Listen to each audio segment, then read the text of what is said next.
24/7, it is D-Day like we call it. The ballot boxes have been sealed and in about 2 hours from now, the real story will begin to unravel. We'll get you the quickest numbers and the fastest updates here across the NDTV network. You don't want to go anywhere. Before we get started with our team of reporters who fanned out across the length and breadth of India, let's first get you the top headlines we're tracking this Tuesday morning.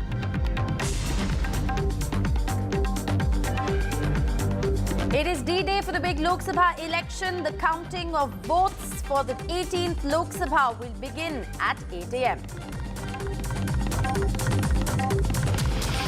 The exit polls have predicted a big Modi victory.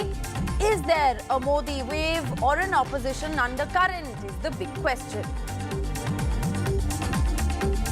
Counting of votes in the Orissa Assembly polls as well. Will Naveen Patnaik win for the 6th straight time? It's a key contest between the BJP and the BJD in Orissa.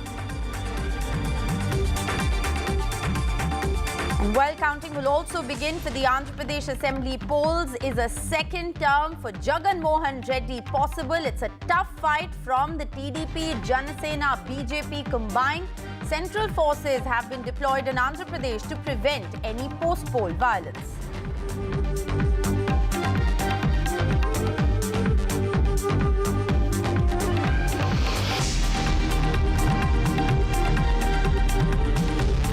Well, Prime Minister Narendra Modi is eyeing a record-equaling third straight term in power amid the India opposition bloc's hope of springing up a surprise as the counting of votes in the Lok Sabha election is set to begin in about 2 hours from now. It's been a marathon election stretching over 7 phases over a period of 80 long days. Well, the verdict is sealed and shall be delivered to the people of India today. At 8 a.m., the counting will begin. The ballot boxes, of course, will be counted first, and Team NDTV will be bringing you the fastest and the most trusted numbers, so don't go anywhere. Now, the exit polls, remember, with all of the health warnings, have predicted continuity, predicting a thumping win for the BJP-led NDA in this 18th Lok Sabha. A lot is at stake for brand BJP and for brand Modi in terms of the sheer scale of victory that they can register and, of course, the new territories they could potentially conquer. The opposition stakes are higher amid a reducing national footprint, as is being predicted. It's a prestige battle in some parts for the opposition and one for identity and relevance in other parts of the country. Will the BJP be able to emerge as a strong force in Tamil Nadu and left-ruled Kerala, 2 states where it has currently no seats but is predicted to win a few if the exit polls are to be believed? Will it improve its tally in the all-important state of Uttar Pradesh? Well, to talk more about these two phenomena, the South and Uttar Pradesh, and of course, to also get us a hawk's eye view of what's really happening in the corridors of power, NDTV's team of reporters joins me. Uma Sudhir is joining us at the moment, Vedant Agarwal from the BJP office, and Tanish Punjabi covering the numerically all-important state of Uttar Pradesh. A very good morning to you all. Uma, I want to begin by asking you, the focus really is going to be on the South. For once, it is one of those elections which is going to determine whether the BJP can actually script history in the south of India. It's also very crucial today because there's counting that's going to begin for the assembly election in Andhra Pradesh, which is also a very, very tough fight between the YSRCP and the BJP, TDP, Janasena combined. Yes, indeed. A very good morning to all our viewers. And yes, the big focus really is whether the BJP is able to make those inroads in the south of the country, specifically Tamil Nadu and Kerala, and make gains in Telangana and perhaps add to their numbers from Andhra Pradesh as well, where they had less than 1% of the vote share, and hoping in fact really to up that several notches in fact with the alliance that they have stitched up with the TDP and the Janasena there. there, and therefore the big focus certainly will remain in the south. And as you mentioned, Andhra Pradesh, where most exit polls seem to indicate that the NDA, led by the Telugu Desam there in Andhra Pradesh, is able to get the numbers. I'm here in Secunderabad, where in fact for the Malkajgiri parliamentary constituency as well, you are going to have the counting happening here, and also the by-elections to a Secunderabad cantonment where the sitting MLA had died in an accident, and there was a by-poll, one of the few by-polls happening in this particular election. But Malkajgiri, again, one of those constituencies which was in fact the sitting MP happens to be the Chief Minister Revant Reddy, and the person who's fighting there is Itala Rajender, a BJP leader who would be hoping for a seat in the central government once if the NDA does come to power at the center. But the big picture for Telangana really is about who between the Congress and the BJP is going to get better numbers, because that's going to have implications not just for the parliament elections but for state politics as well. Because if the Congress gets less than the BJP, there could be political trouble for Revant Reddy. And the big story in Telangana has always been for such a tall party like the BRS, which managed, in fact, even in the assembly elections, it lost only by less than 2% of the polls, but it was post the assembly elections that all the tragedy had happened. And therefore, the decimation of the, I shouldn't say the decimation, but the fall in percentage or vote percentage of the BRS, if that adds up to a BJP, which they are hugely hoping for, and Congress strategists themselves admit that BJP may gain more than they will, and therefore the BJP will be hoping to more than double its numbers. In the last election, they had managed to get those 4 numbers. Andhra Pradesh is the other story, where the BJP only in 2014 had those numbers in terms of parliament elections, 4 seats that they had managed there, and yet subsequently they have not had a presence there, and it is this alliance that they are hoping will be able to give them the seats. Tamil Nadu and Kerala, the Prime Minister in fact has made as many as 30 visits to Tamil Nadu, and that big focus on Tamil Nadu. Back to you. All right. Well, the 5 states across the south, put 129 parliamentarians in New Delhi, and 29 of those 129 were won by the BJP last time around, and they're really looking to better that number. If they manage to register wins in any of these 2 states, it's going to be considered, a huge endorsement for the Prime Minister in the south of India. We're going to continue to focus, of course, on the south, but how can we not today talk about the Hindi heartland? Across the Hindi heartland states, remember, 214 of the 543. That's the number that we are in fact talking about. Last time around, Tanishq, in Uttar Pradesh, the BJP was down to 62 seats from 71 that it won during, the big Modi wave in 2014. This time, of course, there are many X factors, including the Ram temple that has been constructed. There's also a sense that there could perhaps be anti-incumbency for the BJP in the Purvanchal region, perhaps even translating into Bihar. That's what the exit polls are predicting. But at the end of the day, Uttar Pradesh is, like we say, the road to Delhi is through Lucknow. So Uttar Pradesh is numerically all important. Break it down for us. What is at stake for brand Yogi and brand Modi in all important Uttar Pradesh? Well, of course, Rishika, first of all, I would just like to first begin with by saying that it is very disappointing that it is finally raining on the last day, on the result day. It has finally started raining after 1.5 months of long, scorching reporting in hot election. Well, but yes, talking about Uttar Pradesh, of course, numerically, many say that rain is a good omen, so it remains to be seen who it's a good omen for. Yes, for whom it's a good omen for. But yeah, talking about Uttar Pradesh, numerically very important, as you said, 80 seats. Remember, in 2014, the BJP had won to around 74 seats. In 2019, it was around 64. Yes. So when the BJP started campaigning, their slogan was that their slogan has been "Ab ki baar 400 par," and to achieve that 400 par, there was another slogan in India in in Uttar Pradesh of achieving all the 80 seats this time. So it is very important for the BJP, to achieve 400 par, that they should target maximum seats here in Uttar Pradesh. Yes. But yes. Out of the 80 seats, 64 with the BJP currently. If exit polls are to be believed, it could go around 65, 68, around 68 to 69. If we look at the seats in Uttar Pradesh spread across, from western part of the UP to eastern part of the Uttar Pradesh, there are around 10 seats in which the opposition, 10 to 12 seats in which opposition has a stronger position. And the BJP has a stronger position on around 50 to 55 seats. Now there is tough contest on the remaining 10 to 12 seats. Now those 10 to 12 seats will be the deciding factor on whether the BJP's tally has increased or decreased. But if exit polls are to believe, the BJP's tally is of course increasing by a couple of seats. The BJP had also, of course, I'm right now in the BJP office. The BJP had, of course, tried to rope in alliances. If we talk about the eastern UP, they had of course, made an alliance with the OP Rajbar's party. Talking about western Uttar Pradesh, they made alliance with RLD just before the elections. So of course, they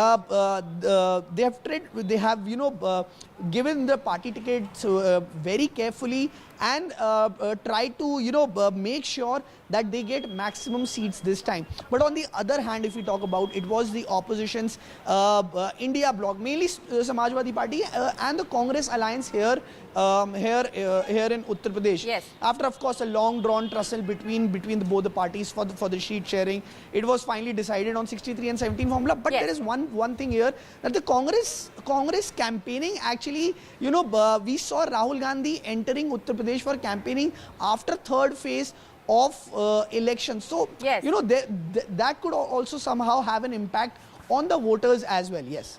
Well, absolutely, and many would say that the BJP in that sense has been in campaign mode for Kingdom Come. So, if you draw those parallels, one of the things that the experts have also talked about, and questions that have been asked, especially if the exit poll numbers are to be believed, is did the BJP, did the Congress perhaps, delay in sort of hitting the ground running, as they say.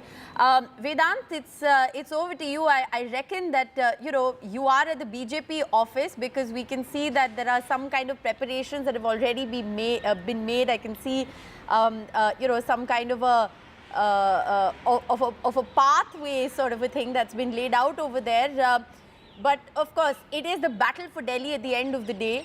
You are reporting from the national capital. We won't talk about the Delhi seat, but get us a sense of what's really happening there at the BJP office at 6 a.m. We know that there have been a lot of celebrations that have been planned after the exit poll numbers have unanimously predicted a big BJP win.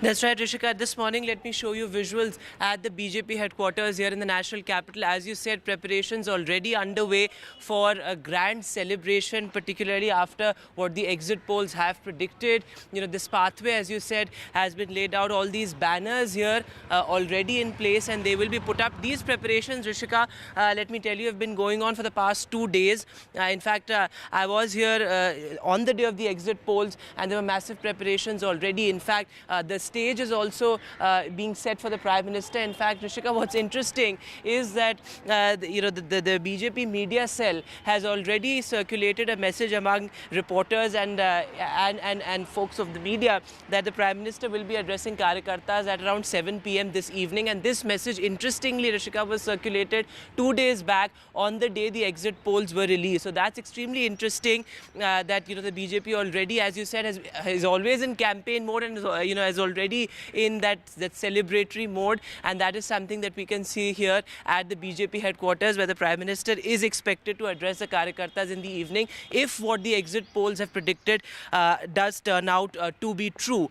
Though, of course, there's many a slip between the cup and the lip, as they say, and this big LED screen has also been put up here, and Karyakartas have already started assembling here, so you will see a lot of color at the BJP headquarters here in the national capital. As you said, it's a high-stakes battle in Delhi as well, and Delhi, usually reflects the national verdict. So even if one seat goes to the India bloc, the Aam Aadmi Party and the Congress alliance, that's going to be something to watch out for as well. Yes. A lot at stake for the BJP. The Prime Minister himself has held, record rallies, 206 rallies. The aim is, of course, to better its vote share and its seat share as well. While we, of course, keep talking about 400 par, the NDA's bid this time also is to increase its vote share beyond 50%. So whether all of that happens or not, that remains to be seen. But here at the BJP headquarters, preparations already underway. All right, so preparations are already underway. Messages have already been circulated. And, this is how the party always works, with a lot of advanced planning. And, of course, they're very confident after, like I said, the exit polls have unanimously predicted a huge BJP win. But, Uma, if I can come back to you at the moment, because, like I said, the key focus area is going to be the South. Now, if the exit poll numbers are to be believed, there are certain setbacks and losses for the BJP that are predicted in the Hindi heartland, which it hopes to offset as far as the South is concerned. Break it down for us, Uma. You've covered this election on the ground across the 5 states. There has been a very concerted effort by the BJP to make its presence felt, to sort of make that foothold in the South. The Prime Minister has extensively campaigned across all 5 states. Many would say that it's been a very audacious campaign as far as the Prime Minister is concerned, given the fact that there has been no presence of the Saffron Party, in the South. So give us a sense of what this campaign has been like and how it has been received by the people on the ground.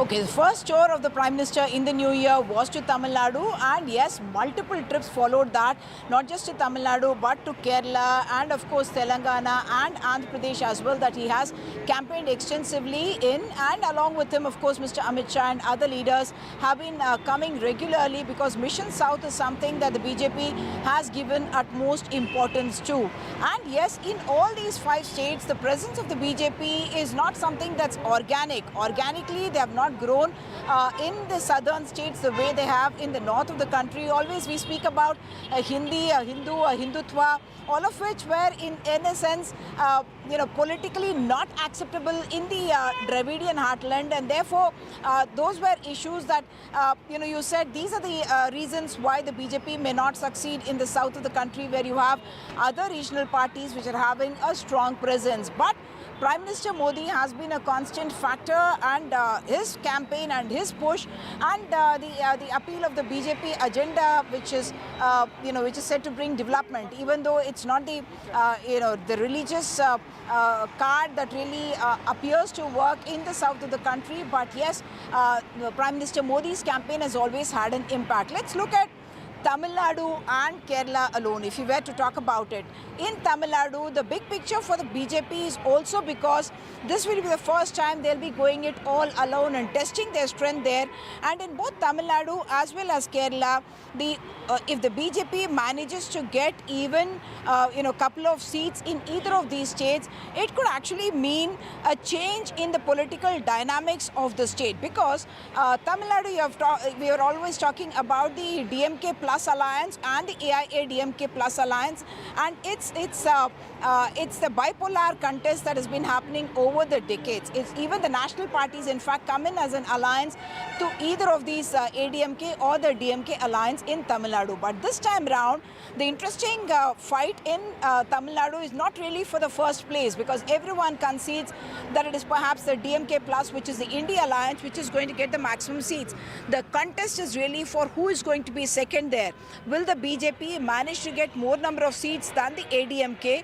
And that is going to have implications for the elections, assembly elections that will come about in a couple of years from now. So if the BJP by itself is able to get any number of seats in Tamil Nadu, some of the local polls, one channel called Tandi, which has predicted 0 to 5 seats for the NDA and almost a 0 for the ADMK. Many of the polls have in fact said a couple of seats and more for the NDA and less for the DMK. Similarly in Kerala as well, where it's always been a UDF versus an LDF battle. If as we are talking about, whether it's a Thrissur or a Thiruvananthapuram or an Attingal. Thrissur, where Suresh Gopi is the candidate. Yes. Thiruvananthapuram, of course, one of the most high-profile battles with Shashi Tharoor and Rajiv Chandrasekhar. And Yes. Attingal, where Union Minister Muralidharan is in the contest. If they open their account, then the politics of Kerala also could change with BJP moving in the assembly as well and making those Yes. into tri-cornered contests. But the growth for the BJP in the south of the country has happened with actually talent that's come in from other parties. That's something that you can argue either ways. But yes, that has helped the BJP strengthen itself on its own brand Modi, and the talent that they have acquired from other parties as well. Back to you. Yes. Uma, also a very quick word before I go back to Vedant on, this whole debate around the north-south divide. If the exit poll numbers are to be believed, there's going to be a whole different trend as far as north-south divide is concerned, isn't there?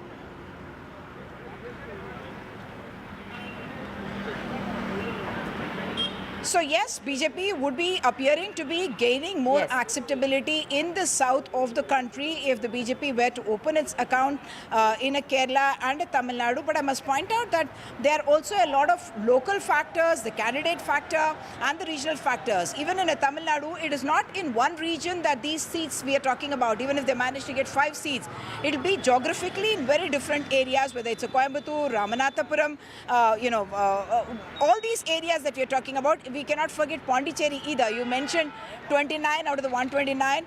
The plus 130 could be the Pondicherry seat that we are talking about as well. And yes, the BJP will be hoping to better its numbers from the 29 that it managed to get in the 2019 elections. Of course, a huge chunk of that, 25, had come from Karnataka. And this time round, they would hope to be able to spread their seats much more in the south of the country.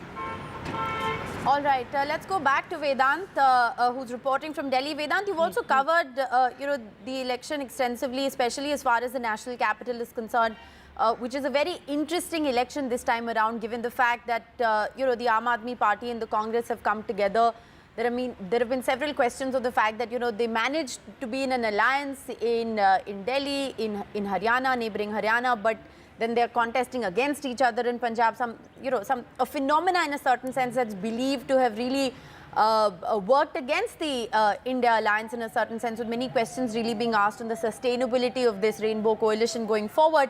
But how interesting is the battle for Delhi, given the fact that the BJP has this 7 out of 7 tally? They have unseated 6 of the 7 sitting MPs, given tickets to new people. And there is a tough fight in at least 2 of those seats in Delhi, isn't there? Absolutely, Rishika. And, Delhi is just 7 seats. But as I said earlier as well, it's a reflection of the national mandate, which is why the BJP, both in 2014 and 2019, maxed out all the 7 seats. Yes. This time around, absolutely, it is a bellwether area, and this time around, as you rightly pointed out, the BJP has unseated all its incumbent or sitting MPs except Manoj Tiwari. So, of course, that has been interesting because the BJP is battling a 10-year incumbency. As far as the Aam Aadmi Party and the Congress alliance is concerned, well, there was a lot of confusion over ticket distribution, but finally, the Aam Aadmi Party fielding its heavyweights, and there is a real fight in the seats where there is a direct contest between the Aam Aadmi Party and the BJP. Yes. As you said, Northeast Delhi is extremely interesting, where there's a contest between Manoj Tiwari and Kanhaiya Kumar. That seat is one seat to watch out for. Even the South Delhi constituency, where this time, again, it's a Gujar factor that matters. So 2 seats, very interesting. Also, West Delhi, something to keenly watch out for. You have big, high-profile faces in the fray, including Manoj Tiwari and Bansuri Swaraj. So all of that extremely interesting. Arvind Kejriwal surrendered just 2 days ahead of the big results day. So the optics also extremely interesting for the elections in the national capital. As I said earlier as well, even if 1 seat goes to the opposition in Delhi, that is going to be something to watch out for. Well, absolutely will be very closely watched, Vedant, and we'll of course keep coming back to you as you report live from the BJP headquarters in the national capital. It's awfully quiet there right now, but not for long. Of course, momentum will pick up. It's only 6 in the morning. We're going to slip into a very short break, but our team of reporters will be live with us on the other side as we get you a 360-degree view ahead of counting. Do stay with us.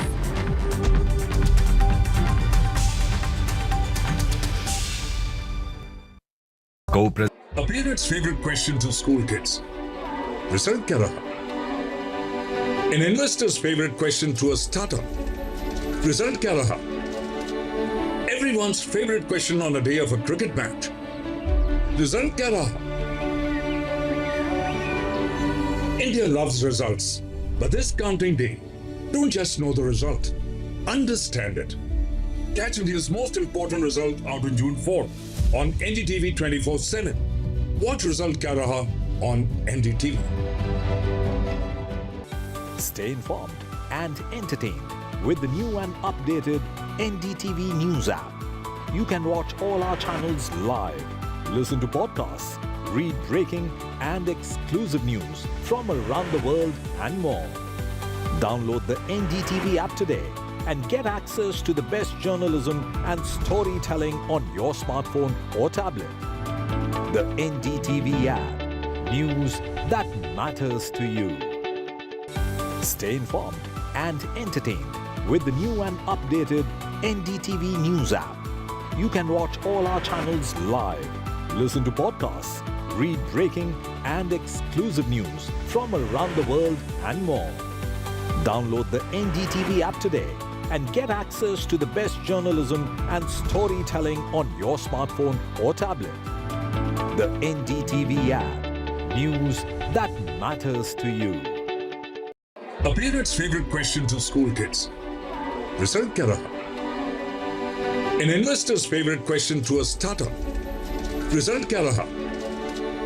Everyone's favorite question on a day of a cricket match. Result kya raha?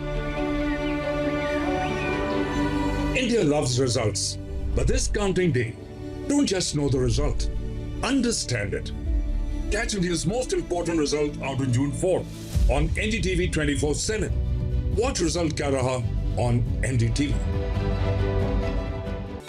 Stay informed and entertained with the new and updated NDTV News app. You can watch all our channels live, listen to podcasts, read breaking and exclusive news from around the world and more. Download the NDTV app today and get access to the best journalism and storytelling on your smartphone or tablet. The NDTV app. News that matters to you. Election means NDTV. चुनाव मतलब NDTV. चुनाव वने Andre NDTV. निर्वाचन माने NDTV. ఎన్నికలు అంటే NDTV. Election havadi NDTV. निर्वाचन माने NDTV. निवडणूक म्हणजे NDTV. चुनाव सही मतलब NDTV. तेरदल एनराल NDTV. चुटणी એટલે NDTV.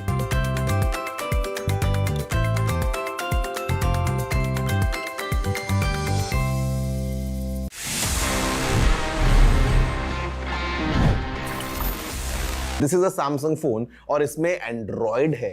You know what happened सबसे पहले अगर हम जाएं थोड़ा सा पीछे अगर हम रिवाइंड करें about the history of Android. Well guys the creators of Android जब उन्होंने बना लिया यू नो ये operating system they went to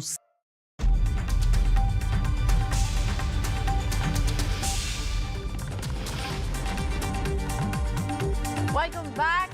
In about an hour and a half from now, we will in fact see the first leads coming in. And if you're confused about what you're seeing on your screens, the reason we already have one in favor of the NDA is because remember, Surat was uncontested as far as the BJP is concerned. They didn't have an opponent. A lot of politics that played out over there. We'll get into that in just a bit. But joining us at the moment, we have Saurabh Gupta. He's going to get us a sense of what's happening across West Bengal, which is, of course, going to be one of the most keenly watched states today. Saurabh will also get us a sense of what's happening in Orissa, where, remember, counting will simultaneously be taking place for the assembly elections that have taken place. Will Naveen Patnaik manage that 6th historic term, or will the BJP, in fact, dent the BJD's run there? Those are going to be big questions. And, of course, all-important state of Bihar. Prabhakar Kumar is joining us live from Bihar. He's going to get us a sense of what's really happening on ground zero in Bihar. Remember, the BJP is touted to lose a couple of seats as per the exit polls, if those numbers in fact hold. So, Saurabh, to you first. As far as Bengal is concerned, the exit polls this time The poll of polls data shows that the BJP could actually cross the tally of the TMC. In fact, they could perform better than the TMC if the exit poll numbers are true. This is, of course, going to be a huge setback as far as the TMC is concerned. But many would say, and you've covered the elections in Bengal on the ground, that the BJP has actually been preparing for this for the last decade.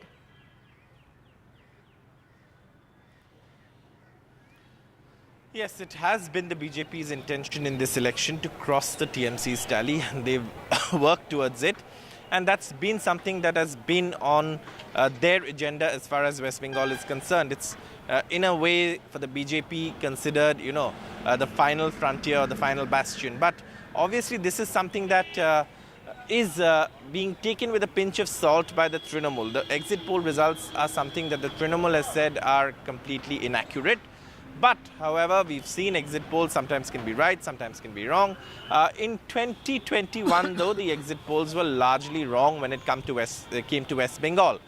This time around, however, exit polls, those who've organized those exit polls and those who've conducted those exit polls seem to be confident. However, the Trinamool is confident that the figures will be different. Counting will start. It's just a few more hours before we get to know the actual results.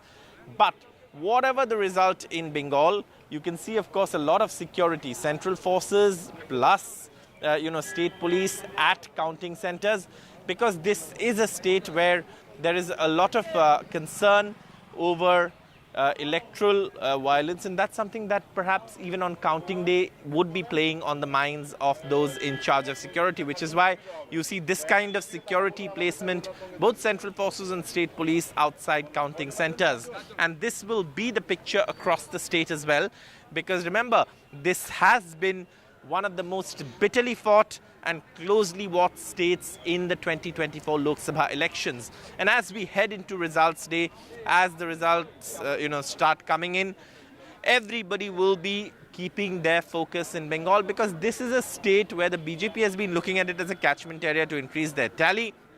The TMC will be defending its bastion. So in that context, it'll be very interesting to see which way the results pan out. If, like you said, the exit polls are correct, and if the results are what the BJP is expecting as per the exit poll, forecast, then it would be a huge political churn in West Bengal, because it would mean that the BJP would have finally crossed not only the halfway mark, but also become the single largest party in parliament from West Bengal. And the last time that happened, well, there was a political upheaval. So, if the Trinamool gets the higher numbers and the exit polls as far as Bengal turn out to be incorrect, then the Trinamool, of course, would be preparing for 2026, because there is no time for the Trinamool to actually, let its guard down. Because the BJP, as we know, is an aggressive party when it comes to elections.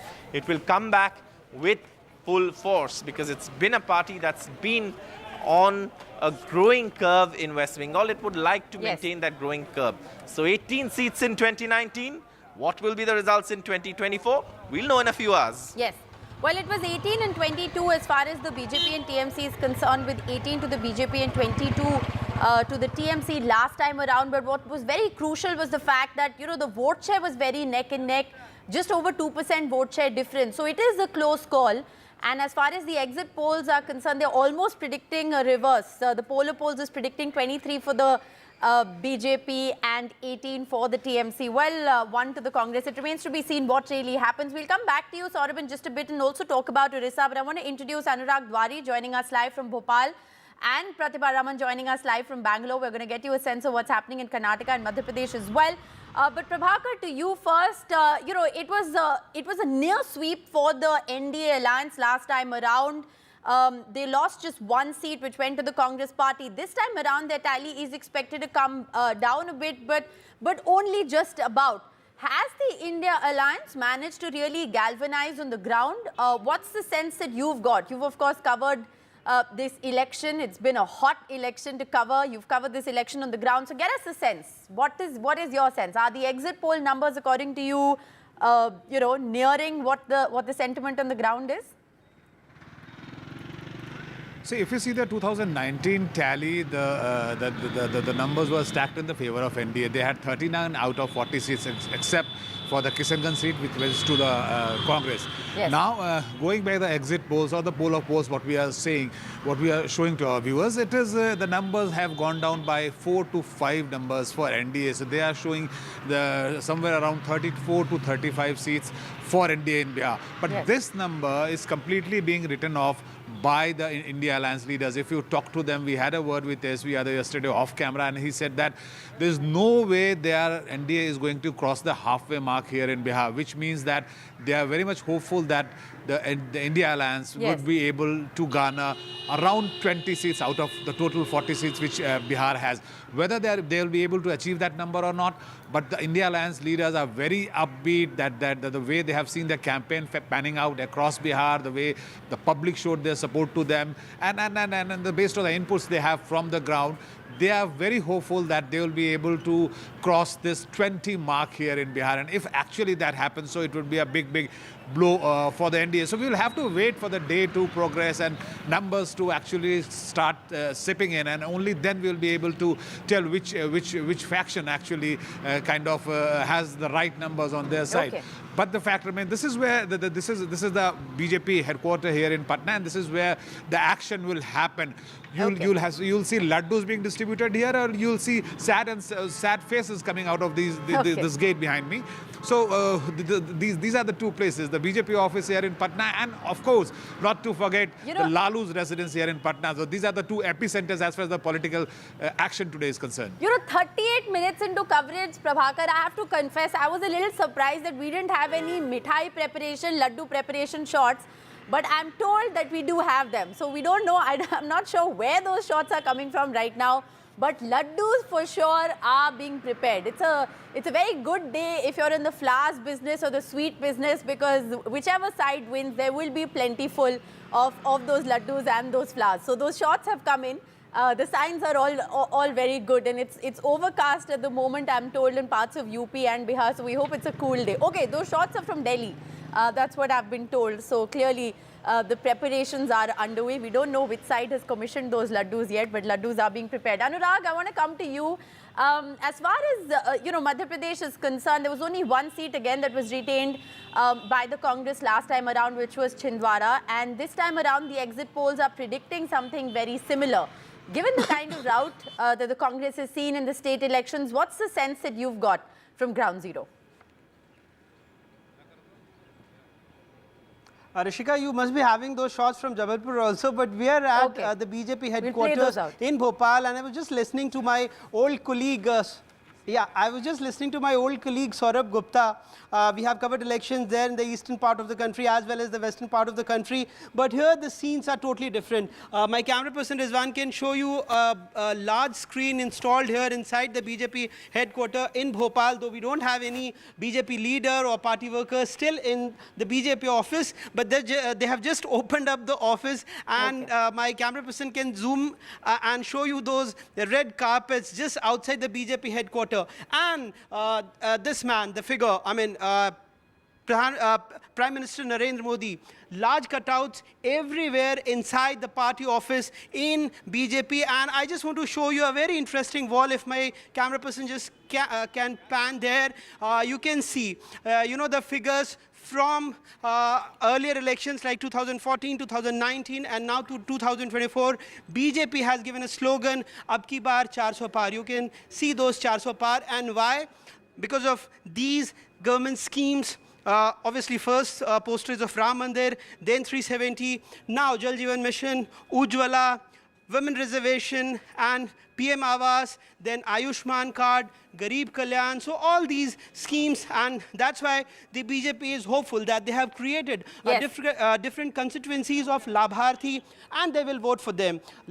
During the last elections, as you rightly pointed out, BJP has won around 28 seats out of 29 from Bhopal and from Madhya Pradesh, and this time they are hopeful of winning all 29 seats, because all the senior leaders have said that they wanted to present 29 Kamal, 29 Lotus, to the BJP senior leaders there in Delhi. And that is why they're hopeful that they will, and all the exit polls are also predicting the same. Yes. But the Congress is also saying that they have given a tough contest on at least 10 to 12 seats, and they're hopeful of winning at least 5 to 6 seats in Madhya Pradesh.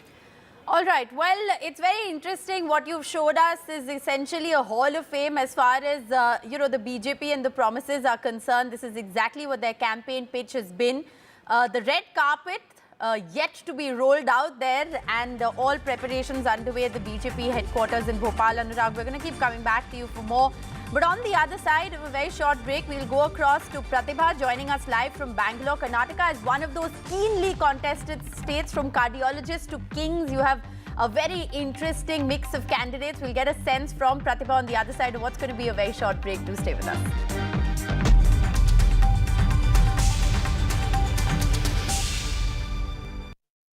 Election means NDTV. चुनाव मतलब NDTV. चुनाव बने Andre NDTV. निर्वाचन माने NDTV. ఎన్నికలు అంటే NDTV. Election havadi NDTV. निर्वाचन माने NDTV. निवडणूक म्हणजे NDTV. चुनाव रसाई मतलब NDTV. தேர்தல் என்றால் NDTV. चुटनी एटले NDTV.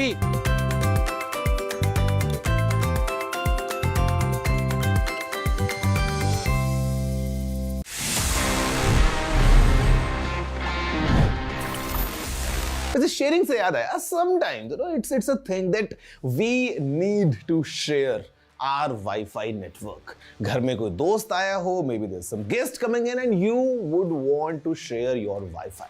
The problem comes if your password is very complicated, or maybe you not want to say it out loud कि आपका password क्या है.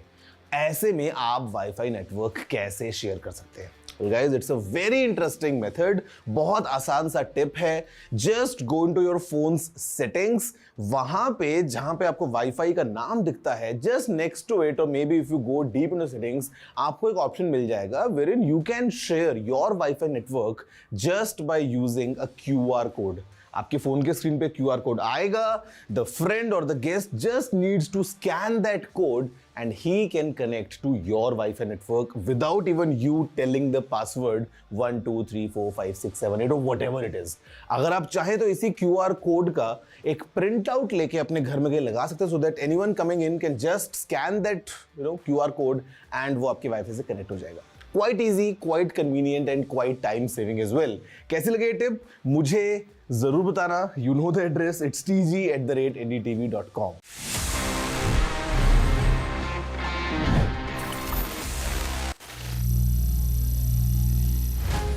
Some people say the metaverse will only be virtual. One day this lecture hall will be made of code, and driverless cars would be trapped in intersections. But even in this maze of the future, you can't wish away health. It's time to become more resilient.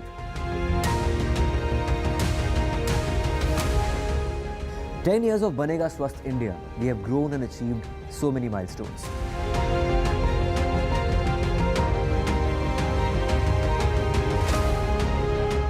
And now I have a plan to beat the urgency, to stop breathing with difficulty, to relieve getting choked with inactivity.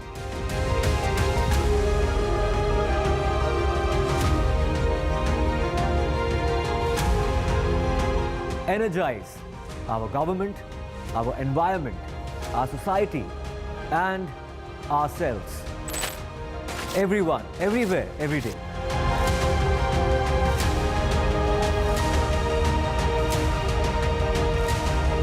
Banega Swasth India. One world hygiene. A parent's favorite question to school kids. Result kya raha? An investor's favorite question to a startup. Result kya raha? Everyone's favorite question on a day of a cricket match. Numbers coming up on our screens, the fastest and the most trusted numbers here on NDTV. Let me go across to Saurabh Gupta, who is joining us from West Bengal. But Saurabh, I also want to get a sense from you, and we have Sam now joining us as well from Chennai, and we'll go to Pratibha in just a moment. But Saurabh, to you first. We spoke a little bit about West Bengal, and I want to talk about Orissa as well, because Orissa is one of those places where the BJP is hoping to script one of its success stories. If the exit polls are to be believed, it's hugely in favor of the BJP. The exit polls are actually saying 15:5 as far as the BJP-BJD seat is concerned. But I want to understand from you, a lot at stake here for Naveen Patnaik, who's seeking a 6th term as Chief Minister because there are simultaneous elections there. Absolutely. In Odisha, the scenario is very different because not only is Naveen Patnaik seeking a historic 6th term, if he wins it, he is well on his way to becoming India's longest serving Chief Minister, ahead of Jyoti Basu of West Bengal and Pawan Chamling of Sikkim. So these are very interesting times for Odisha politics. Now, what surprised many also was that a day before the results, on the advice of the state cabinet, the Odisha governor dissolved the assembly. And therefore, this was the last decision taken by the Naveen Patnaik cabinet. And of course, now, once the new assembly is formed, once the results are out, it'll be very interesting to see whether Naveen Patnaik can script history or the BJP has one of its biggest successes in eastern India, because Odisha is a state, again, like we've been reporting, the BJP has been looking at as a catchment area. And several issues have dominated the election, including, the issue of Mr. V.K. Pandyan. The BJP has launched an outsider attack on him. And many political analysts in Odisha believe that that would have had an impact on this election in Odisha. The BJD, Biju Janata Dal, is confident of winning Odisha for a record time, and also Naveen Patnaik scoring that 6th term in office and becoming India's longest Chief Minister.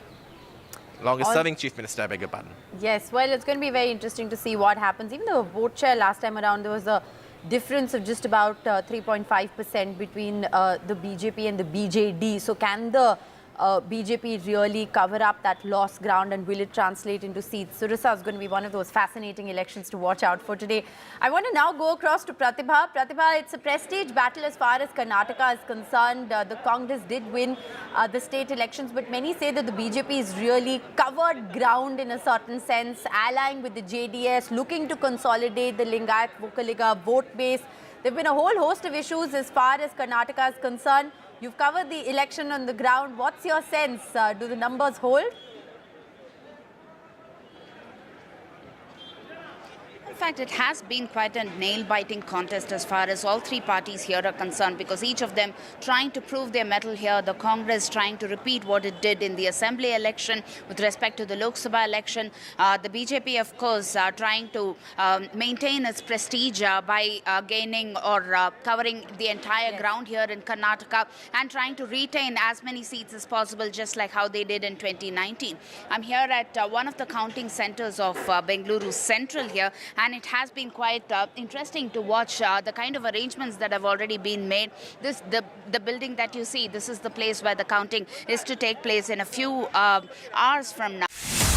Also, the kind of security arrangements that are already in place. The polling agents are trying to get the exact block that they are assigned to. So that's the kind of action and activity that Karnataka has been witnessing since 6 a.m. today. A lot of action on ground, a lot of action-packed day that is also expected as far as Karnataka is concerned.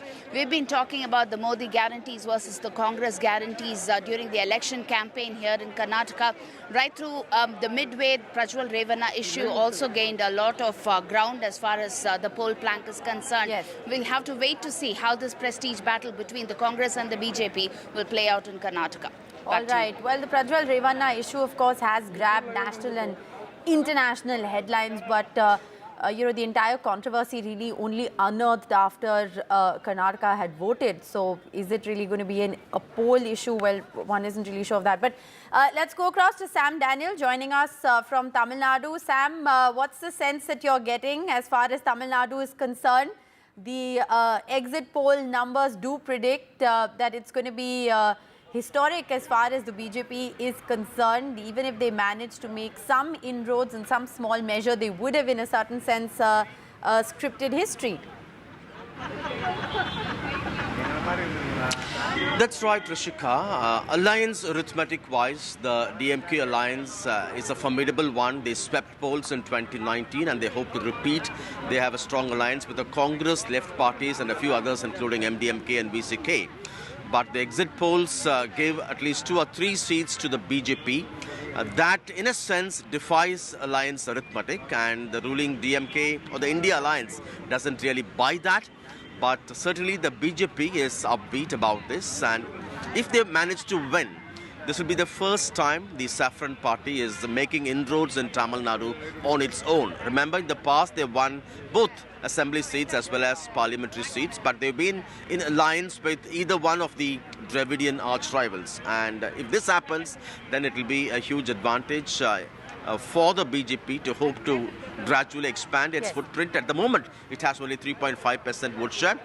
Who would win that seat? If at all it happens to be true, in that case, all eyes would be on Annamalai from Coimbatore, Union Minister Murugan from Nilgiris, and Tamilisai Soundararajan, the governor who turned into a politician again, is fighting as a BJP candidate from Chennai South. But the opposition really refuses to buy that. It's just a matter of few hours, we'll get a clear picture. Well, we'll know sooner rather than later. Thanks very much, Sam, for joining us. And Nazir, of course, joining us live from the beautiful Dal Lake. It's 5 seats in Jammu and Kashmir, 1 in Ladakh, and it's going to be a referendum on a lot of things. Nazir, we're going to come back to you in just a moment from now. So short break here, and we'll get you all the latest political stories from Jammu and Kashmir with Nazir from the Dal Lake on the other side.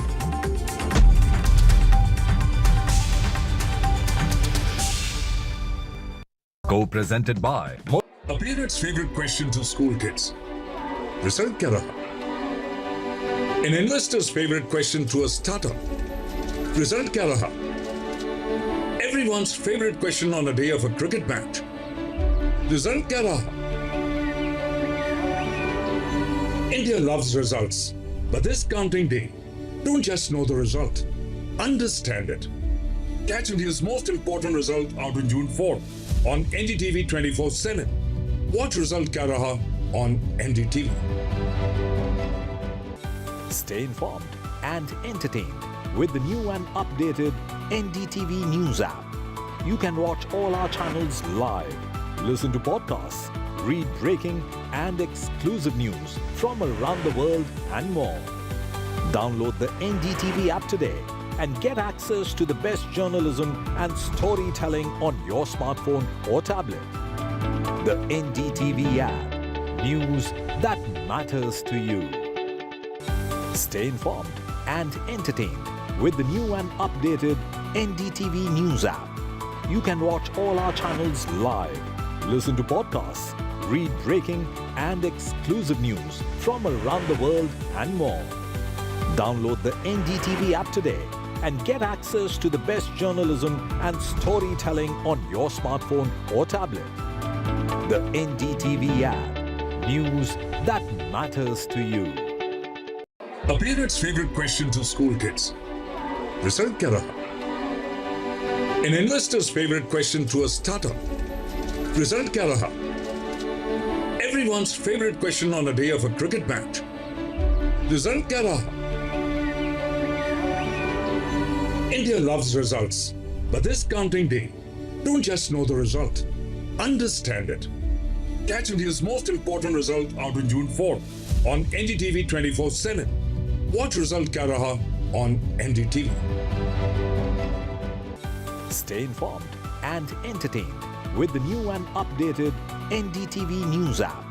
You can watch all our channels live, listen to podcasts, read breaking and exclusive news from around the world and more. Download the NDTV app today and get access to the best journalism and storytelling on your smartphone or tablet. The NDTV app. News that matters to you. Election means NDTV. Chunav matlab NDTV. चुनाव मने Andre NDTV. Nirbhasan Money, NDTV.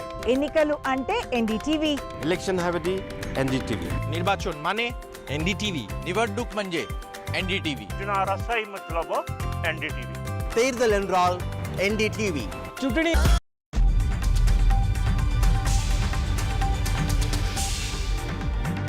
Welcome back, Nazir. It's over to you. Get us a sense of what's likely to happen. You've covered this election on the ground. It's a very, very interesting election this time around in Jammu and Kashmir.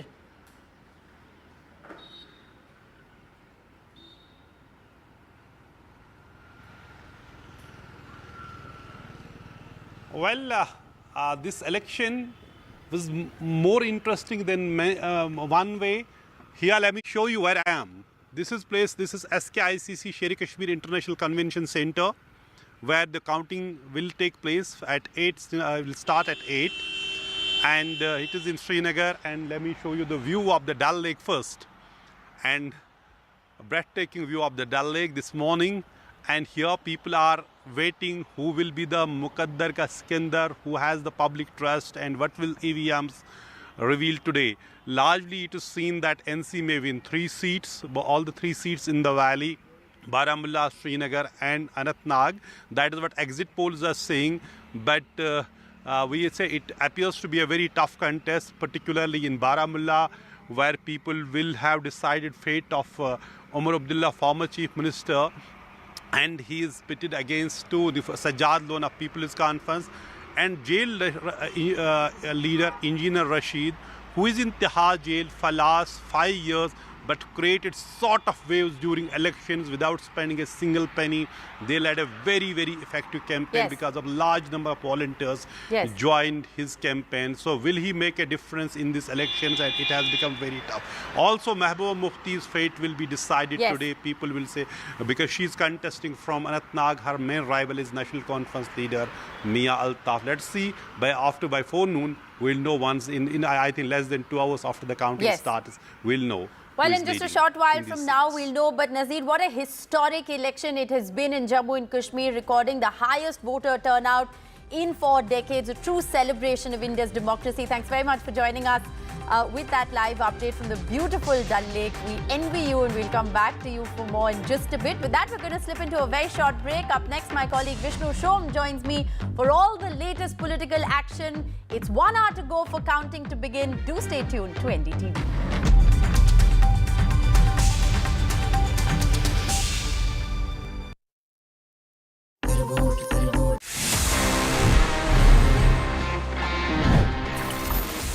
This is a Samsung phone और इसमें Android है. You know what happened? सबसे पहले अगर हम जाएं थोड़ा सा पीछे अगर हम rewind करें about the history of Android. Well guys, the creators of Android जब उन्होंने बना लिया ये operating system, they went to Samsung because they wanted कि Samsung उस Android को खरीद ले. So they all went to Seoul in South Korea. They met with the Samsung people, but Samsung was not that impressed. And Samsung said no. और उसके बाद क्या हुआ? Just weeks later, Google in fact bought Android for $50 million.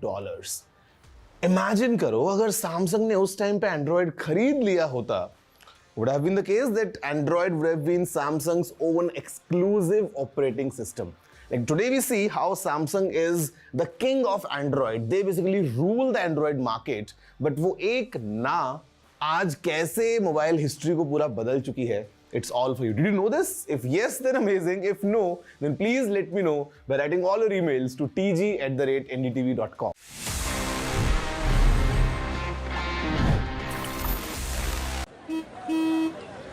चल, हो जा शुरू. केसरिया से मन जोगी हुआ रे, दिल झूमे देखो पतवारा हुआ रे, दिल झूमे देखो पतवारा हुआ रे. हर पल मनाओ केसरी त्योहार. विमल, बोलो जुबान केसरी.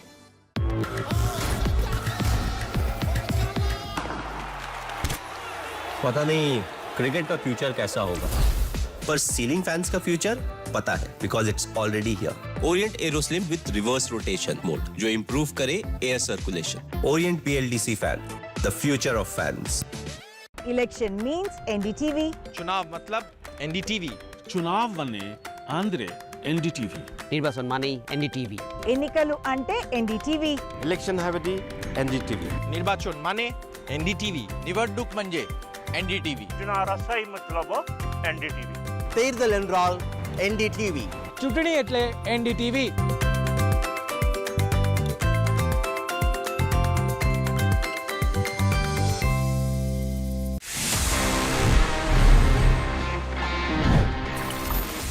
वैसे शेयरिंग से याद आया, sometimes it's a thing that we need to share our Wi-Fi network.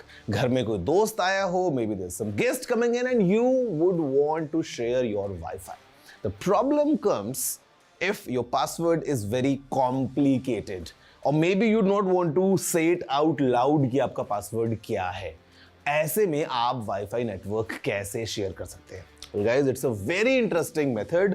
बहुत आसान सा टिप है. Just go into your phone's settings. वहां पे जहां पे आपको Wi-Fi का नाम दिखता है, just next to it or maybe if you go deep into settings.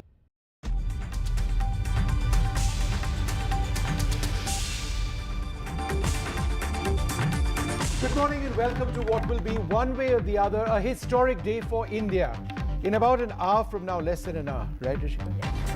The first leads in these elections, the largest in the world, start coming in. These will be postal ballot leads and results. A small fraction, remember, of the deluge of leads and results that will be upon us in the hour ahead. At about 9 a.m., we should have the first non-postal ballot leads coming in.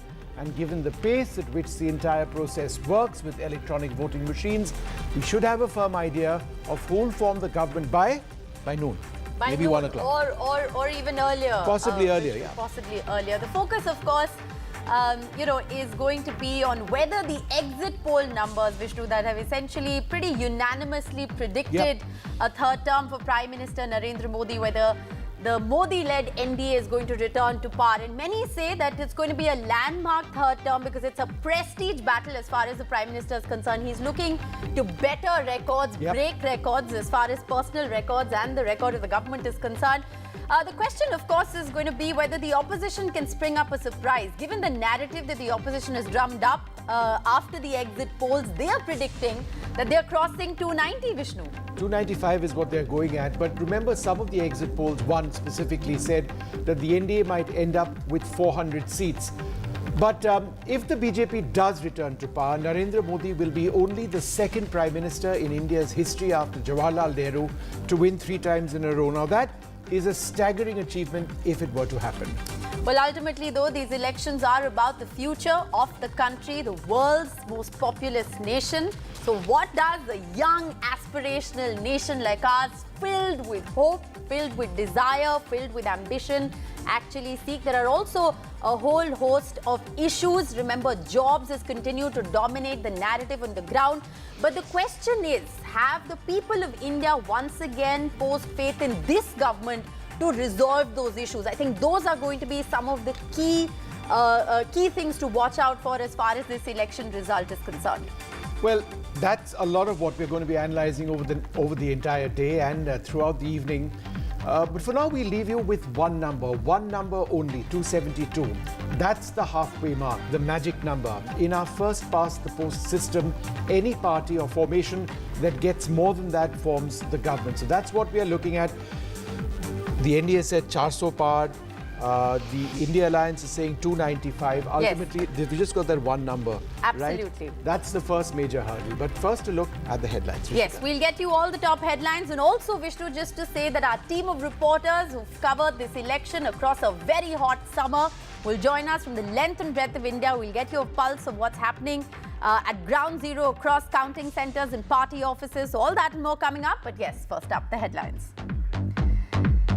It is D-Day for the big Lok Sabha election result. The counting of votes starts in about an hour from now. Postal ballots will, of course, be counted first. The exit polls predict a big Modi win, a Modi wave or an opposition undercurrent. We'll know soon enough.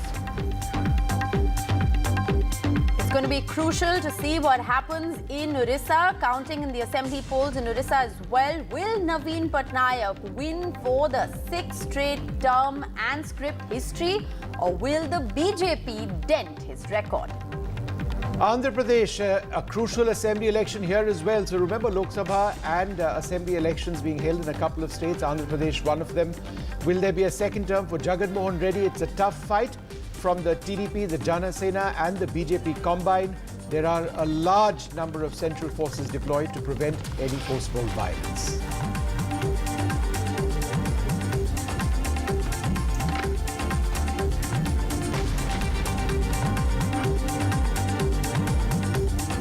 All right, well, it's going to be very interesting. Like Vishnu, you said, the Prime Minister is eyeing a record-equaling third straight term as far as, his personal ambition is concerned. He's, of course, going to equal Jawaharlal Nehru's term.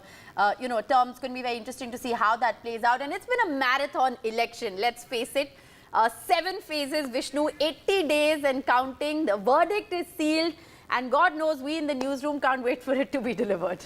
And in a sense end as well. Yes. All right, well, we've got many more images coming in. We'll just try and give you an idea of what that is all about. But I think we can start off with our correspondents who've been really the bedrock of all of our coverage throughout this entire process. We've got Radhika, we've got Sunil, we've got Vedanta as well. Let me go across to you, Vedant, first. Give us an idea of what's happening where you are. What is some of the expectations? You are, of course, covering Delhi very closely. It's going to be, a very challenging process. The Aam Aadmi Party, which has done very well in the assembly elections, hasn't quite been a force when it comes to the Lok Sabha elections. So give us a sense of what's at stake for all the formations in Delhi. And also give us a sense of what's on the menu at the BJP office where you are. Okay, we seem to have lost that line. Something very interesting here. You were asking... Go ahead, Vedant. All right, Rishika, if you can hear me, you were asking me where, the laddus have been commissioned. It's right at the BJP headquarters, in fact. So here, वो BJP का confidence सकता है उनकी इन तैयारियों को देखकर क्योंकि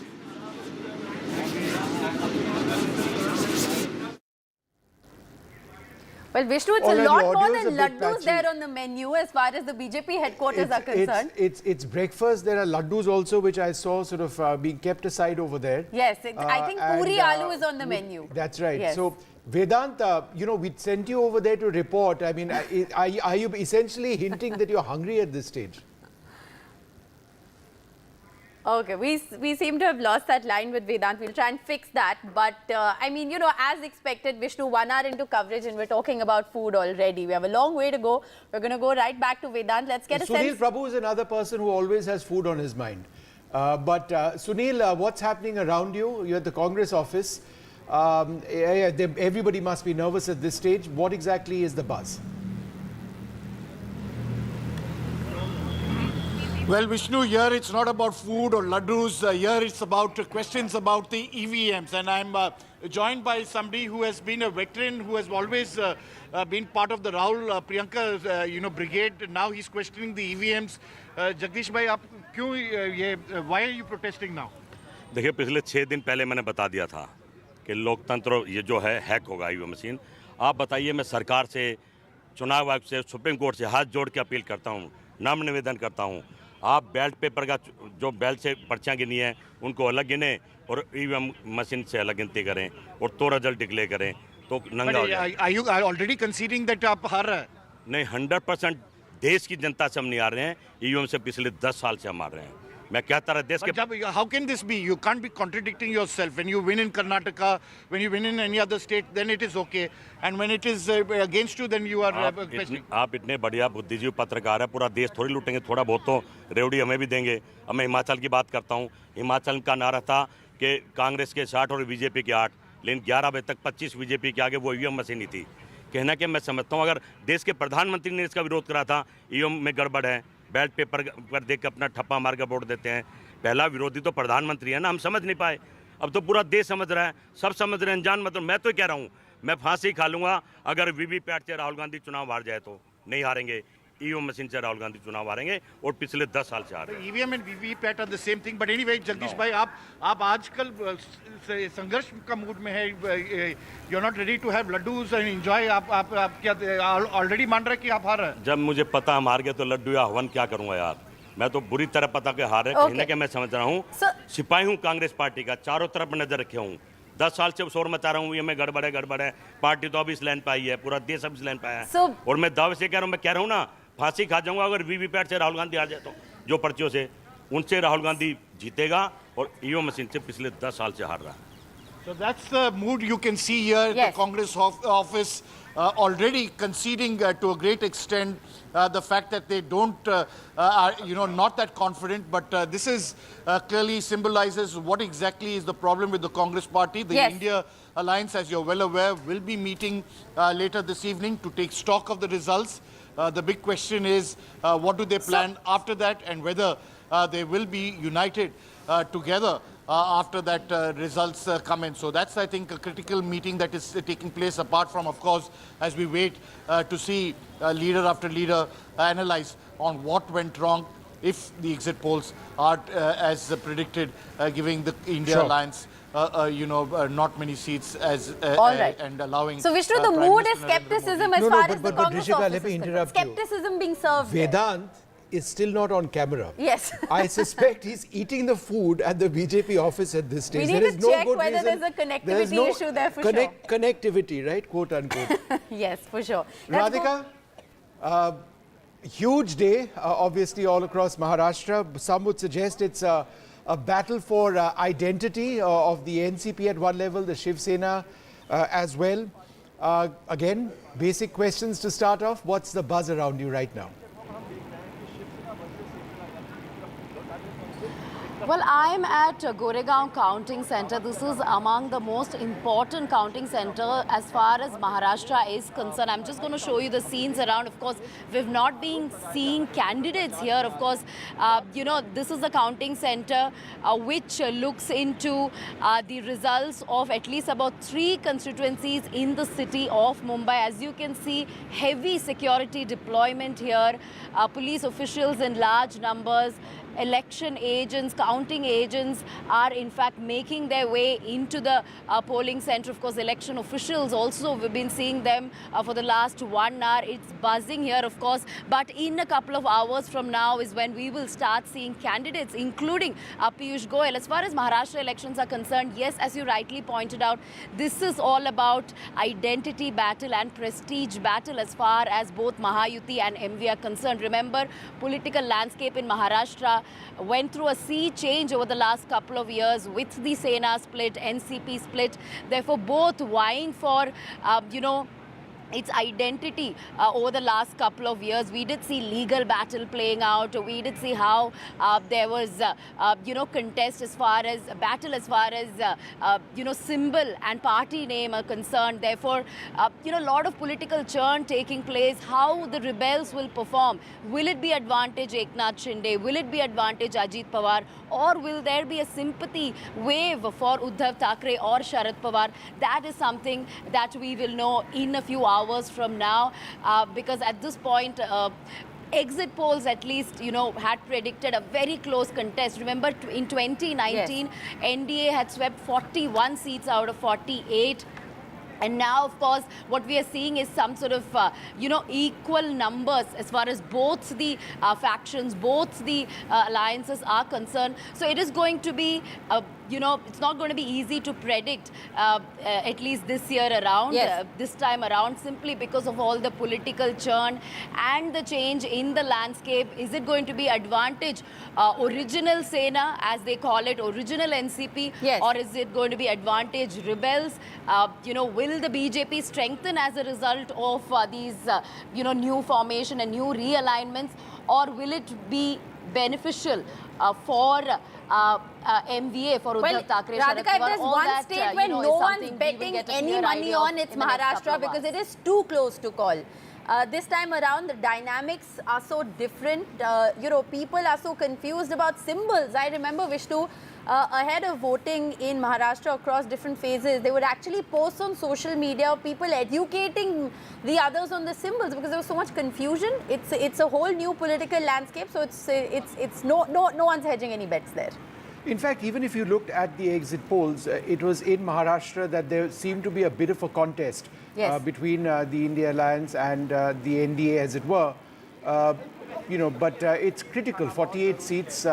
So we'll see what takes place. In case you are wondering what exactly that one trend is on your screen, that's Surat, which is uncontested, right?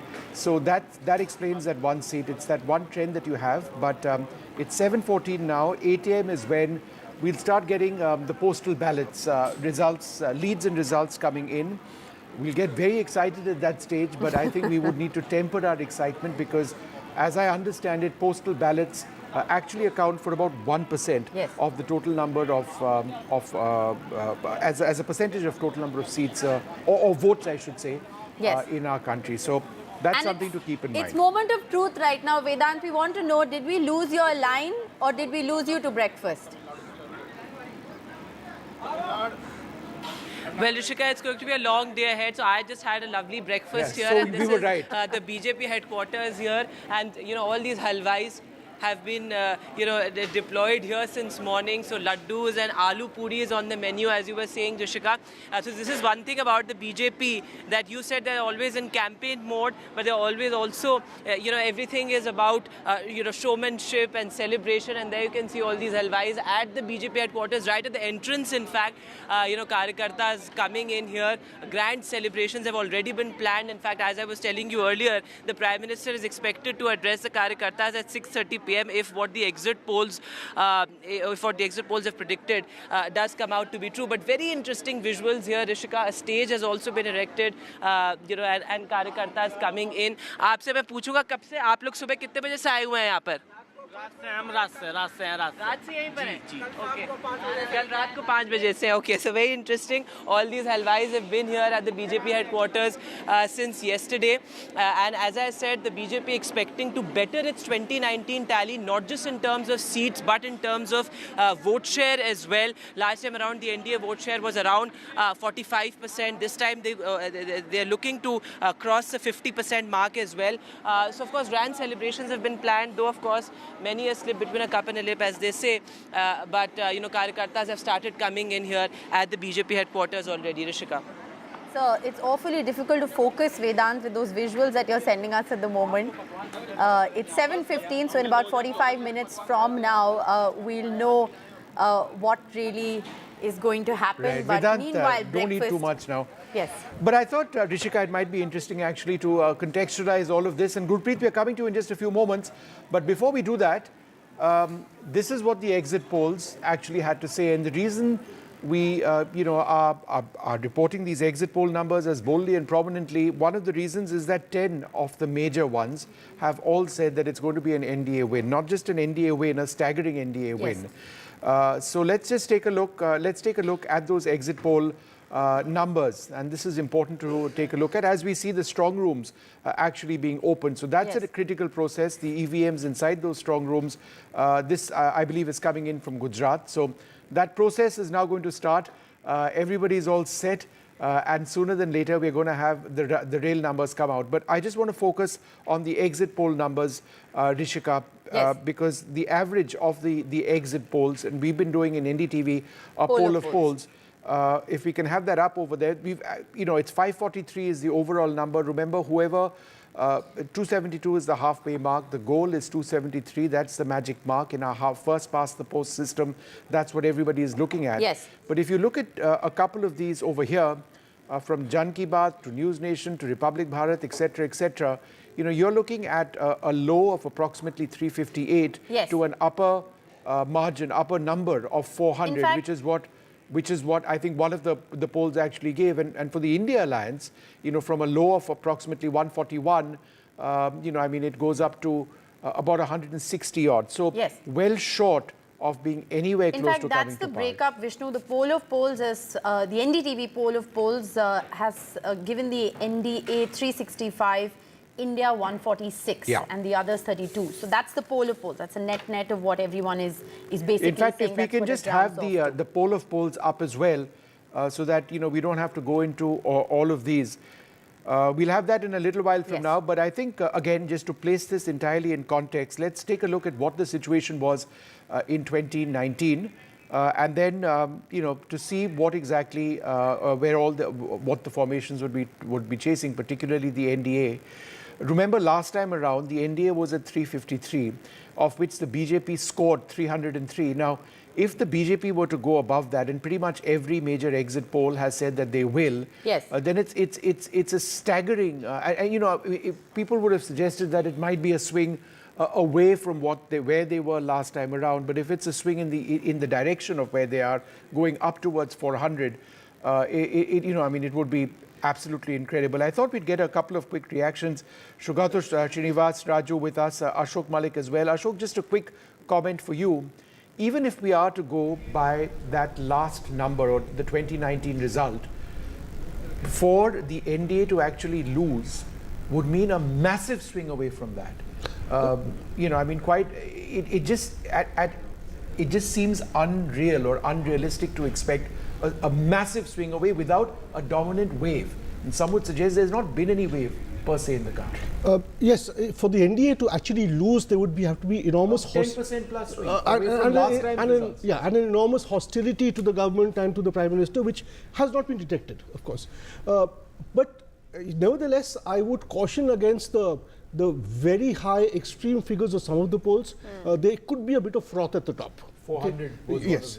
But what I would really watch for today, and what could decide whether the NDA wins big or wins as much as it did last time, would really be the eastern coast of India. Bengal, Orissa, Andhra Pradesh, Telangana, which is not a coastal state but right next to Andhra, coming down to Tamil Nadu, and then of course Kerala. So that region is where the BJP and the NDA hope to pick up seats. Right. Okay, some breaking news coming in. The BJP chief has called a meeting at his residence. Let's just go quickly across to Vedant, who's been tracking that. Vedant, what are the details? Background mein chale? Better background mein chale? Vedant, you're on air. Can you tell us about the meeting? See, Vedant, between food and technical issues. Right, Vishnu. So of course, there you are. Go ahead, Vedant. Please go ahead. In the past 2 days, there have been marathon meetings of the BJP, BJP chief JP Nadda calling for this crucial meeting. Extremely interesting because remember, it was just yesterday that the key allies of the BJP also met with the Prime Minister. Nitish Kumar was in Delhi as well. And today morning, JP Nadda calling for a meeting. What our sources in the BJP also tell us is that this is, a regular set of meetings where the plans after the results are out are being discussed, are being sort of mulled over by the BJP. As I said, in the past 2 days there have been marathon meetings. Day before yesterday, top ministers of the BJP, including Amit Shah, Nirmala Sitharaman, Piyush Goyal, all of them met JP Nadda and the Prime Minister as well. So back-to-back meetings taking place. This, of course, is a standard practice when it comes to the BJP. And essentially what they're looking to discuss is the plans after counting, because grand celebrations have been planned at the BJP headquarters as well. The Prime Minister, if the BJP wins, will be making a victory speech here at the BJP headquarters as well. And as I said, in the past 2 days, marathon meetings at, in fact, Vishnu, all BJP reporters have already been given a message that the Prime Minister is going to be addressing the Karyakartas at 7 p.m. So that's already been pre-planned, and like Vedant is saying, this is just one in the whole host of meetings. But before we go back... the victory speech, presumably of the Prime Minister at that speech. Before we go back to our team of reporters, Mr. Srinivas Raju, if I could just bring you in. Very interesting what Ashok Malik said about the South particularly. Last time around, the BJP won 29 of the 129 seats across the 5 southern states. This time around, they are looking to script history by making inroads across all southern states, including the states where they've never opened their account. How have you looked at this campaign, and what does this say about brand Modi? Because that's literally all it is. Right. No, I'll be a little cautious when it comes to numbers in, say, especially states like Tamil Nadu and Kerala. Yes. They're certainly going to add to their vote share, and this is something that we have been saying right from the beginning. Okay. And if you saw the exit polls, the vote share, you see a 4% jump in the vote share of the BJP, and you see also a 4% jump in the vote share of the Congress or the India Alliance. I mean, India Alliance has, the allies have a greater vote share accruing than the allies of the BJP. See, that's what we know from the exit polls. But I will not be very excited about numbers when it comes to Tamil Nadu or Kerala. In Karnataka too, they may sort of lose a few numbers, but I mean, I might lose a few numbers. The BJP may lose a few numbers because they had saturated last time. You know, they had 25. Yes. And if you look at the exit polls, just for the sake of argument, of 28 seats in Karnataka, the poll of polls indicates the NDA 22. A lot of people would say this is surprising given the fact that the Congress came to power recently in the assembly elections with quite a sweep. And that's right. You know, a wave, a mandate, whatever. I know assembly election results don't translate into Lok Sabha, but given the fact that the elections are so close to each other, one would have thought that perhaps the Congress would have done better. But this 6, I mean, that's what the poll of polls shows in Karnataka. That is history again repeating, Vishnu. No, that's history repeating. From 85 on, Karnataka has always, you know, the voter has demonstrated his wisdom by voting differently in a Lok Sabha election from 85, Hegde's time. And even last time, 2019, please don't forget, the Congress was in power in an alliance. And they still lost. And, you know, the guarantees or whatever that they've been speaking, you know, there's been a lot of issues around it. Because, you know, the classic welfare model has been dismantled, where you had no funds for rural development, no funds for urban development, no funds for education, and all of it being given in cash transfers. And it was quite a thing which never got reported nationally, but then locally there has been a lot of issues with the guarantees as well. So I think all of that plus the Modi, brand Modi issue. You know, I mean, I've been trying to say this a number of times, that the brand Modi thing, they said, has diminished from 2014 to now. No, not at all. But I think that it has altered. You know, the frames in which we put Modi in 2014 and 2019 has completely altered now. You know, I mean, the 2014 Modi was an upper caste consensus, according to me. And now he's an OBC consensus. So the larger base he has been able to sort of attract towards himself has completely altered the numbers. And can we just... Well, the numbers may have altered, but, you know, it's going to be very interesting to see how this entire dynamic plays out, Vishnu, especially as far as the South is concerned. It's been a key focus area as far as the BJP is concerned and, you know, the Prime Minister is concerned. Is that going to translate into votes and numbers is going to be the key question. Sam Daniel is going to be with us on the other side of a short break. Gurpreet's also joining us from Punjab. We'll go across to our team of reporters, but on the other side of a short break.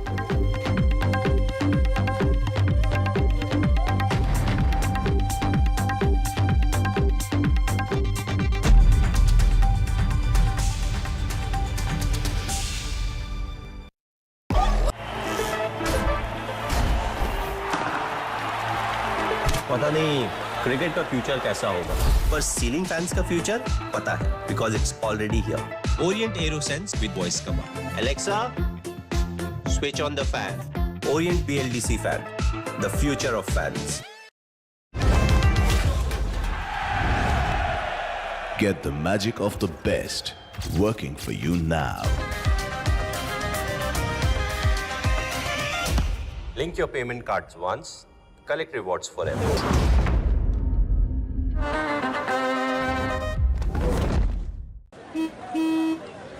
चल, हो जा शुरू। केसरिया से मन जोगी हुआ रे, दिल झूमे देखो, पतवारा हुआ रे, दिल झूमे देखो, पतवारा हुआ रे।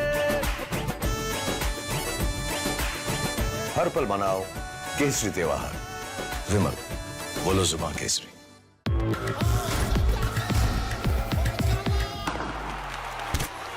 पता नहीं क्रिकेट का फ्यूचर कैसा होगा, पर सीलिंग फैंस का फ्यूचर पता है, because it's already here. Orient AeroSlim with reverse rotation mode, जो improve करे air circulation. Orient BLDC fan, the future of fans. A parent's favorite question to school kids. Result क्या रहा? An investor's favorite question to a startup. Result क्या रहा? Everyone's favorite question on a day of a cricket match. Result क्या रहा? India loves results, but this counting day, don't just know the result, understand it. Catch India's most important result out on June 4th on NDTV 24/7. Watch Result Kya Raha on NDTV.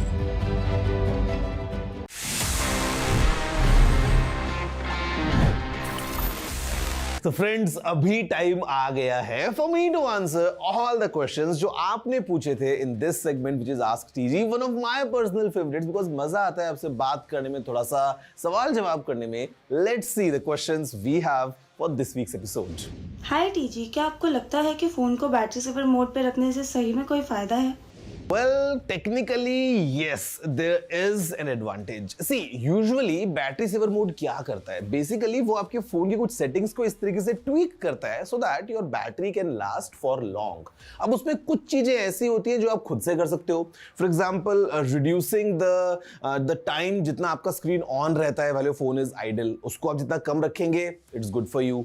आप जो है वो अपने networks को बंद कर सकते हैं. You can turn off the background app activity जो बैटरी सेवर मोड में हो जाता है. But there is one more thing.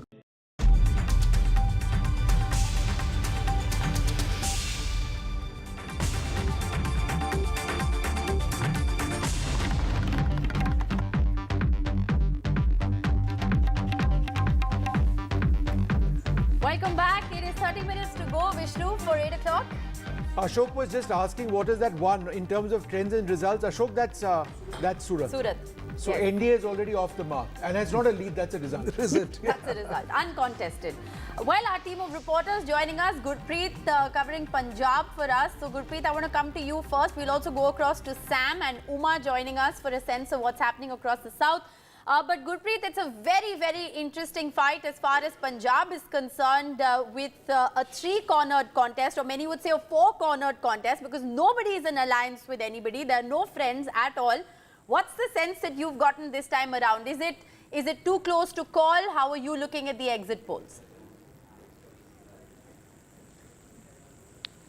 Well, yes, earlier we have seen the four-corner contest was happening in Punjab, but after exit poll, everybody says the three-corner contest is happening in Punjab. As of now, what we can sense with our own experience and reporting what we have done in all the constituencies of Punjab, what we have learned, Congress has an upper edge in most of the constituencies in the state of Punjab, and specifically in 8 to 9 constituencies, they have been claiming such thing. But surprisingly, the BJPs, as per the exit poll, they are also getting 2 to 4 seats, because we have seen Prime Minister Narendra Modi held multiple rallies for their candidate and held campaign for them. And what we have seen in the urban area, specifically in Patiala, Hoshiarpur, Gurdaspur and Jalandhar, Prime Minister held specific rallies so that they will be able to put a weight behind these candidates, and they will be able to get something out of this. But these things will be clear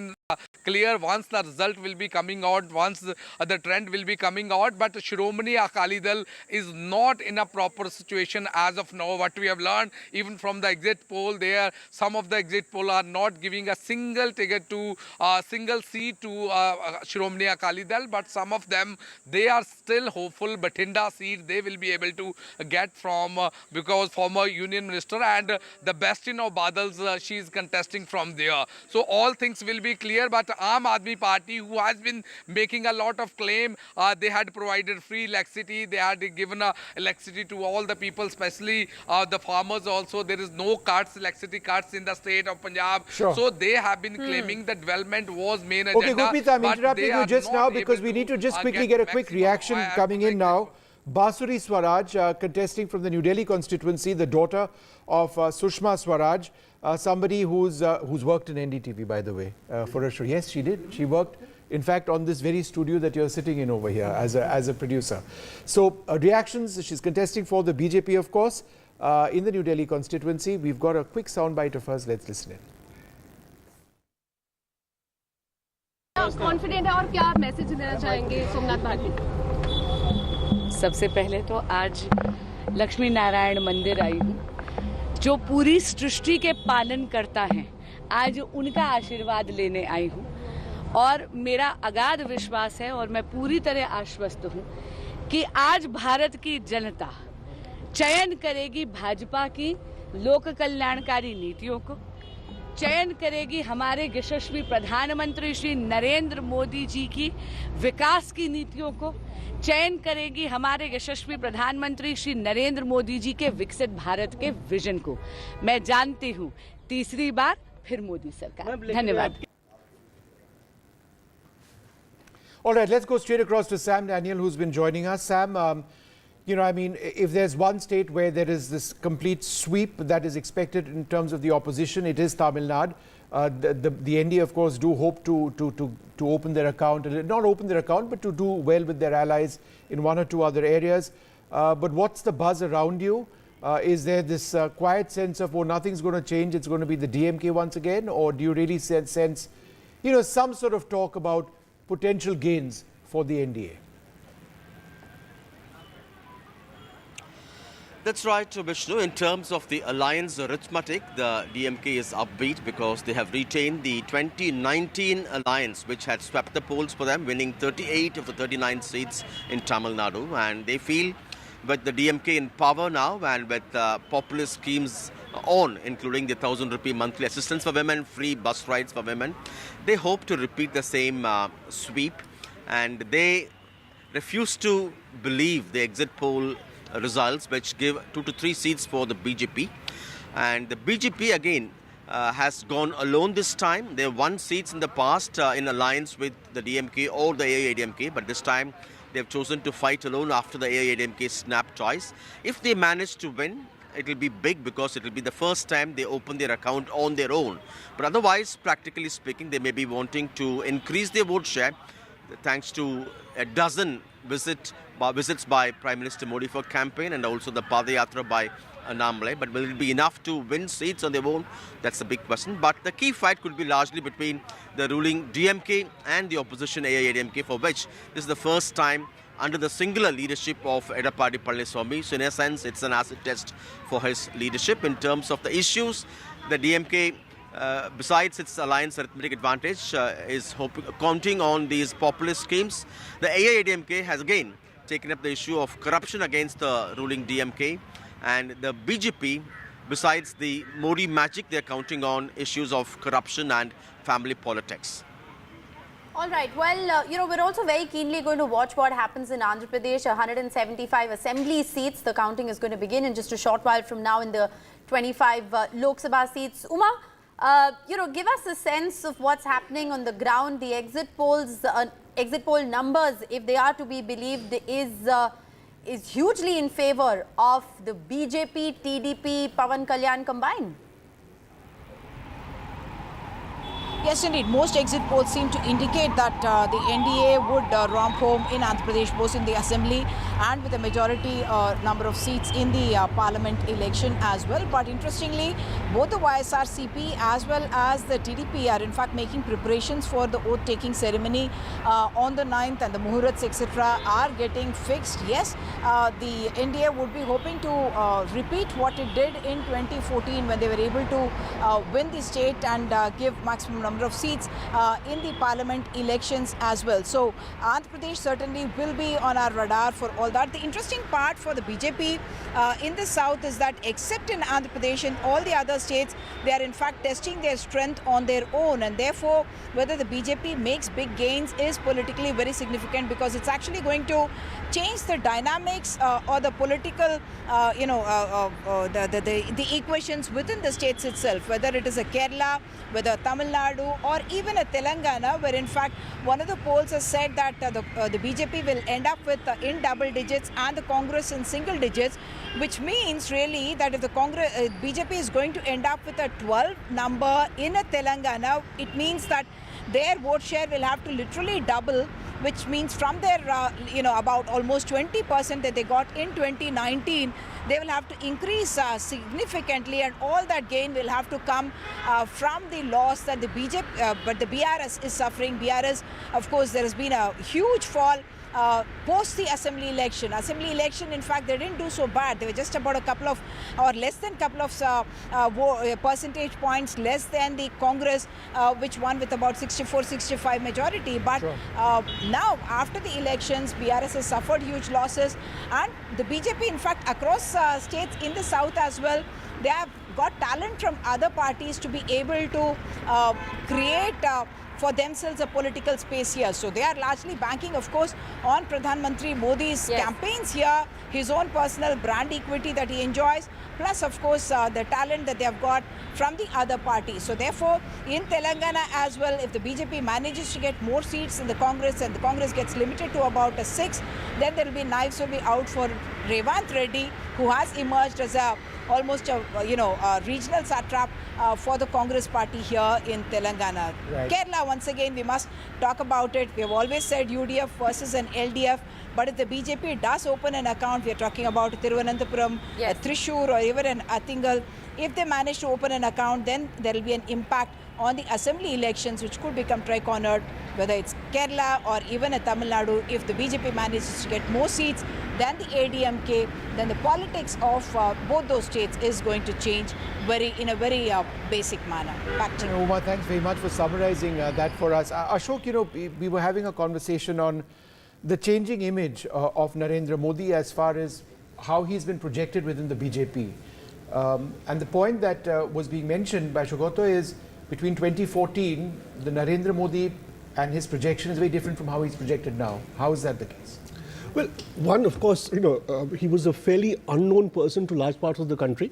In 2014, he's much better known now. Second, as has been pointed out, the social coalition of the BJP has transformed in these past 10 years. And it's not just transformed for one time, it's a continual process. So if you look at Karnataka, his home state, you have Lingayats in a big way and a significant section of Vokaligas voting together. Yes. Which has not happened, I think, in a big way since the 80s. Okay, when the Janata Dal always on the opposite side. So in the 80s, for some period, used to vote together. But so the BJP has been very nimble in creating new coalitions, reaching out to Deve Gowda, for instance, and his family in the state of Karnataka.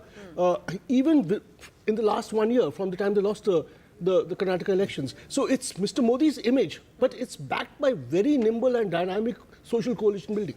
Do you think that the BJP has perhaps been successful if you look at the exit poll figures in the consolidation of the Vokaliga and the Lingayats, because they've made a very concerted pitch to do it, whether it is B.S. Yediyurappa's son becoming the BJP chief or the alliance with the JDS. I mean, it's been like he said, a very conscious effort to make that happen. That's absolutely, the kind of social coalitions that they've built, not just in Karnataka, in Tamil Nadu as well.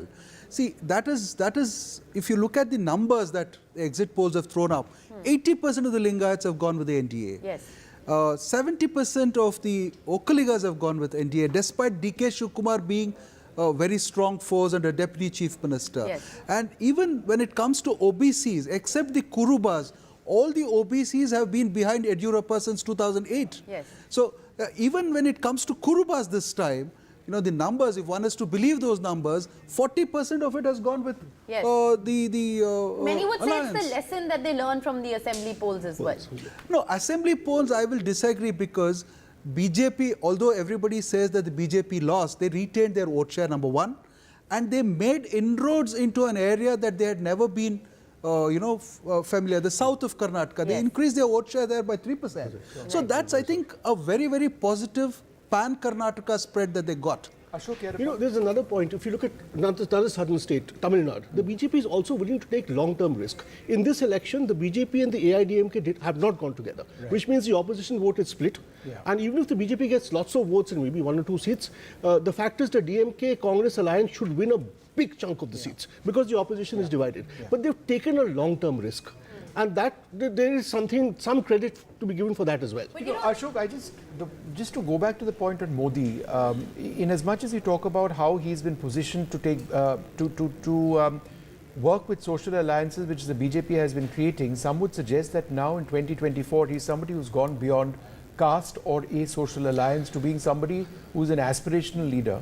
If these results translate, exit polls translated to results, look, then he's sort of one a pan-Indian. One caution here, he's a pan-Indian leader. He adds 10% or maybe more to the BJP everywhere. All of that is true. But in the end, you need your social coalitions. And he understands, his party understands that importance. I mean, look at what's happened in Andhra Pradesh, for instance. You just want to comment on that. The vote share of the BJP in Andhra Pradesh standalone was under 1% in the last 2019 election. But now the alliance is poised to win. So if you're talking about the India alliance, it's pulling again its a block powerful together, I think the NDA has been equally successful in doing it, if I may say so, especially in states like Andhra, it's a very interesting case because they put together two very powerful communities, Kapus and Kammas. Yes.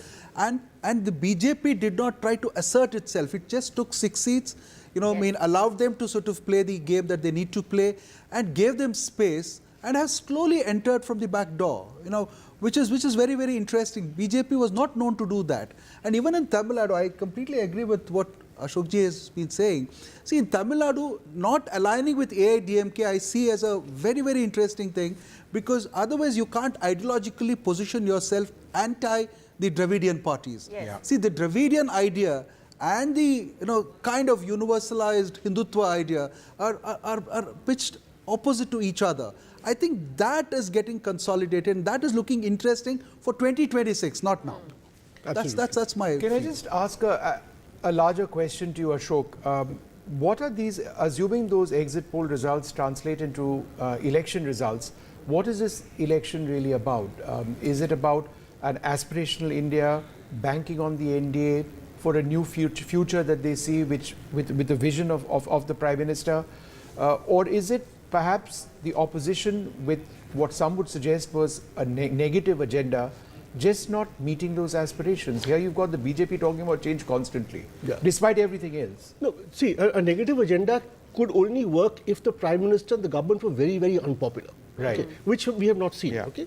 Now, yes, certainly it's a referendum on Mr. Modi if these results are, if these exit poll numbers hold. It's a referendum, Mr. Modi. It's the voters saying that we trust you to deliver on the economy. It's a work in progress. It hasn't happened yet. It's a work in progress, but the next 5 years could be tectonic. We trust you on that. The growth figures look good. But it's also the BJP's relentless and continuous social and geographical expansion.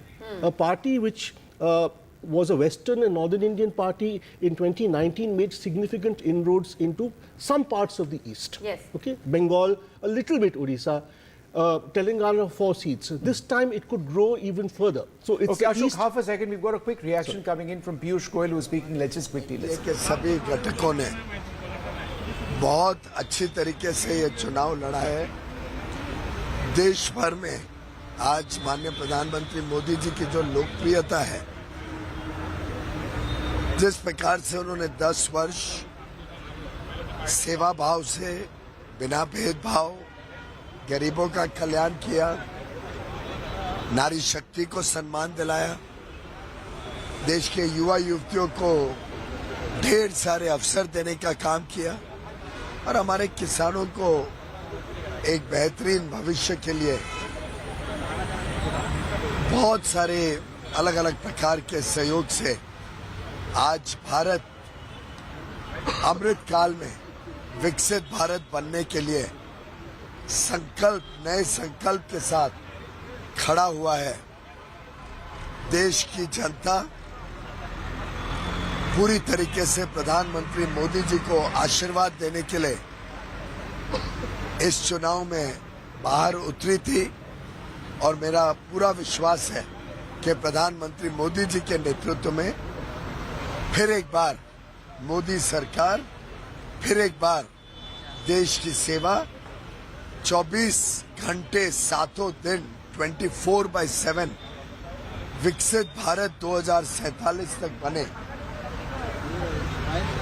उसके लिए जो माननीय प्रधानमंत्री नरेंद्र मोदी जी ने संकल्प लिया है, जो भारतीय जनता पार्टी और एनडीए के एक एक कार्यकर्ता ने परिश्रम किया है, उसका आज मतदाताओं द्वारा आशीर्वाद भरपूर मिलेगा और देश में पुनः एक बार मोदी जी के नेतृत्व में एक ईमानदार, कर्तृत्ववान और देशभक्त सरकार आज स्थापित होगी। मुंबई से आप पहली बार लड़ रहे हैं, कितना लीड दिख रहे हैं? Piyush Goyal speaking over there, saying that he's convinced that the NDA, the BJP coming back into power. But let's go quickly across to NDTV Saurav Gupta, who's been very patiently been waiting for us, covering both the Orissa elections and also Bengal. If there is to be a tectonic change in the politics of Bengal, as some of the exit polls have suggested, with the BJP creeping ahead of the Trinamool Congress, it would mark the accumulation of the rise of the party, both at the assembly level, where they've gone from absolutely nothing and developed from strength to strength, to last time around in the Lok Sabha elections, where it was 20-18 in favor of the TMC, but the BJP did better than many suggested that they would. What's at stake, in fact, for both of the parties right now, the Trinamool and the BJP in Bengal? Vishnu, if I can just come in, the exit polls are now actually saying 23 to the BJP, the poll of polls, and 18 to the TMC. So yeah, that's very exactly interesting. what they're saying. Yes.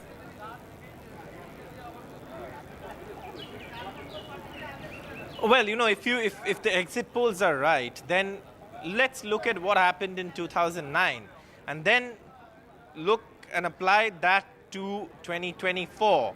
Because if the BJP is ahead of the Trinamool in the Lok Sabha elections, as the exit polls predict, then perhaps, Vishnu, like you said, tectonic shift.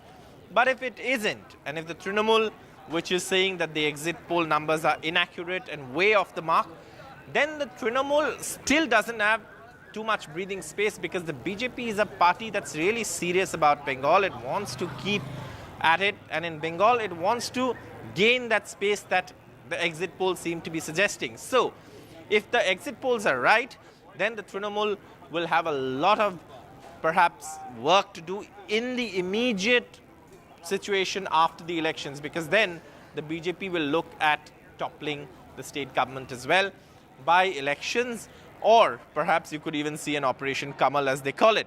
So that's one thing. In Odisha too, there is a very interesting situation. Now, yesterday Naveen Patnaik has dissolved the assembly in Odisha.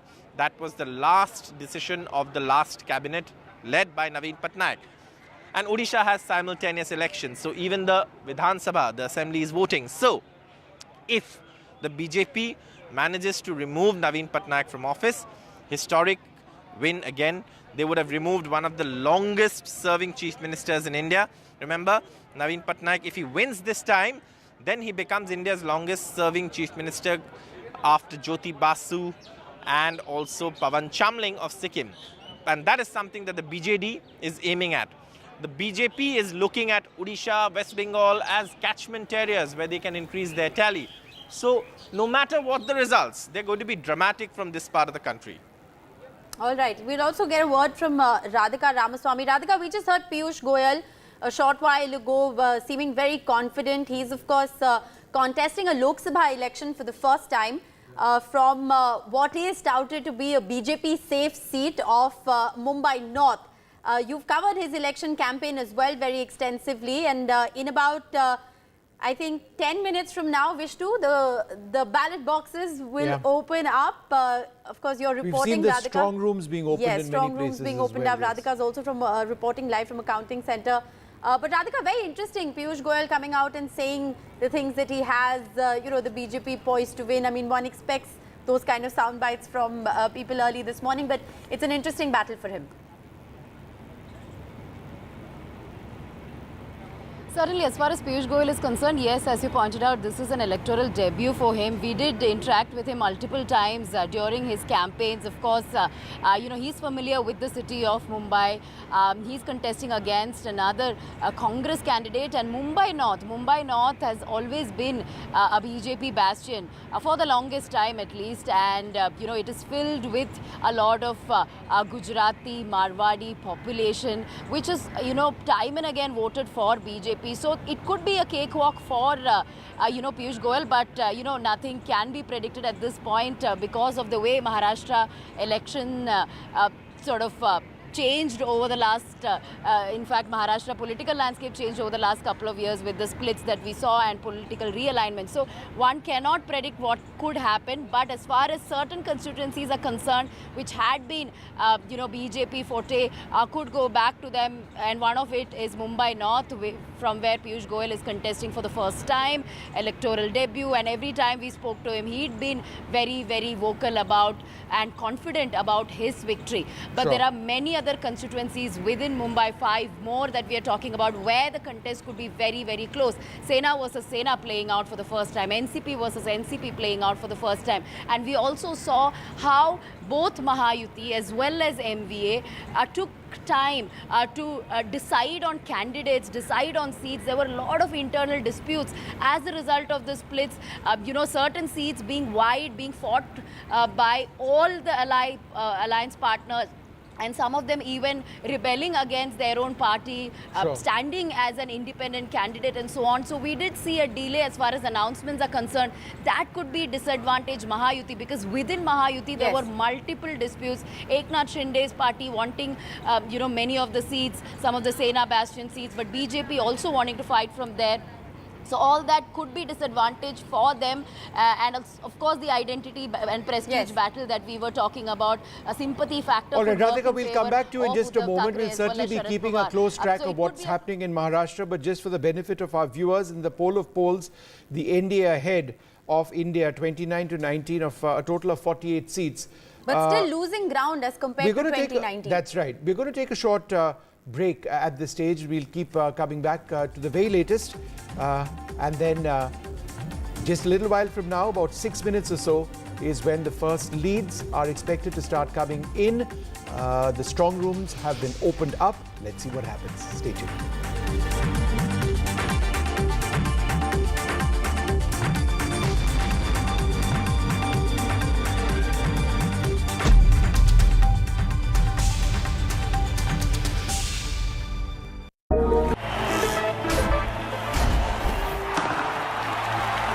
पता नहीं cricket का future कैसा होगा, पर ceiling fans का future पता है, because it's already here. Orient arrow sense with voice command. Alexa, switch on the fan. Orient BLDC fan, the future of fans. Get the magic of the best working for you now.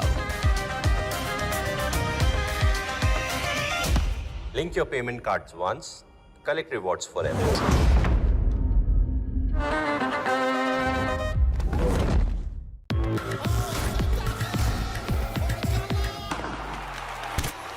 पता नहीं cricket का future कैसा होगा, पर ceiling fans का future पता है, because it's already here. Orient Aeroslim with reverse rotation mode, जो इंप्रूव करे air circulation. Orient BLDC fan, the future of fans.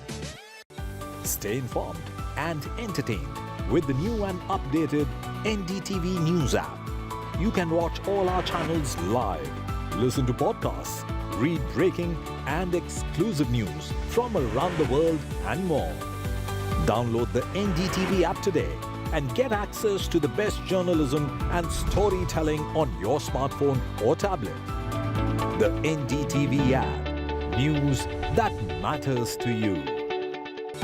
Stay informed and entertained with the new and updated NDTV News app.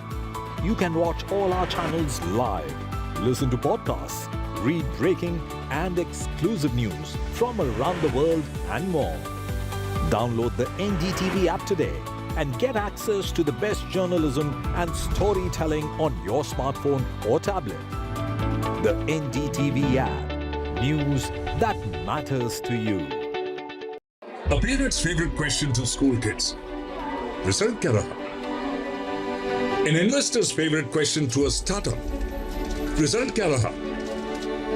Everyone's favorite question on a day of a cricket match. Result kya raha? India loves results, but this counting day, don't just know the result, understand it. Catch India's most important result out on June 4th on NDTV 24/7. Watch Result Kya Raha on NDTV. Stay informed and entertained with the new and updated NDTV News app. You can watch all our channels live, listen to podcasts, read breaking and exclusive news from around the world and more. Download the NDTV app today and get access to the best journalism and storytelling on your smartphone or tablet. The NDTV app. News that matters to you. Election means NDTV. चुनाव मतलब NDTV. चुनाव वने Andre NDTV. निर्वाचन माने NDTV.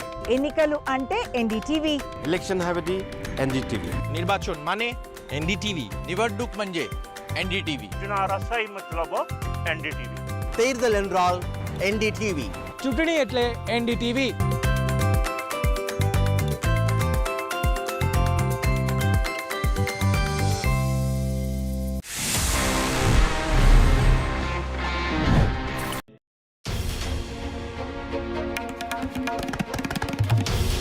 This is NDTV, and you're watching NDTV 24/7.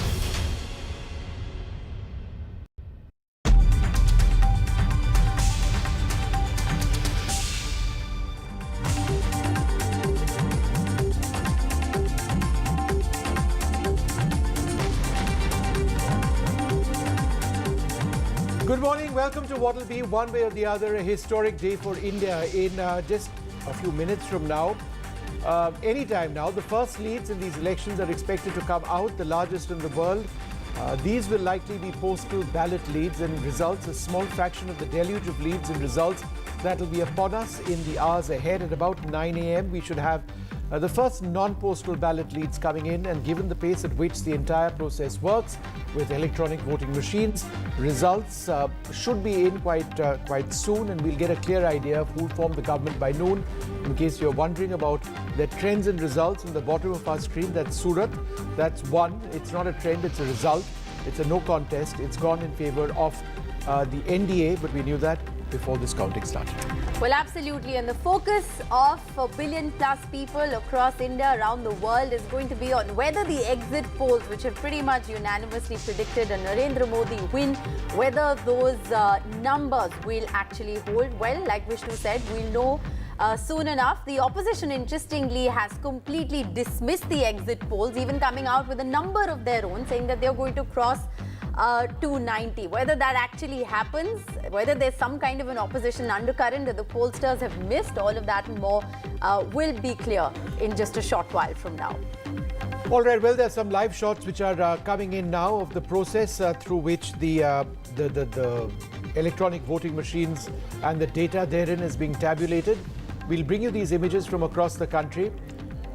But if the BJP does return to power, Narendra Modi will be only the second Prime Minister in India's history after Jawaharlal Nehru to win 3 times in a row. That's a staggering achievement if indeed it were to happen.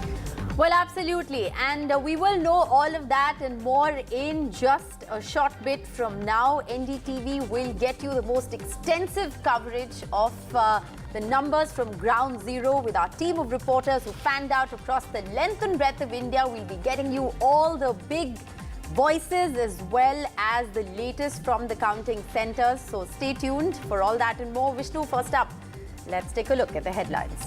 Well, it is well and truly D-Day. The Lok Sabha polls counting has now begun. The Prime Minister eyes a historic third term. The opposition hopes to prove exit polls wrong. That's the big story.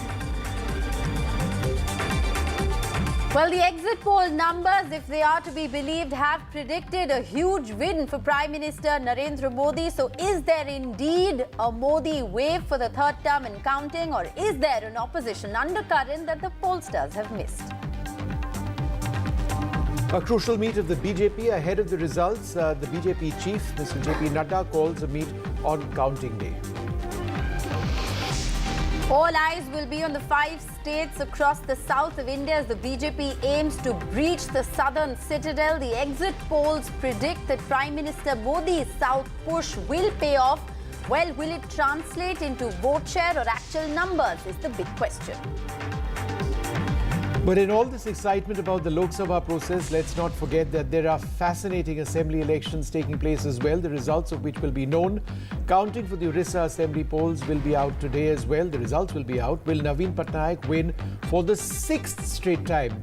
It's a key BJP versus BJD contest in Orissa at so many levels. Well, simultaneous elections in Andhra Pradesh as well, so counting will begin there in a short while from now. Is there a second term for Jagan Mohan Reddy or not? It's a tough fight from the TDP, Janasena, BJP combined. Central forces have been deployed in Andhra Pradesh to prevent any post-poll violence.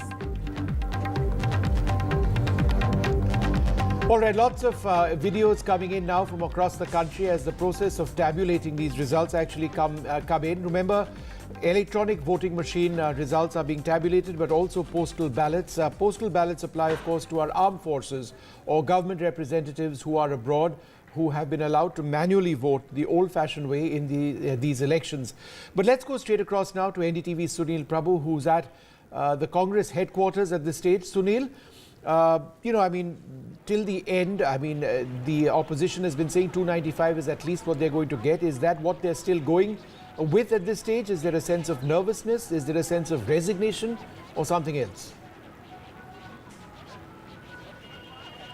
Well, I think a mixed mood here at the Congress headquarters, and no better than Mr. Alok Sharma, who's been at the Hindi Heartland. Do you agree with the exit polls in terms of, are you conceding already defeat? No, not at all. We are not agreeing with the exit polls. We are waiting for the exit polls. And the kind of conduct Election Commission is behaving with the opposition parties for last 2-3 years. So many things are there, and transparency is now the responsibility of the Election Commission of India. So many news are coming from different states, different areas, that EVMs have been changed.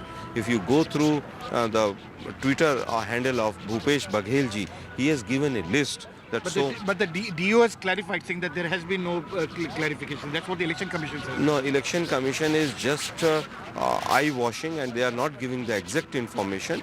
Now, the transparent counting is the responsibility of Election Commission of India, and we hope that they will follow it. So, do you agree that the Congress, Mr. Karge said 295?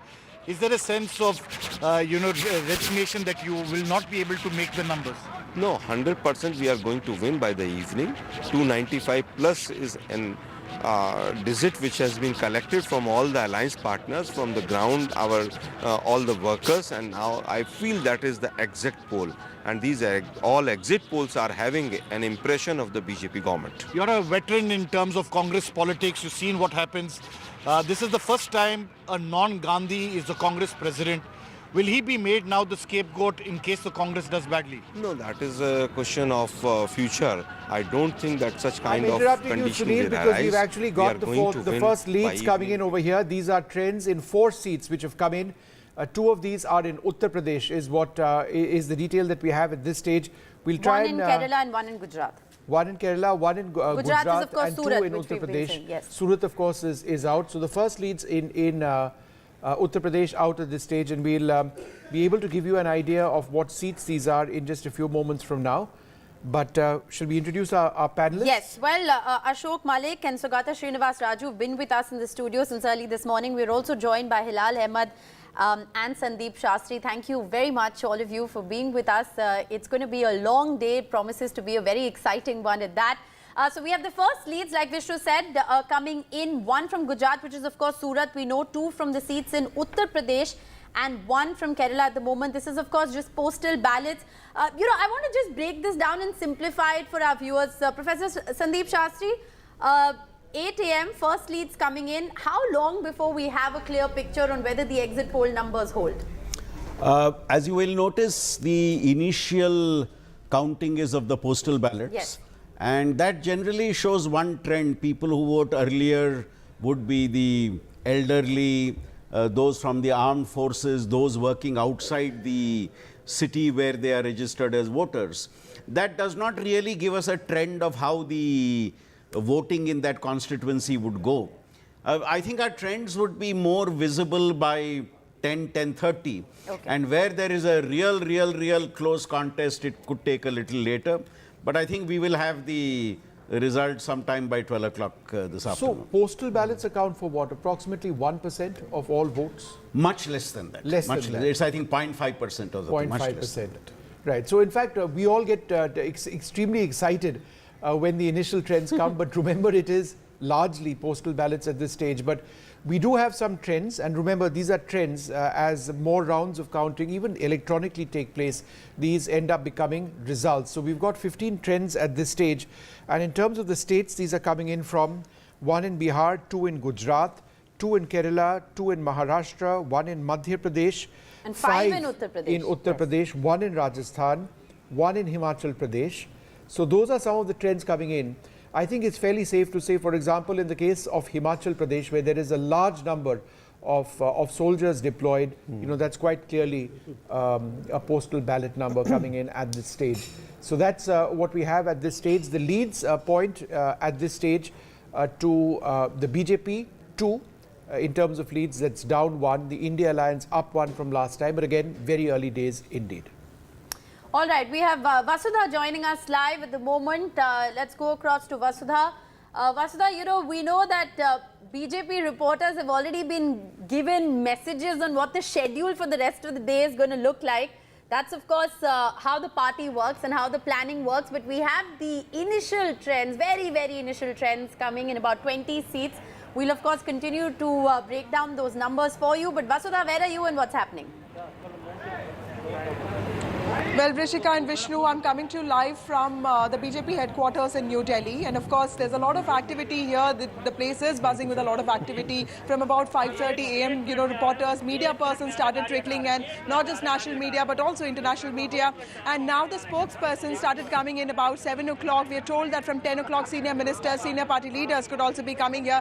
Remember, Rishika, that the party is a party that believes in preparations, but at the same time, it also believes in caution. So while we see puris and laddus being prepared here, being cooked here, they're also very careful about, they're also being very cagey about the scale of celebrations that are being planned for today evening. Just a few meters away from now, there's an extension of this building, a new BJP building that was built 2 years ago. So there are preparations going on there for today's evening event. But all of that scale and intensity of this will depend on the kind of mandate that the BJP gets. But of course, the historicity and record-breaking nature of the BJP coming back to term would also be, history in itself. So that is something that the BJP wants to drive across. I'm told that JP Nadda also has met a few leaders of the party today to take stock of the preparations. But as of now, at the BJP headquarters, there's a lot of activity, there's a lot of anticipation, there's a lot of excitement. The party, of course, is very happy, and party leaders are mostly very happy, and they're hoping that things go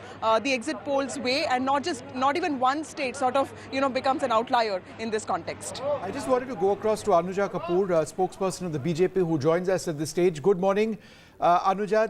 It's all right. Just half a second. We've got the election commissioner speaking. Let's listen in. 2-2.5 महीने की लंबी तैयारियों का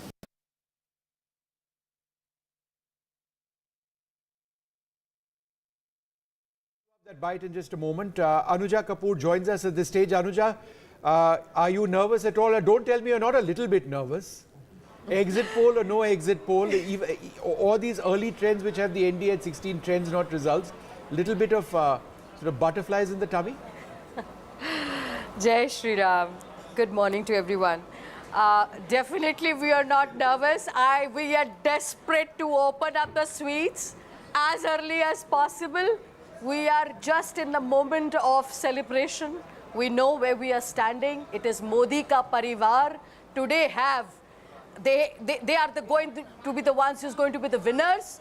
The Karyakartas, the Panna Pramukh, those are the real warriors who has worked on the booth, who has worked for Modi ji, has come forward, irrespective of caste, creed or religion. This is where Modi stand. The love of Modi is coming back with multifold, with 80% votes. We are coming up with that. Last 2019, it was 50%. Do you still believe, Anuja, that it's going to be, what, 400 or close to 400? Or that was something that had to be said? Of course it is 400 and plus. It is 370 plus. Because this is where we belong, because the development which is there, the development we'll talk about. what Modi's vision, that we'll talk about. You have already seen, the minute he came out of the sadhana, he started with his 100-day meetings. So you see that, do you see this man? This is a 24/7 leader of yours. Okay. So I'm very blessed that I belong to this party. And I believe he's speaking at 7 p.m. This evening, right, Anuja? That's when the Prime Minister addresses all the karyakartas of the party. So that's something that, I mean, irrespective of what happens in these elections, right? We are going to stand where we stand. It is not about irrespective. It is about what is Modi's vision which has brought us together. It is the unification, what Modi believes in. Ek Bharat, Shresht Bharat, he's talking about. Okay. This is the consecutive third term with an eye of 2029. People, all the opposition forgot that. All right. That they're talking about 2024. NB Subhash, spokesperson of the BJP, is also with us. But before we get a sense from him, Hilal Ahmed, if I can just come to you. You've been with us throughout our poll coverage as well. And it's interesting because, 400 par has been the nara. But at the same time, in the same breath, you heard the BJP spokesperson say we're getting 370 plus. How do you look at this entire positioning as far as 400 par is concerned? Pipe dream, reality, some exit polls are predicting their upper end to be 400. Basically, political party, the aim of the political party to create a hype, which is exactly what they did. Yes. And you just saw the spokesperson's statement that they were going to get 80% of votes. So it means that you have to be more enthusiastic. And one important thing which we must remember about the political mobilization of BJP, it's actually Karyakarta centric, which is, you have to look at not merely the second level leadership, but to go to the bottom. And that's why Panna Pramukh and Karyakarta, Modi ji always talk to Karyakarta directly. Right. And that has somehow created an impression that you need to have some kind of a narrative which is more enthusiastic, and 400 par was nothing but just to mobilize that Karyakarta and the Panna Pramukh at the bottom level of mobilization. Vishnu, do you want to just quickly discuss the trends that are coming in right now? We have I know, trends it is in quite, over 50 it is quite okay. So we've coming touched the 50 plus 50 mark. Yes. Trends in 61 out of now. 543. Remember, 273 is the target, 272, of course, the halfway mark. The NDA at 37, that's down 6 from last time. The India Alliance at 24, up 7. Again, postal ballots most likely in several states, particularly the hill states, Rajasthan as well. Wherever there are armed forces, there are postal ballots which kick in. So these are not reflective by any means of where things might be headed in, let us say, an hour or an hour and a half from now. But this is certainly enough to give us a talking point. If you take a look at these states, and I think this is interesting, again, a hill state of Himachal Pradesh, it accounts for many soldiers of the Indian Army. Different regiments, would vote over there. Soldiers were deployed over there. That we just had that number of Himachal Pradesh as well. But before we look at this any further, it's 42-27 in terms of just leads as this time, not results. Let's listen in to Arjun Ram Meghwal, who's spoken to NDTV just a few minutes back. Lok Sabha चुनाव संपन्न होने के बाद आज मतगणना होने जा रही है और मतगणना के दिन हम खड़े हुए हैं केंद्रीय मंत्री अर्जुन राम मेघवाल के दौलत खाने पर जो चौथी मर्तबा बीकानेर से इलेक्शन लड़ रहे हैं। और सर, कितने आश्वस्त हैं जीत में? देखिए, बीकानेर की जनता भारतीय जनता पार्टी को भरपूर आशीर्वाद देने जा रही है। आज नतीजे भी ये आपको बता देंगे कि चौथी बार लगातार भारतीय जनता पार्टी को जीत हासिल हो गई। पिछले 3 कार्यकाल से चौथा कार्यकाल कैसा था? देखिए, वो मैं शाम को 5 बजे बताऊंगा जब मैं सर्टिफिकेट लेके आ जाऊंगा। लेकिन निश्चित रूप से जो विकसित भारत की नींव है उसमें बीकानेर की भी बड़ी हिस्सेदारी होने वाली है। मोदी जी की लीडरशिप में तीसरी मर्तबा चुनाव होने देखिए, चुनाव 1 जून को 7वां चरण पूरा हो गया। आज तो मतदान के बाद परिणाम का निर्णय है। तो तीसरी बार मोदी जी प्रधानमंत्री बनेंगे, निश्चित रूप से बनेंगे। All right, Gajendra Singh Shekhawat's also spoken to NDTV, so a lot of top leaders from Rajasthan there. But before we go across to that interview, we have trends in 9 out of 25 seats in Rajasthan and 10 in favour of the BJP. So 10 out of 25 now, 10 in favour of the BJP. Let's listen in to what Gajendra Singh Shekhawat has had to say.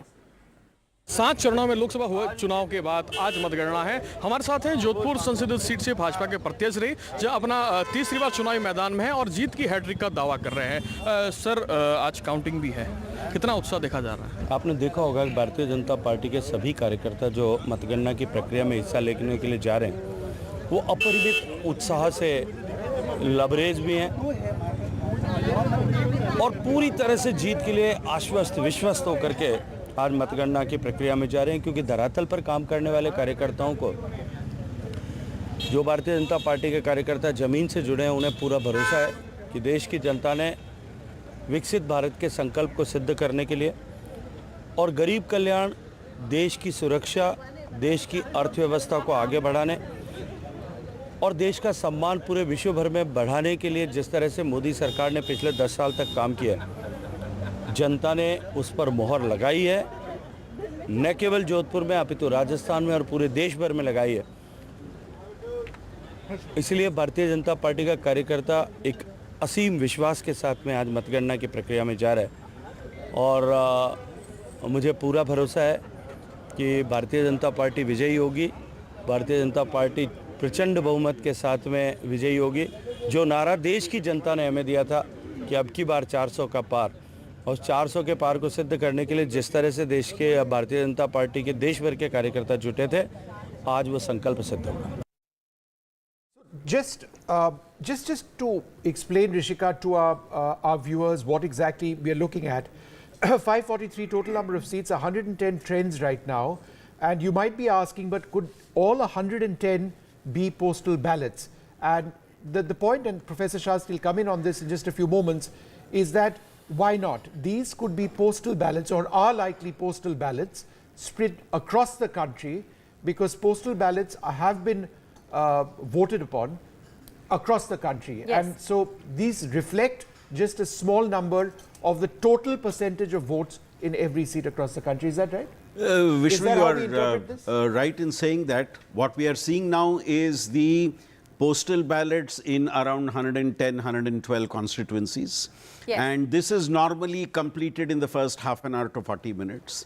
As you also said, it could be variation across constituencies. Yeah. In some constituencies, you would have much more postal ballots, where you have more cases, especially as was mentioned, constituencies where armed forces voters or security voters are more. Yes. They would have already cast their ballot beforehand. So it varies from constituency to constituency. How does one actually count postal ballots? It's manually done? Are there a couple of rounds? Yeah. It's manually done. So 3 rounds? Ballot Yes. paper, 3 rounds of checks and cross checks, right? Right. So it does take a little bit of time.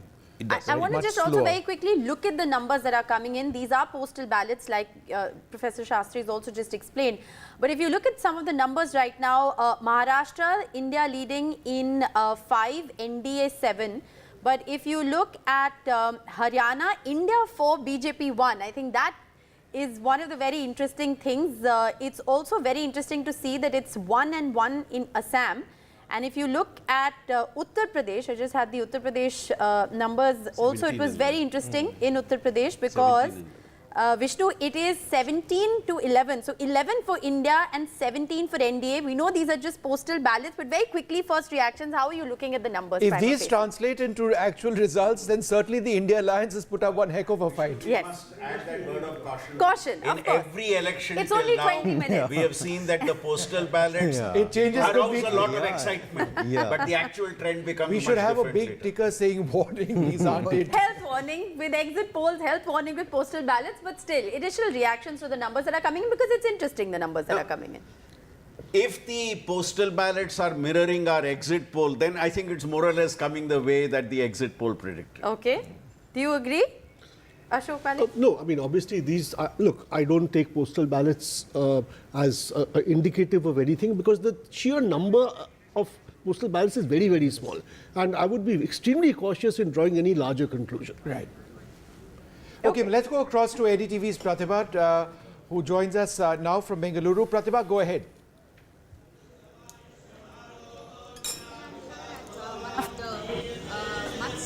The Adi Chunchungiri Mutt, and this is one of the mutts that is famous for the Vokkaliga community, and we have with us the JDS leader, the state president, Mr. H.D. Kumarasamy here, also a very famous Vokkaliga leader here in Karnataka. So that is H.D. Kumarasamy seeking divine intervention here right on the day of counting. In fact, just a couple of days ago, he was at one of the resorts here after a marathon election campaign that he partook in. Plus, we were talking about how the first phase of the election that was witnessed in Karnataka was more about Modi guarantees as well as the Congress guarantees. And then during the next phase of the election, we had one of the most controversial issues of Prajwal Revanna doing the rounds here. Let me see if I can actually get a word or two from Mr. Kumarasamy. Sir, one word from you with respect to the counting. How nervous or how hopeful are you? There is no question of nervous. There is no question of nervous. We are totally full confidence. We are going to win the elections. All our candidates from BJP and JDS, they will win. Kumarasamy, extremely hopeful all our candidates will win the election. Sir, one of the most controversial issues has been the Prajwal Revanna issue. There also we are going to win the election. After the election results, what are the decisions we have to take, we'll take. That was Mr. Kumarasamy talking to us about how there will be a decision that will be taken after the election results based on what transpires with respect to the Prajwal Revanna issue. Well, massive crowd here with respect to everybody trying to get a word or two from Mr. H.D. Kumarasamy there. So there he is talking much more on the election results today.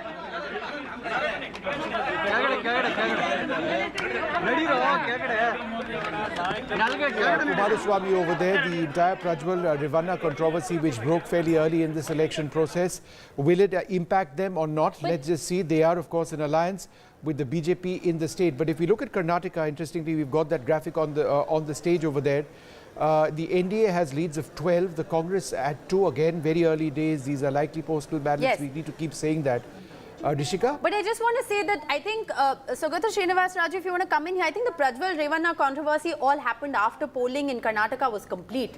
So the controversy in no way has a bearing on that. Prajwal Revanna's constituency had voted. The controversy broke 3 days before the first phase of polling. That is, Hassan went to polls the first phase, and 3 days before this whole circulation of the pen drive in Hassan had happened. But it became national news only after that. And so how many phases did Karnataka have? Two phases. 2 phases. So north of Karnataka and central parts of Karnataka voted in the second phase. But this broke in the first phase, so it will reflect if, the number of votes he's going to get, or is he going to win, or is he going to lose. All of that is but I think good. It became public information only after his constituency had voted, Hassan had voted. You have its possible impact being limited to Hassan, yes, because the news was spread in Hassan. But by the time the second phase in Karnataka came, this broke out. And the second phase was the phase where BJP was hoping to do very well. So that was the worry for the BJP, that this issue broke out before the second phase of the poll. Just out of curiosity, where are the postal ballots in Karnataka? 14 of 28 out. The NDA leading in 13, that's down 1. The Congress at 2 is up 1. So it's still resoundingly, going in the NDA direction, yes, but again, with where all the it's really neck and neck, Vishnu, is Maharashtra, because it's 11 and 11. Just if we are talking about the postal lead. Yes. Good for the Congress, they can feel some kind despite this controversy taking place. Yes. Let's go across to Mahima Singh of the Congress Party. Mahima, these are of course very early days. Trends in 216 of 543 places, the NDA at 116, the India Alliance at 96, 117 to 96 at this stage. Any thoughts on what we are seeing on our screen at this stage? We know that it's early, but any thoughts as far as the opposition is concerned, your party is concerned? Jai Hind. Those famous lines of Dushyant Kumar's occur to me this morning when he says, कैसे आकाश में सुराख नहीं हो सकता, एक पत्थर तो तबीयत से उछालो यारो. We have fought this election on the ground with the people of this country very strongly with all our might and all our efforts. So I am very sure that the results, as they will turn in during the day, will favor the people of this country, will favor the democracy, will favor the constitutional values. We are very hopeful. Our cadres are very hopeful. All we have done through the elections is raise people's issues. And that is how an election must be contested in a parliamentary democracy such as India's. All right, Neerja Chaudhary is also with us in the studios. Neerja, how are you looking at the numbers? We have leads in 227 out of trends rather, 543, and it's only 8:30, so a lot of health warnings. These are still postal ballots, very early on in the morning. So no smiles, no excitement, just very boring. How are you feeling? No, I don't think we should rob ourselves of excitement, even if it's early hours. And it's, this is D-Day. We waited for 2024 counting day for a very long time.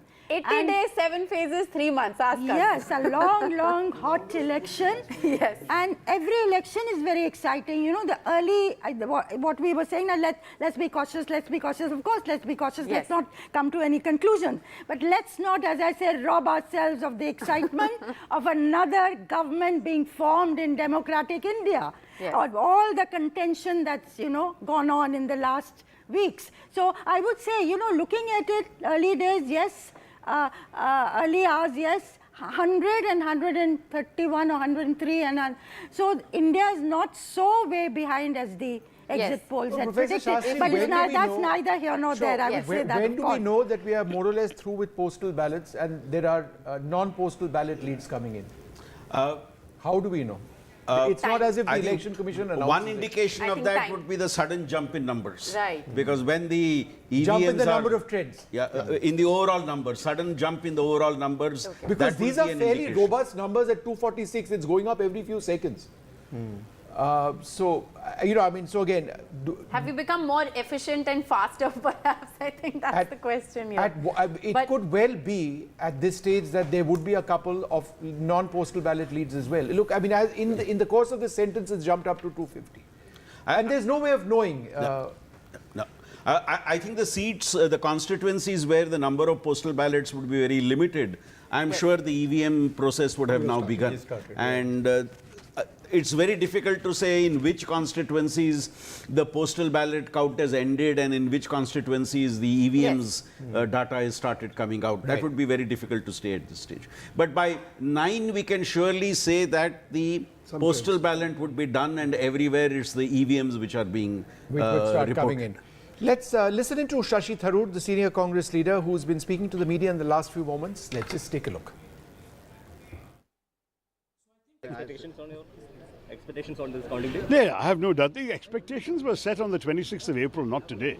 Because the fact is that once people have cast their votes and the boxes are sealed in the strong rooms, there is frankly no further room for any argument or debate, right? I mean, this has happened, it's happened. So people have voted. All we have been doing is waiting 6 weeks to find out how they voted then.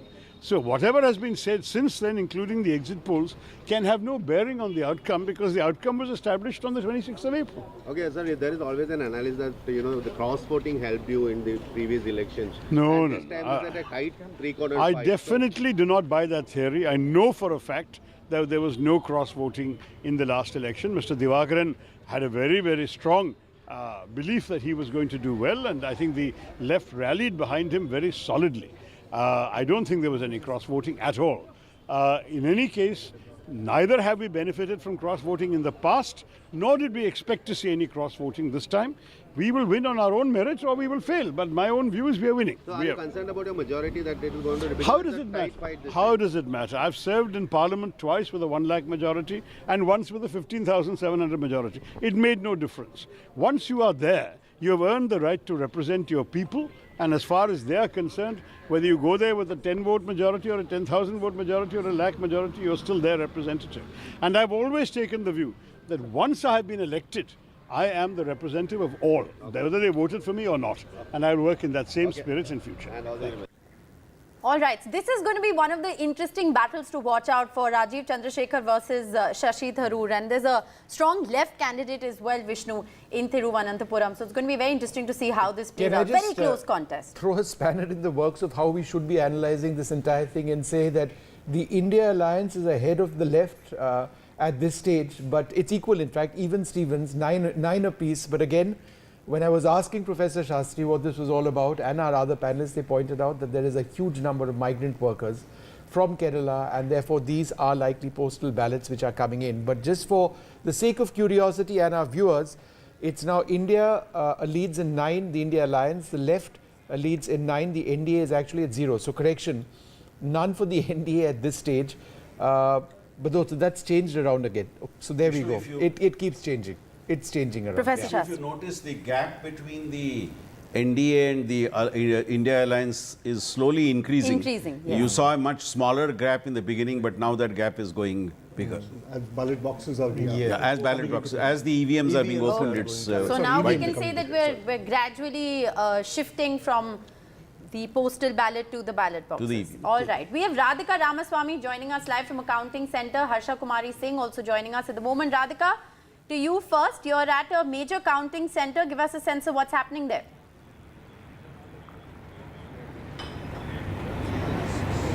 That's right. I am at a counting centre in Goregaon. In fact, 3 constituencies votes being counted here, which include important constituencies in Mumbai North Central, as well as Mumbai Northwest constituency. Of course, Mumbai North is from where Piyush Goyal is contesting. It could be a cakewalk for him because North had been a BJP bastion of sorts. He's contesting against Congress. As far as Mumbai is concerned, it's BJP versus Congress in 2 seats and Sena versus Sena in 3 seats. And what we are hearing now is, as far as Mumbai Northeast is concerned, where it is a contest between BJP and UBT Sena, which is Mihir Kotecha versus Sanjay Dina Patil. Looks like Sanjay Dina Patil at the moment is having a lead. So Uddhav Sena having a lead. Also, we are hearing that this is a close contest. That's what exit polls have been saying. 11-11 is what we are hearing at this point. Of course, too early to speak about, the results as of now. In favor of India. As we've been predicting, as a result of the change in political landscape, this time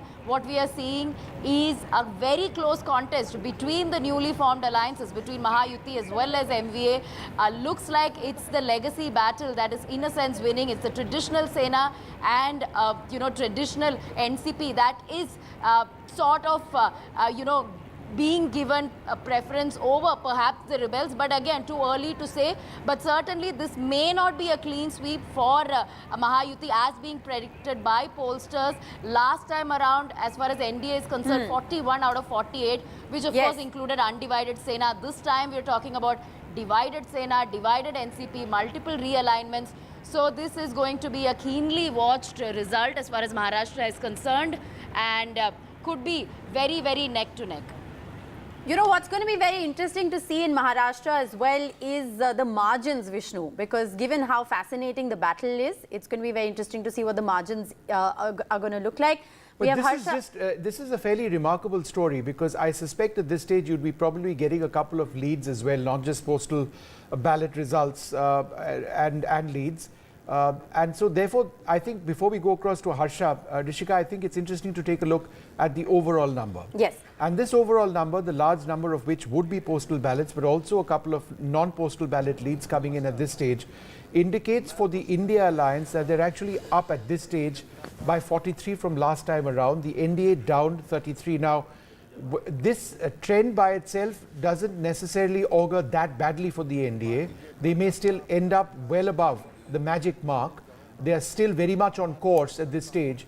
But I think even if these are leads with postal ballots and a couple of leads thrown in, this would be encouraging. I think that's the word which can be used for the India Alliance. Nija, how would you look at this? Postal ballots and a couple of leads coming in for both the 35 minutes. Yeah, it is early days. We've seen one group or another overtake, the other one. So I think I would say on that to come to any conclusion. But overall, what it's telling you is not a runaway success of 400 plus. If you go at this rate, we may not go at this rate as we progress into the counting. But let's see. but it's becoming quite interesting. Sitting here at this moment. 41 seats are up. 2019 figures, you know, it's 41 seats.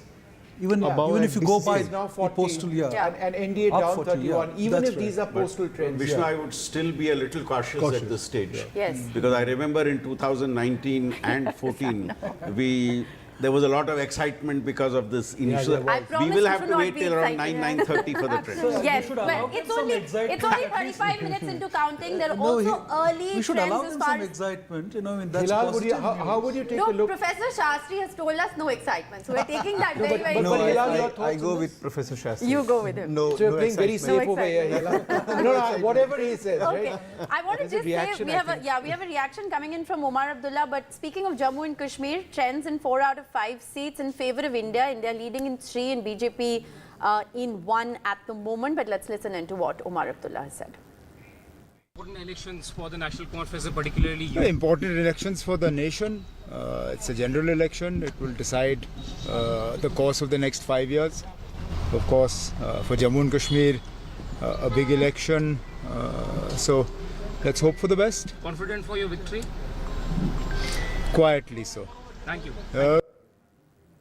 Such important elections these in Jammu and Kashmir, particularly given the voter turnout, which has been so large. Yes. If there's been one of the major successes in this entire election process has been people coming out to vote without fear. That's been a huge factor in elections in the past, and irrespective of who does well, the fact that we've got a security situation across large parts of Jammu and Kashmir which have actually allowed that, I think, is a huge takeaway. The highest in 4 decades, Vishnu. Incredible, absolutely. Yes. But let's go across to Harsha Kumari Singh right now. Harsha monitoring all these leads and results very closely. Harsha, the latest we have 21 out of 25 seats. These are leads, largely postal ballots, presumably 14 for the BJP, India at 7. For the BJP means that it's 6 down from last time. But Rajasthan is a state where we've got the BSF, we've got the Indian Army, so postal ballots would certainly constitute an important part, right, Harsha? Also, Harsha, these leads very interesting given the fact that the BJP is eyeing a 25 on 25 hat-trick this time around. They've clean swept in 2014 and 19. Well, yes, and unanimously I've looked at all the exit polls, and our sense on the ground also is that Rajasthan is one of the few states where the Congress can actually hope to open their account. So I think perhaps these early leads could be indicative, though of course I don't know how much we're going to get out of Congress leaders. Mr. Ashok Gehlot unfortunately is down with a slip disc, so he's been advised bed rest, but I'm sure if the party does quite well, he will at least give us a bite. And Sachin Pilot, surprisingly, is in Delhi, so maybe someone can go off to his residence and get something from there. But yes, on a more serious note, Vishnu, I think, the issue in Rajasthan is not so much the 25 out of 25, but really the litmus test for the new leadership. Remember, Rajasthan is one of the states where the BJP central leadership has experimented. They've edged out Vasundhara Raje. They've put in little-known Bhajan Lal as the chief minister. Has this government been able to perform or not in the past 4 months? I think that's something that the people would also have voted when they went in to vote in the first phase. And remember, in the first phase, the voting actually dropped alarmingly. It was almost 5 to 6% down. So that was definitely a cause of worry. Of course, big faces from the BJP. Bhupendra Yadav, first time making a foray into electoral politics from Alwar. Harsha, I'm interrupting you for half a second because Professor Shastri, what we are seeing in the last 30 seconds is the NDA alliance leads from postal ballots and other leads as well, presumably at this stage, pulling well ahead. The gap is widening, as you India. said. That gap is widening. That was something which was expected certainly by exit polls. Vishnu, not only is the gap widening, the trend we saw state by state seems to be the trend that is being picked up from the results of the exit poll. The only exception seems to be West Bengal and Maharashtra, where the TMC and the India Alliance seem to be a little ahead. That's the only exceptions to the broader trend. Well, you're talking about Bengal. It's absolutely fascinating. And Nija, you're welcome to come in on this. 22 out of 42 trends at this stage. The BJP 11, the Trinamool at 10, the Congress at 1. In Bengal, the BJP just a little bit ahead of the Trinamool at this stage. Very early, but still. Yeah, very early, but you know, neck and neck, and yet the exit polls also pointed to the BJP being a little ahead. And Maharashtra or even Rajasthan is very fascinating. Yes. Because, I mean, 7 leads for India. That's the way the ground situation had shown, you know, that they were tucker in many, many constituencies. So let's see how it ends up. But Rajasthan, Haryana, Maharashtra, those are the states where the opposition put up a contest. So Rajasthan, Haryana and Maharashtra, we have MV Suresh as well of the BJP. He's been waiting. Thanks very much for waiting so patiently. Your quick reaction to the numbers that we're seeing right now.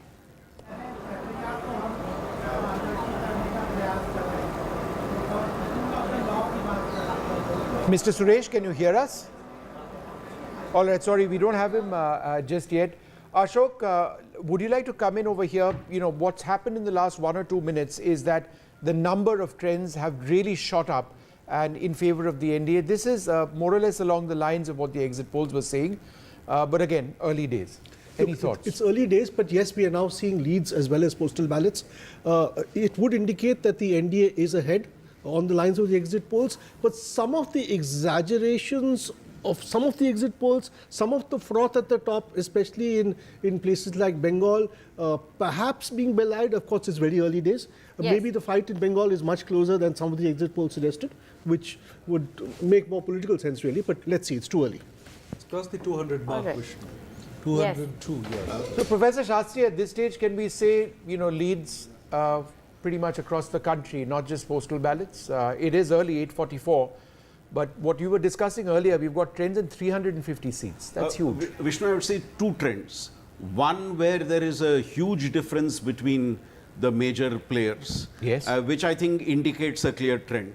And you also see certain states, West Bengal, Haryana, where the difference is very marginal. Maharashtra, West Bengal, Haryana, where the gap between the main players is very, very less. And now those could change quite interestingly. And so those may still be postal ballots. No, it could be the EVMs have opened, but the initial rounds of EVMs, the fight is still tough. So I'm looking at the difference where the gap is quite wide between the contestants, which seems to settle a trend. Whereas where it is narrow, still it could go either way in the next hour. Well, we have some leads, Vishnu, that are coming in as far as leaders are concerned as well. Some of the key faces in this election, and that's going to be very interesting to see, you know, how that plays out. Gaurav Gogoi leading in Jorhat, Mr. Sonowal leading in Dibrugarh. These are as far as Assam is concerned. But we have Uma Sudhir joining us as well, and as far, all right, Uma Sudhir and Sam Daniel both joining us. As far as Telangana is concerned, Asauddin Owaisi is leading. He was up against a formidable opponent this time around, Madhvi Lata, who's trailing at least at this moment. But Uma, what's the general sense as far as the numbers at the moment are concerned?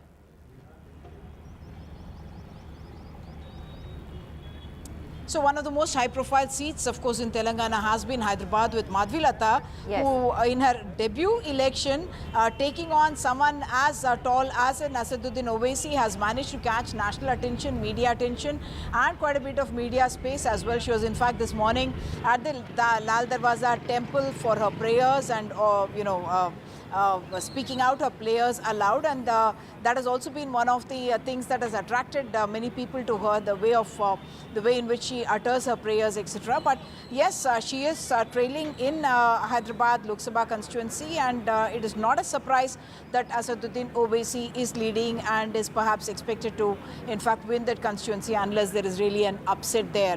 The other seats that the BJP per se would be looking at is also E.T.L. Rajender's seat in Malkajgiri, at which counting centre I am. He's also someone who's come in from the BRS and is contesting on the BJP ticket here. Then you have Adilabad that they are looking at, where they are hoping to be able to get a win. Then Bandi Sanjay's Karimnagar and Chevella, where they have Konda Vishweshwar Reddy, all these seats. And BJP would really need to almost you know, increase its vote share significantly if it were to really go into double digits, as their national leaders as well as Amit Shah have been Uma, saying. there's something interesting to look at over here. Of course, very early days, but Prajwal Revanna in Hassan is actually leading at this stage. The exit polls have predicted that he will That's, you know, very early days, obviously. H.D. Kumaraswamy leading as well. Just taking to Karnataka, D.K. Suresh of the Congress party leading, Tejasvi Surya leading in Bangalore South. And in terms of other leaders, Rahul Gandhi at this stage leading in Wayanad. And leading in Raebareli as well. I see. Yes, he's leading in Raebareli, and in fact Smriti Irani is leading in Amethi. Many had said it's going to be a tough fight for Smriti Irani this time around as well, but she's leading in Amethi, is she? Yes, Smriti Irani is leading, Menaka Gandhi is leading, Akhilesh Yadav, his wife Dimple Yadav, both leading. Karan Bhushan, very interesting, Kaisarganj, his father was denied a ticket on grounds of sexual harassment charges. He's leading. Very interesting also in Purvanchal, Afzal Ansari from Ghazipur is leading at the moment. Narendra Modi, of course, from Varanasi And is Shashi leading. No Tharoor, in the Tharoor versus Chandrasekhar fight, it's Shashi Tharoor who's leading right now. Yes, very, very interesting. So Sam far, no also with us. Sam, it's over to you. How are you looking at the numbers right now? Well, Rishika and Vishnu, in Tamil Nadu, it appears the DMK alliance, the DMK Congress alliance leads in most of the constituencies. Initial leads from Tirunelveli, particularly the postal votes count, suggest the BJP's Nainar Nagendran is leading. It's with respect to the postal votes thing. But largely, if it continues, then it will be advantage BJP in terms of opening its first account fighting elections in Tamil Nadu on its own. But too early to say that. But initial trends show at least in one constituency in Tirunelveli the BJP is leading. But otherwise, it appears to be a clear advantage, a clear sweep-like trend for the ruling DMK in Tamil Nadu, which had retained its 2019 alliance, which had swept the poll last time as well. The DMK had largely fielded its standing candidates. Of course, some changes were brought in. The key candidates include Dayanidhi Maran, Kanimoli, T.R. Balu. In Congress is Karthi Chidambaram. In BJP, of course, you have Union Minister Murugan, BJP Chief Annamalai. At the moment, they're all trailing. And in terms of the AIADMK, although it's the first election under the singular leadership of Edappadi Palaniswamy, they had fielded, many would say, weak candidates. Many of the veterans were not really keen to fight this time, perhaps hoping that the ruling DMK has a better chance, but too early now. But numbers go as predicted by the exit polls. The DMK and its allies largely leading in most of the seats, except one going in favor of the BJP, that's in Tamil Nadu, that's in Tirunelveli. Well, one of the most fascinating states, we'll just go across to our guests in a moment. Let's pull up the numbers for Bengal at this stage, where it does appear that the BJP is actually pulling ahead of the Trinamool Congress. It is still a big fight over here, but the Trinamool is down 2 from last time. The Congress is, in a sense, a surprise in a state which has been dominated last time around by the BJP and the Trinamool. And all of the major leaders of the BJP at this stage appear to be leading, several of them in fact, other than Lokit Chatterjee, I should say, yes, who's actually trailing in Hooghly. Well, Adhir Ranjan Chaudhary is also leading, and Yusuf Pathan is trailing there. That was going to be a very interesting, yes, a very interesting seat to watch out for at the moment. Before we, quickly get a word from the spokespersons, can we just look at the numbers right now, given the gap, Sandeep Shastri? Are we allowed to be a little excited or not yet? You're seeing a gap of around 85 seats now. And so that of course, is a trend. I mean, we can depending on where you sit, people will be smiling or purely in the center. No, purely in the center. So again, is this a trend in terms of beyond postal ballots? Can we now move beyond that? Yes. Because beyond a shadow of doubt. Without Now a shadow of doubt. EVMs. So these are EVMs now coming in. So postal ballots and non-postal ballots. Dispassionately, that was my question. So no smiles so either way. we can move beyond yes. that. Yes, we can move beyond that. We have Mahima Singh, like we said, NV Subhash, Shivam Chhabra. Shivam Chhabra and NV Subhash, both BJP spokespersons with us. We'll quickly get in a word. NV Subhash, okay, Shivam Chhabra, to you first. How are you looking at the numbers as far as the Hindi heartland is concerned, particularly Haryana and Rajasthan at the moment? See, I think early trends are never reflective of the actual result. But whatever the postal ballots they are basically delivering is certainly interesting. And I think we must not jump the goals and probably wait for the right moment to come and then celebrate what we are here to do so for today. I think the results are going to be better than the trends. This is what I can say. You know, a couple of interesting states over here in terms of trends. Orissa, 12 out of 21 trends at this stage. The BJP up 10, the India Alliance at 1, and the BJD is down 6 at only 1. So what we are seeing is, a clear indicator of a trend away from the BJD in Orissa. In Punjab, the Congress is of 12 leads is at 6, the BJP at 4. It's still 2 down for the Congress. Mahima, if you take a look at some of these leads at this stage, and the overall situation places the India Alliance at 165. It appears you're going to be well short of your hope for 295, because at this stage we are moving well beyond postal ballots. I would say, Vishnu, के यकीन चांद पे सूरज पे एतबार भी रख, मगर निगाह में थोड़ा सा इंतजार भी रख.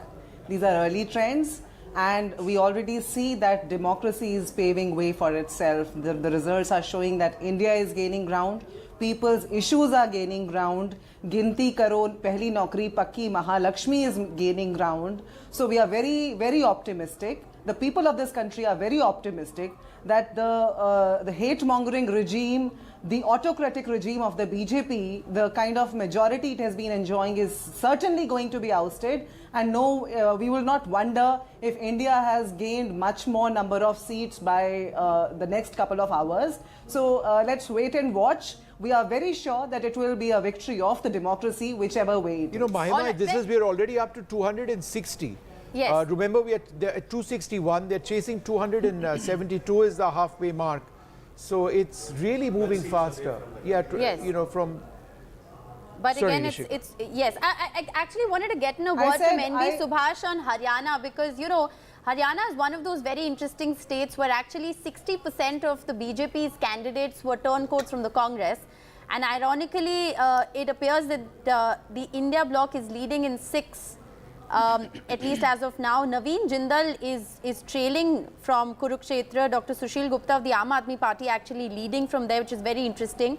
Kumari Shelja is also leading from Sirsa at the moment. That's what we are learning, which is also very, very interesting. And Manohar Lal Khattar is also trailing at the moment from Karnal, which I think is also very interesting. So very quickly, NV Subhash, there was a lot of turbulence in Haryana, change of guard, new faces got in. There was a sense that the BJP had sensed anti-incumbency and therefore made all of those changes. How are you looking at the numbers overall and Haryana in particular? See, as far as the trends is concerned, the exit polls have very clearly given a good number of seats for NDA, which is, the slogan that Abki Baar Modi Sarkar, Abki Baar 400 Baar. It is going to come true as you see the exit polls and the postal polls, the ballot and the countings of the EMS, just EVMs. So this is very clear and evident that Bharatiya Janata Party under the leadership of Modi, which Modi guarantee, will definitely prevail. As far as Haryana, you are just talking about. Even I'm seeing in the screen that this is too early to predict or to say anything. Okay. Because the Haryana has a unique culture that they give either one way to the one party and to next to other party. Hilal but first, we are and then very Professor sure. Shastri. Sir, just half a second, sir. Some important trends coming in. Hilal first. Yeah, first thing is that initially we were talking about a wave election, etc. But it turns out to be clear that it is not a wave election. It's a highly localized election. Yes. Every state is different, and that's why if you carefully look at the number at the national level, you find that India Alliance is not doing badly. Yes, they put up a fight. The other point is the NDA as an alliance is 7 short of the halfway mark in terms of leads. Yes. But if you look at the left corner, this the is BJP not going to be a being 400 result. I think from now it's pretty clear that it's not going to be NDA at 400. If you look at the BJP leads, it's in 235 seats, which is 29 down from last time. Yes. And in the case of the Congress, it is 76 leads, which is 31 up from last time. So I think we need to look at both these numbers, the big numbers there of NDA, India and others, and also the 2 major parties which is being shown in the box on the left side. You know what is interesting, and I want to spend a little bit of time on this, is Uttar Pradesh.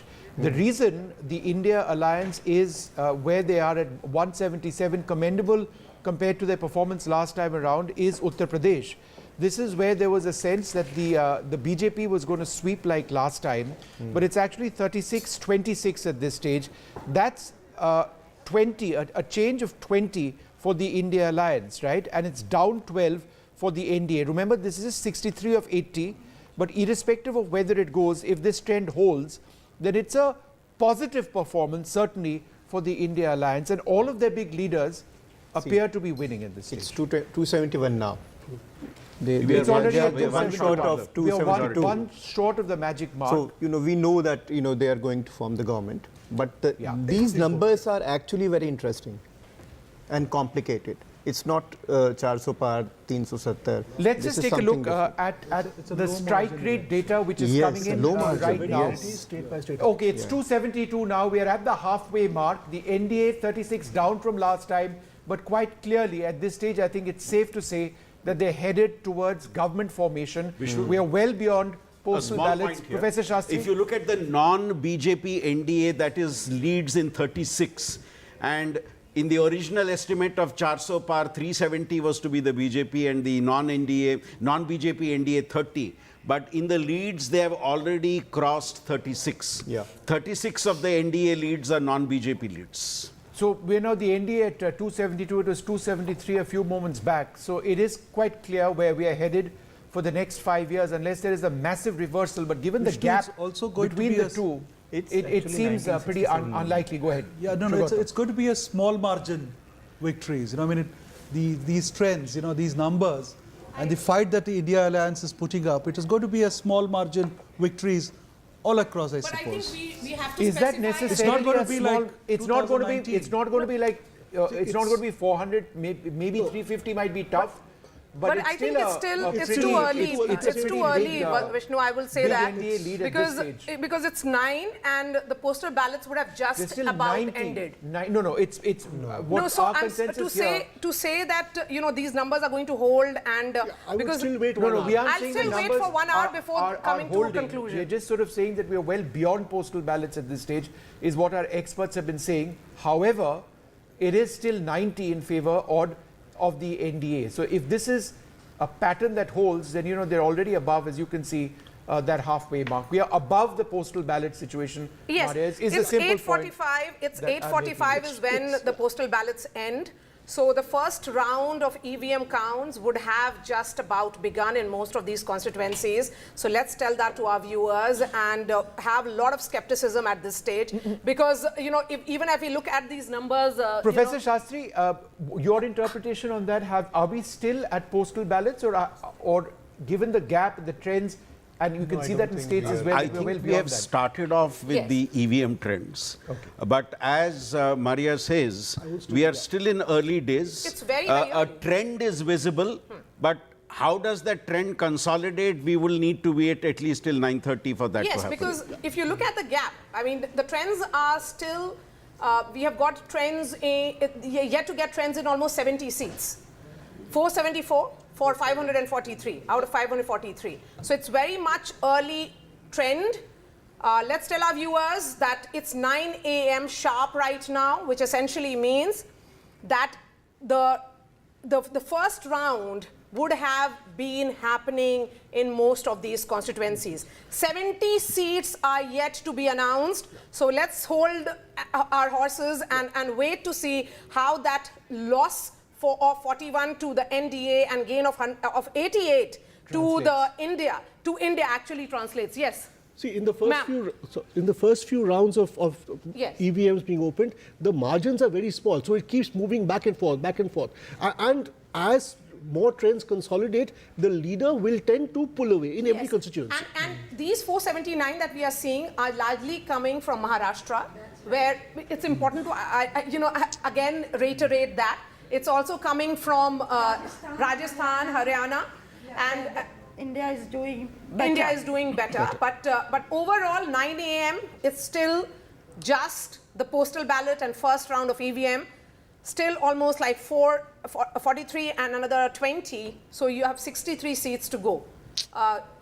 Sandeep Shastri, you would add to that. Yeah, Maria, I would concede the point you are making. The trends seem to be visible, but then do these trends consolidate over time? Because already you are seeing a gap of around 94 seats between the India Alliance and the NDA. Yes. And if you look at the left box, you are looking at 241 leads for the BJP out of the 278 and 79 leads for the Congress in the India bloc. It's interesting, Maria, that the Congress leads in India is half, whereas the BJP leads in NDA is quite significantly higher. Though, of course, the non-BJP NDA's leads are in the range of around 37 seats. So, not much of a surprise that Rahul Gandhi is leading from Wayanad. From both seats, in fact. But let's bring up that graphic on strike rates, if we can, at some stage. What does appear to be quite interesting is that while the exit poll, the exit poll results, if you want to use that word, has been consistent across the state, the one area where the lead's position is curious at this stage is the state of Uttar Pradesh, where 67 of 80 are out, where the India Alliance is actually up 23 from last time, leading in 29, the NDA at 37, that's down 14. Again, early days, all of that, but we are now into that first round, at least, of the EVM results which have come in. Maharashtra is another curious state because that is one where, that's right, we've got the, okay, right, so let's just Maharashtra over there. The India Alliance, narrowly, reasonably ahead over here of the NDA. But everywhere else, Maria, it's, the gap has opened up substantially between the NDA and the India Alliance. Okay, let's straight go to the Congress headquarters, 24 Akbar Road. That's where Sunil Prabhu is joining us live from. Sunil, the Congress, how are they viewing it? Early trends, not really trends, I would say. It's still the EVM rounds are yet to begin. Well, they are quite gratified and no better than Mr. Pawan Khera, who's been working for the media right through this entire campaign and much before that for the last 1.5 years. Are you happy with the kind of trends that are emerging right now? Well, no premature celebration, no premature depression. These are postal ballots. We value postal ballots. These are government employees expressing their anger against the government. And we are very confident when the machines open, we'll do even better. But given the trends and the forecast, it still shows that the NDA has the numbers and they will be able to form a government. We are absolutely confident. Let the machines open. We are absolutely confident of touching the 295 number. It's interesting that you say you have confidence in the EVM because right through this campaign, and we saw that, and no less than the Election Commission pointed it out, that you kept casting aspersions on the electoral voting machine. Why are you now having so much of faith? None of us should be touch-me-nots. If we are questioning something, doesn't mean we are attacking them. Why is the Election Commission as insecure as with the Prime Minister of India that they can't tolerate a question? I mean, we have a right to question and it's their duty to respond to our questions. As simple as that. Now the question is that in case the numbers don't come, this is the first time that a non-Gandhi has led the Congress party. Will Mr. Kharge become the scapegoat in this entire exercise? It's not the first time a non-Gandhi. I mean, after Sitaram Kesri as well as Narasimha Rao. You know the history of the Congress better than I do, so don't say that. So I'm saying after such a long time, Mr. Kharge, will he become the scapegoat? Because we saw Narasimha Rao and Kesri Sahab. Why do we talk the language of the BJP? The scapegoats are for the BJP to find, not for us. We don't find scapegoats. We work together. We sink together, we sail together, we win together. Is this a question mark on Rahul Gandhi's, leadership? No, there is nothing of that kind. Everybody did his or her assigned role. Mr. Kharge decided that Mr. Gandhi should go on a Bharat Jodo Nyaya Yatra. Mr. Gandhi went on a Bharat Jodo Nyaya Yatra. The Congress president decided that Priyanka ji should campaign extensively, and she did campaign extensively. So we have all been assigned roles by the party president. The real issue, of course, is somewhere where you have been the political secretary to Sheila Dixit. A sad day for Delhi in terms of the AAP and the Congress coming together, and yet the trends clearly show that alliance hasn't worked. Let's wait and watch. But you know, the fact that the alliance didn't work on the ground. I would not jump to any conclusions. It's too early in the day to jump to any such conclusions. And do you think that this trend of an AAP Congress combined can work together in the assembly election? As I said, it's too early. Let's wait and watch. Okay.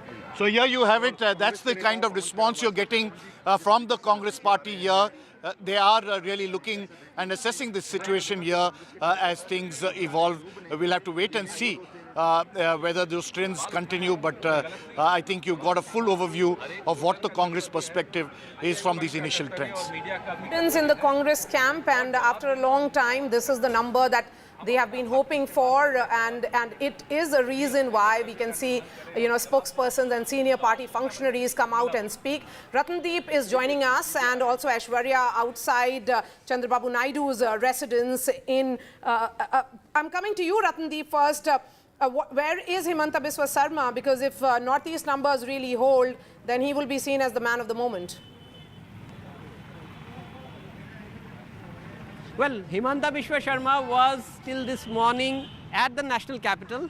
He was supposed to fly back to Guwahati last night, but there were some urgent meetings. So what we are hearing that sometime from now he would land in Guwahati, and then he might be heading towards the party office. We will try to track him. But what is important to note, after the postal ballot round is over in Assam, Gaurav Gogoi, the Congress leader, the deputy leader in Lok Sabha, is leading in Jorhat. Remember, all eyes have been on Jorhat because Gaurav Gogoi had to change his Koliabor constituency from where he was elected twice because of delimitation. That constituency no longer exists, and had to move to Jorhat, where he's up against the sitting BJP MP Tapan Gogoi. And in Jorhat, the entire state leadership of BJP led by Himanta Biswa Sarma and also the top national leaders of BJP, all of them had campaigned there. And although it's early trends, only postal ballot, but he's leading there. Also, one good news for Congress in Assam, in Dhubri, the seat which was with Maulana Badruddin Ajmal, the head, the supremo of AIUDF, there after round one, Congress candidate Rakibul Hussain is leading in that seat. However, BJP has leads in 5 seats in Assam. That includes Dibrugarh, All right, where Ratnadeep, Sarvanam half a second. Sonowal Let's is quickly leading go across to Aishwarya also, who joins us outside the residence of Chandrababu Naidu. We're going to pull up some of the trends coming in from Andhra Pradesh as well. But go ahead, Aishwarya. Well, certainly as far as early trends are concerned, it's a good news for the NDA out here in Andhra Pradesh, as TDP, Bharatiya Janata Party and Jan Sena had been in alliance, and it was Chandrababu Naidu who clearly stated that this is his last election. The emotional message was sent out to the people of Andhra Pradesh, and certainly since morning, currently I am at Chandrababu Naidu's residence. These big posters clearly narrate the story. Pawan Kalyan along with Nara Lokesh, Chandrababu Naidu's son. These posters have been put out at Chandrababu Naidu's residence. This is the residence of Chandrababu Naidu, where he is currently, and we've been told by the party workers and the leaders who are arriving since morning that Chandrababu Naidu might arrive at the party headquarters somewhere at around 10 to 11 a.m. Because early trends clearly shows that it is lead for TDP, Jan Sena and the Bharatiya Janata Party out here, and that's what the exit poll also predicted, and therefore the reason perhaps the workers seems very happy out here. On the other side, it is YSRCP Jagan Reddy, who's also in Vijayawada currently, and he will be also reaching his party office very soon. So a very fierce battle was played out. Yes. Remember, it was comments like dictator and such words were used by Chandrababu Naidu against. Where exactly is Mr. Naidu himself? Does he have plans to address the party workers if the results actually firm up? Well, yes, he is here at his residence currently in Vijayawada, and he will be heading to party office at around 10 to 11 a.m. is what we have been told. All right. And he will be addressing the party workers as well. So, Aishwarya, hold on for 1 second. We've got GVL Narasimha Rao, Rajya Sabha MP of the BJP with us. Thanks very much for being with us. So, the unfortunate part, Mr. GVL Narasimha Rao, is that we can never be entirely sure when we are out of postal ballots and into first round counting. Mari and I have been fighting over this. I would suggest that we are well and truly into first round countings because a couple of these trends have actually firmed up. I'm just curious to know what your sense is at 9:12 in the morning, where it's 282 right now for the NDA, 281, 282, and about 199. Do you believe that we are beyond postal ballots at this stage, or just postal ballots? Good morning, Vishnu, to you, Maria, and all the panelists and the viewers. I think these are too early trends. You see, as a rule, I have never commented on the results per se until about 10:30 or so, because 8:30 is when actually the counting on the EVMs begins. And the first round is usually completed by 9 a.m. We are 9:09 now, but it does take time for the information from counting stations because it's not a sort of an automatic system where you count in the polling station and let's say Election Commission headquarters has the information. No, it doesn't happen that way. It is your reporters and the agencies who are in the field get this information and transmit it over telephone or through an app. So it does take some time. So I think the first round electronic voting information would not have come from more than 50 or 100 parliamentary constituencies till now. Sure. But I'm really very happy with the numbers now because usually the employees, government employees and service voters, they are never very favorable to an incumbent establishment. So therefore the result, the leads that we have on your screen, no, but Mr. are there broadly... Rao, I would just suggest that at 501 trends out of 543 seats, these are, the numbers are fairly robust at this stage. And with these numbers, it goes between 279 and 280. For the last 10-15 minutes, it just does quite clearly, 400, 350, these are all things we can debate forever, but it does seem that you're firmly, going to form the government. Yeah, very true. You see, unless there's a massive reversal in trends, and the trend is quite clear. It's been clear from the morning. The early trends suggest the same direction in which exit polls have predicted. A sizable majority government for the NDA, and I think as you get electronic voting trends, which certainly, because women voters are 50% in the general population, they are never 50% in government employees. They might even be less than 10% or 15%. So that itself, you see, the lead for the BJP in the women voters is going to be substantial across the country. Yes. This is borne out by evidence. So therefore, the initial trends, what you're seeing on the screen, will go far in excess of BJP support as electronic voting begins to trickle in. Okay, GVL, continue to be with us. Let me come back to the studio and speak to GVL and speak to Sandeep Shastri. Professor Shastri, we are looking at these numbers, 278 for NDA, and most of these Lok Sabha constituencies, depending on, of course, the size of it, have close to 20 to 25 rounds. So when we are looking at 9:15, even if EVM rounds would have begun in number of them, it would have been only first or second round. Because after the first round, all the polling agents sit across, then there is that signing and the formality that is completed before the second round begins. Maria, 2 points on what you say. One, yes, these may be the initial rounds of the EVM, and these could strengthen or change. Yes. Second point, I think I would like to emphasize, a lot of the trends are coming from states where the NDA and not just the BJP are contesting. So therefore, you see the large non-BJP NDA leads also coming, because you're talking of Maharashtra, you're talking of Bihar, you're talking of states where the non-BJP partners are also there. So I think I would still wait till around 9:30, 9:45 to see the crystallizing of the trends. The direction seems clear. The intensity of that direction, I would still wait for 9:30, 9:45. Because I'm looking at these leads. Look at Gujarat. It shows out of 21, the BJP, is trailing in 5. Haryana -6, many would say it's believable. Jharkhand -2. many would say again is believable. Look at Uttar Pradesh. But then if you go ahead and look at Madhya Pradesh, the one seat where BJP is not doing well could be again the seat of Chhindwara, which has been won by Kamal Nath's family for very long. Rajasthan, it's -10. So I would still be very, very cautious when we look at these numbers, because it's very, very early moment, particularly keeping in mind Gujarat. I think, Maria, we tended to dismiss when people talked about Gujarat. There are 3, 4, 5 seats by name, they would say, but there is a takkar. And because Gujarat is Gujarat, the Prime Minister and Home Minister state, it seemed unthinkable.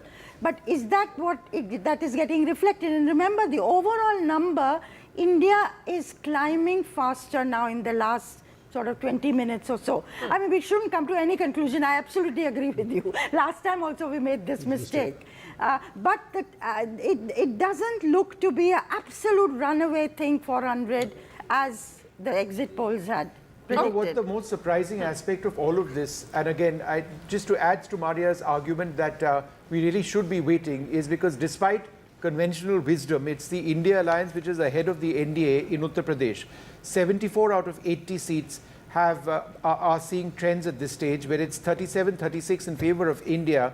The India alliance is up 31, the NDA down 22. So some would suggest that these would be pretty early, because I don't think any exit poll, anybody would have expected a change so drastic in the state of Uttar Pradesh, which is key obviously for any political party or alliance looking to win these elections. Yeah, so I think, look, right from the beginning, there was never any doubt that NDA would form the next government. I don't think that was ever in doubt. It was really a pipe dream to expect India to get the numbers that they were projecting and form the government. The question is really, where would the NDA stop? Would it stop at 300? Would it cross and go into 350, 400?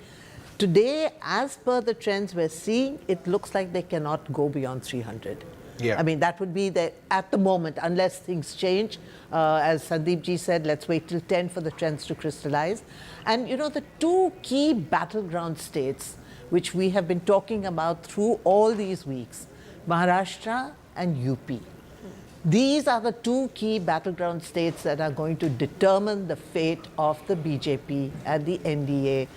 And so, at the moment, the numbers are not looking very good for the NDA. Yes, because India is putting up a huge fight. Absolutely, Yeah. because in Uttar Pradesh, if we were to look at that number, and I'll ask the producer to put that on the television screens, because it's -22 for the NDA, because there is Apna Dal and Nishad Party also part of it, and +31 for the India bloc.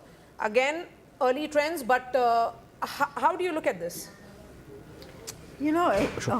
So how do you look at Uttar Pradesh numbers? Look, the Uttar Pradesh looks tight at the moment. I would still say we should wait for some more rounds to come in, because in all elections, the leader, whichever is the leader in the constituency or the state, tends to pull away as more numbers come. Sure. But certainly, whatever we've heard on the ground, about a consolidation of OBC votes and some Dalit votes in favor of the India alliance seems to be bearing out. It's a very gritty fight at the moment. It's a tough fight that has been. All right, there's some breaking news coming in from the markets which have just opened or a little while back. They are down, I believe 2% is what I've been told at this stage, or 1,100 points. The Sensex has gone down 1,100 points. So the markets, the Nifty is down over 300 points. Professor Shastri, the markets are spooked. Do any of you want to talk about the markets? I mean, I think this is an immediate reaction to the early trends that you see. Yeah, because the markets opened at 9. The expectation that the NDA would be much higher and the BJP would be much higher in the leads is something that it is responding to. But Vishnu, if you look at, again, I'm looking at the left box. Yes. If you look at the BJP leads and the Congress leads, very clearly, much of our numbers are coming from where there is a direct contest between the Congress and the BJP now.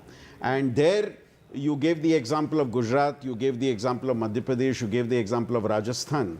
And there it is, I think the differences are coming, because you see The left box talks about 50 leads down for the BJP and 44 leads up for the Congress. And that's where I think the difference is clearly coming in the leads. Let's go across to Adil Boparai, who joins us at this stage of the Congress party. Adil, thanks very much for being with us. Are you encouraged by the trends that you see on the screen right now, or do you believe it's still early days? And any comments at all on what is happening in Uttar Pradesh, with the caveat, of course, that, very early, these are still leads?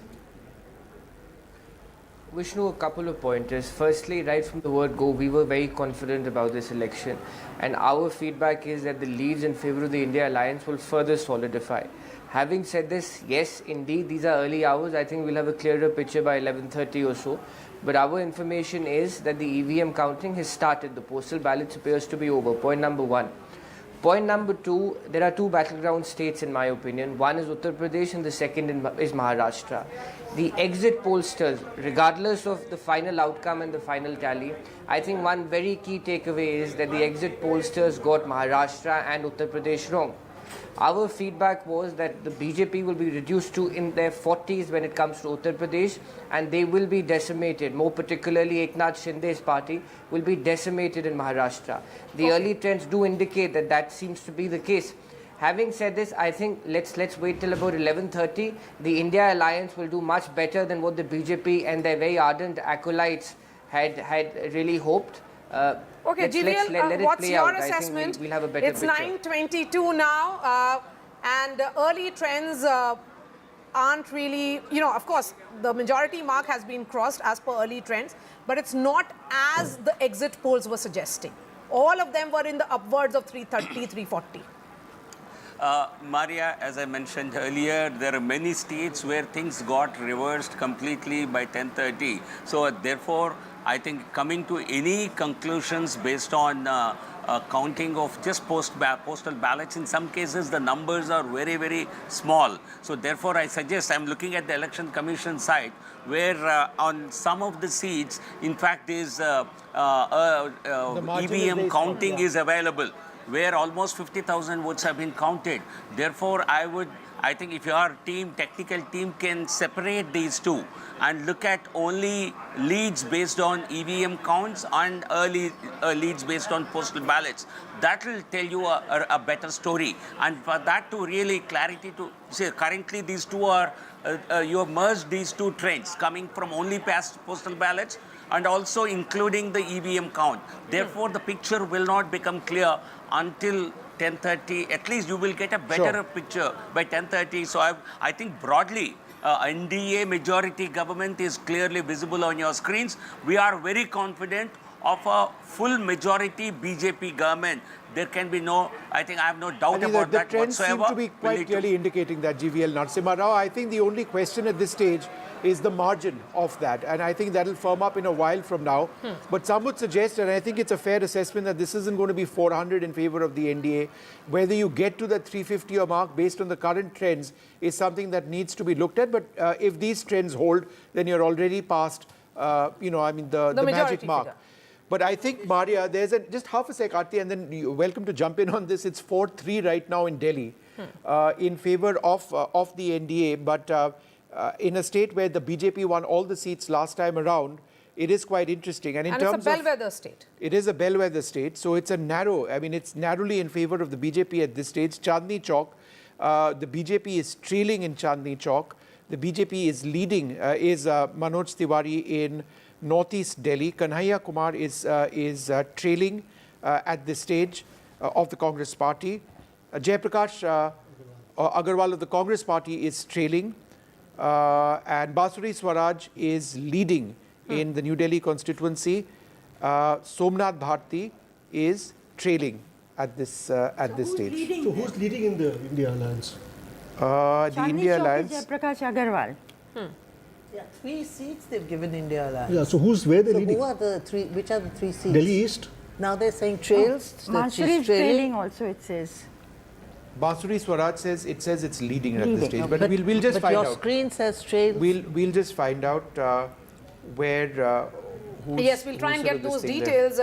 But we'll try and connect with our reporters as well, who are at various counting centers. Now, Manoj Tiwari is leading, and Adil is back with us. That is Kanhaiya Kumar. We were seeing this as a very important battle. Adil, any word on this battle between Manoj Tiwari and Kanhaiya Kumar in Northeast Delhi? The numbers, I mean, initial numbers suggest that Manoj Tiwari could very well, he's leading. Yes. I'm sorry. Please come. Well, I think, and this is something. In fact, I also had gone to that constituency and got a first-hand experience. I think the Congress and the Aam Aadmi Party and Mr. Kanhaiya Kumar particularly, and kudos to him, he ran a very, very spirited campaign. I think Northeast Delhi will go down to the last wire. Let's hold our horses on Northeast Delhi. But again, even if we go by the early trends, even if we go by the first 2-3 rounds of counting, it appears to be a 4-3 situation, a 4-3 matrix in Delhi. So therefore, right from the beginning, I think one clear deduction which can be made, and I think all your panelists would perhaps agree with me, one clear deduction is that this is a very closed election. Notwithstanding BJP's propaganda of 400, their gimmick of 400, the exit polls chipping in and trying to lift the BJP, I think one thing is very clear, this is a close election, regardless of the final numbers. And we are confident, I again repeat to you, we are very confident of performing spectacularly in states like Haryana, in states like Uttar Pradesh, Maharashtra and Karnataka particularly. And in my home state of Punjab, I think the Congress party's performance is stupendous till now. The BJP will be reduced to zero. The Aam Aadmi Party there appears to be anti-incumbency, and the Congress is benefiting from that anti-incumbency. Most of our leaders, our former Chief Minister, Mr. Channi, our President, we are leading, and you will see a lot of surprises. Right. GVL wanted to come in on that. Adil, let's just listen to what go ahead. Congress has a habit of claiming victory even in a very straight third time defeat. The BJP is forming the next government. Even your numbers suggest that. A third time in a row. This is historic. This has not happened in half a century or maybe even longer. So what the BJP is doing today is a historic. Okay, with regard to exit polls, if the numbers turn out to be fewer than what they are, it doesn't qualitatively make any difference. But it's early trends. We certainly hope to be well past 300 mark, and we will certainly have a BJP majority government, and that's going to be a historic verdict. Yes. The Congress need not become extremely exuberant. But we'll try and break that number of the NDA now and try and get details as to how many is the BJP getting, because remember in 2014 when Prime Minister Narendra Modi became the Prime Minister for the first time, the BJP's own number was 282, which became better to 303 in 2019. So we'll try and break down that number and get more details. For the moment, let's listen into what Vikramaditya is saying. He is, of course, the Congress candidate contesting from Mandi. In Mandi, the BJP's vote share in 2019 was 69%. But historically, if we were to look at it, the Congress has won this constituency 11 times out of 17. So this is an interesting battle that is playing out in Mandi. Vikramaditya first. क्या उम्मीद है? मैंने तो अभी तक result देखे ही नहीं है, आगे है कि पीछे है क्या है। अभी तो हम आशीर्वाद लेने आए हैं हनुमान जी का, और उसके बाद ही सब शुरुआत होगी। तो मुझे विश्वास है कि हमने मेहनत करी है, जनता साथ है, मुद्दे विकास पे चुनाव लड़ा है, तो अच्छा परिणाम निकलेगा, इसका मुझे पूरा विश्वास है। और हनुमान जी का, बजरंगबली का आशीर्वाद है, तो निश्चित तौर से हर विजय प्राप्ति होगी। बनेगी क्यों नहीं बनेगी? और सभी नेताओं ने भी कहा है एग्जिट पोल जो है वो तो एक मैन्युफैक्चर्ड वो है जो मीडिया हाउसेस और कॉरपोरेट जगत द्वारा किया गया है, मगर जो असली वर्डिक्ट है वो बिल्कुल ठीक होगा।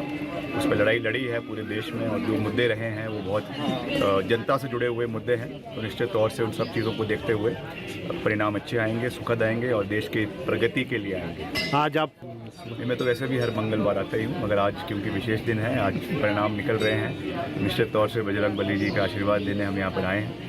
जैसा मैंने कहा कि आशीर्वाद ले लिया है तो पूरा दिन अच्छा रहेगा और सभी प्रदेश के लोगों की मनोकामनाएं जो है वो पूरी होगी। All right, well, the other trend that we are monitoring, of course, is where the markets are. The Sensex down. It was down by more than 1,100 points. I believe that's gone down even further. The market sliding to 2.5% at this stage, not where what they had expected with the resounding exit poll results as they were. What this does show, Maria, if these trends do hold, is that while the NDA appears to be well set to form the next government, which is a landmark victory, of course, it's going to be, the India alliance has put up a real fight, which is not what the exit polls had suggested as well. Professor Shastri? Yes, Vishnu, the trends as of now seem to suggest that. It would be interesting to see whether, as is the past trends, that as the counting progresses, the one forward pushes more forward, right, or whether the one in second place catches up. What is also important to see that as per the leads, the BJP currently is around 29 seats short of the 272 mark, and you have around 28 seats where the trends have still to come in.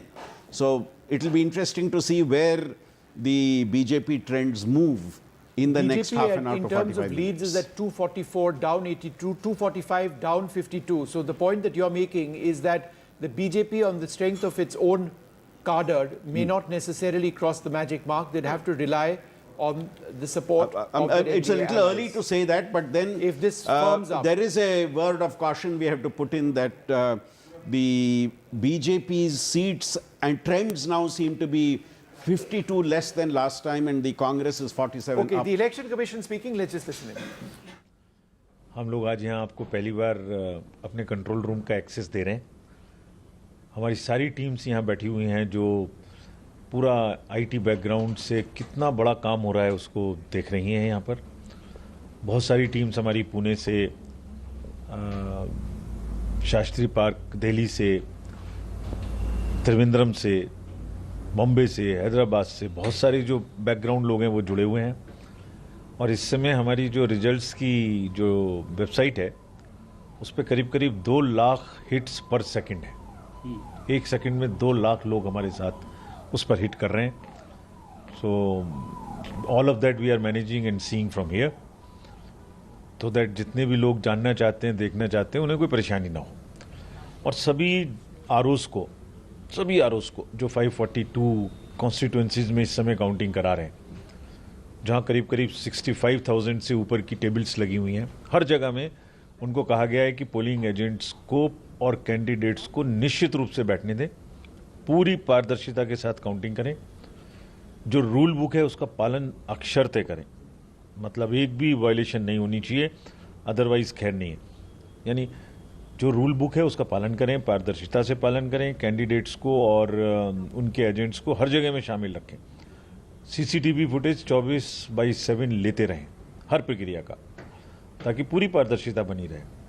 तो जैसे vote डालने में मेहनत की, उसी तरीके से आज यहाँ भी पूरी पारदर्शिता के साथ वो सब लोग काम कर रहे हैं।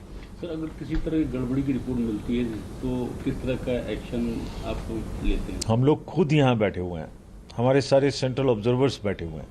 हर काउंटिंग सेंटर में एक सेंट्रल ऑब्जर्वर है जो वहाँ बैठा हुआ है, वो सर्टिफाई करेगा रिजल्ट को हर राउंड के, उसी के बाद डिक्लेयर होगा। हमारा एजेंट है वो, हमारे मतलब आईज एंड ईयर्स वहाँ बैठे हुए हैं, हम उनके सबके कॉन्टैक्ट में हैं। और कहीं से भी कोई प्रॉब्लम आएगी हमारे सेंट्रल ऑब्जर्वर्स को बताएंगे, कैंडिडेट्स वहाँ मौजूद हैं वो लोग, और हमारे पास आएगी बात तो उसको इमीडिएट ठीक करेंगे। कोई गलती करने की संभावना नहीं है, सबको सख्त हिदायतें दी गई हैं। लेकिन अगर कोई कहीं से किसी को शक है, कोई शिकायत आती है तो बताएं हमें, एविडेंस के साथ हम लोग इमीडिएट कार्रवाई करें। अपडेट कैसे कर रहे हैं वेबसाइट वगैरह पे जो लोग देख रहे हैं? आप बता रहे हैं वो कंटिन्यूस अपडेट हो रहा है, वो डायरेक्ट डाटा फीड करते हैं सेंटर्स से, हर टेबल से, और हर राउंड के बाद वो कंटिन्यूस फीड हो रहा है। और कब तक सब तस्वीर साफ हो जाने की? अब ये तो शुरू हो गया है, फर्स्ट राउंड के रिजल्ट आने शुरू हो गए हैं, 9 बज चुके हैं। सारी टीम हमारी रात भर 2-3 दिन से यहीं काम कर रही है, सो रही है यहीं पर, और आ जाएगा, धीरे धीरे खुल ही जाएगा। Thank you sir. Thank you.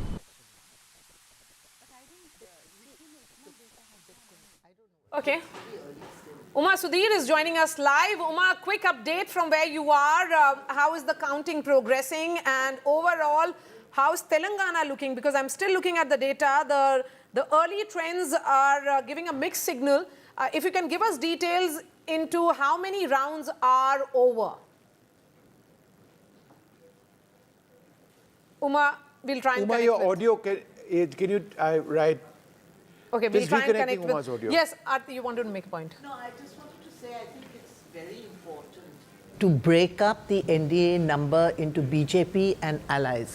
because the whole question in this through It's this 246. election, Out through of this election has 297, which been is how many showing. seats will the BJP win? Will it touch? You know, there was Yogendra Yadav on one side who was saying that 250. 250, he went down to 220 at one 220, point. Yes, and then there was other people. You know, who was saying above 300 for the BJP. So this has been the question that has been puzzling everybody. How much will the BJP drive this election? How much will the BJP drive the NDA numbers? So it would be interesting to see, you know, if we put up that breakup so that we can see where the BJP is at this point of time. So Again, health 245. warning, If you look at the left-hand change, side of it your may all screen, change. just under KK Shailaja's image over there, the BJP alone at 245, that's down 244, down 53. The Congress at 99, up 49. So the Congress is going to score a century this time, it appears at this stage. So the Congress's own tally is 97. The Congress at is the moment. 99. Yeah. The it has gone Congress's up. own tally is 98.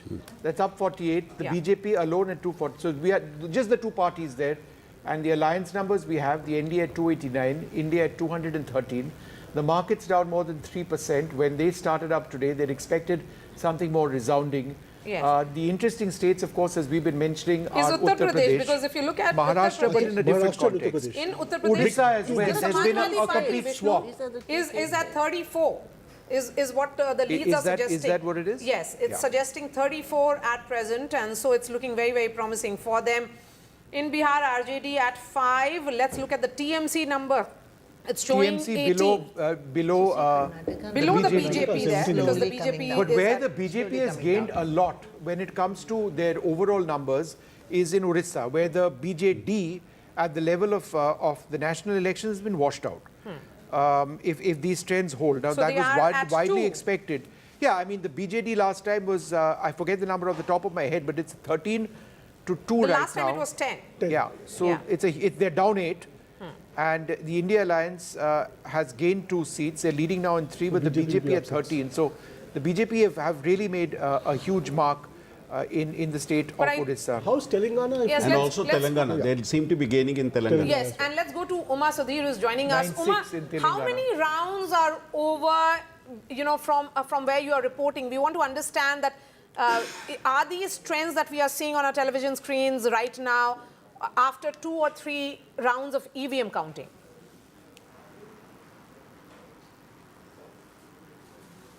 Maria, let me just give you the picture in Andhra Pradesh. If there was any doubt about the exit polls showing a lead for NDA, that seems to be put at rest, I must say, because out of the 116 seats for which we have leads in the assembly election, more than 100 are going towards the NDA, with the TDP in fact leading in about 80, JSP, Janasena Party of Pawan Kalyan, leading in about 16, and the BJP leading in about 5 seats out of their 10. The YSRCP is leading in just about 15 of the 115 seats for which we have leads as of now.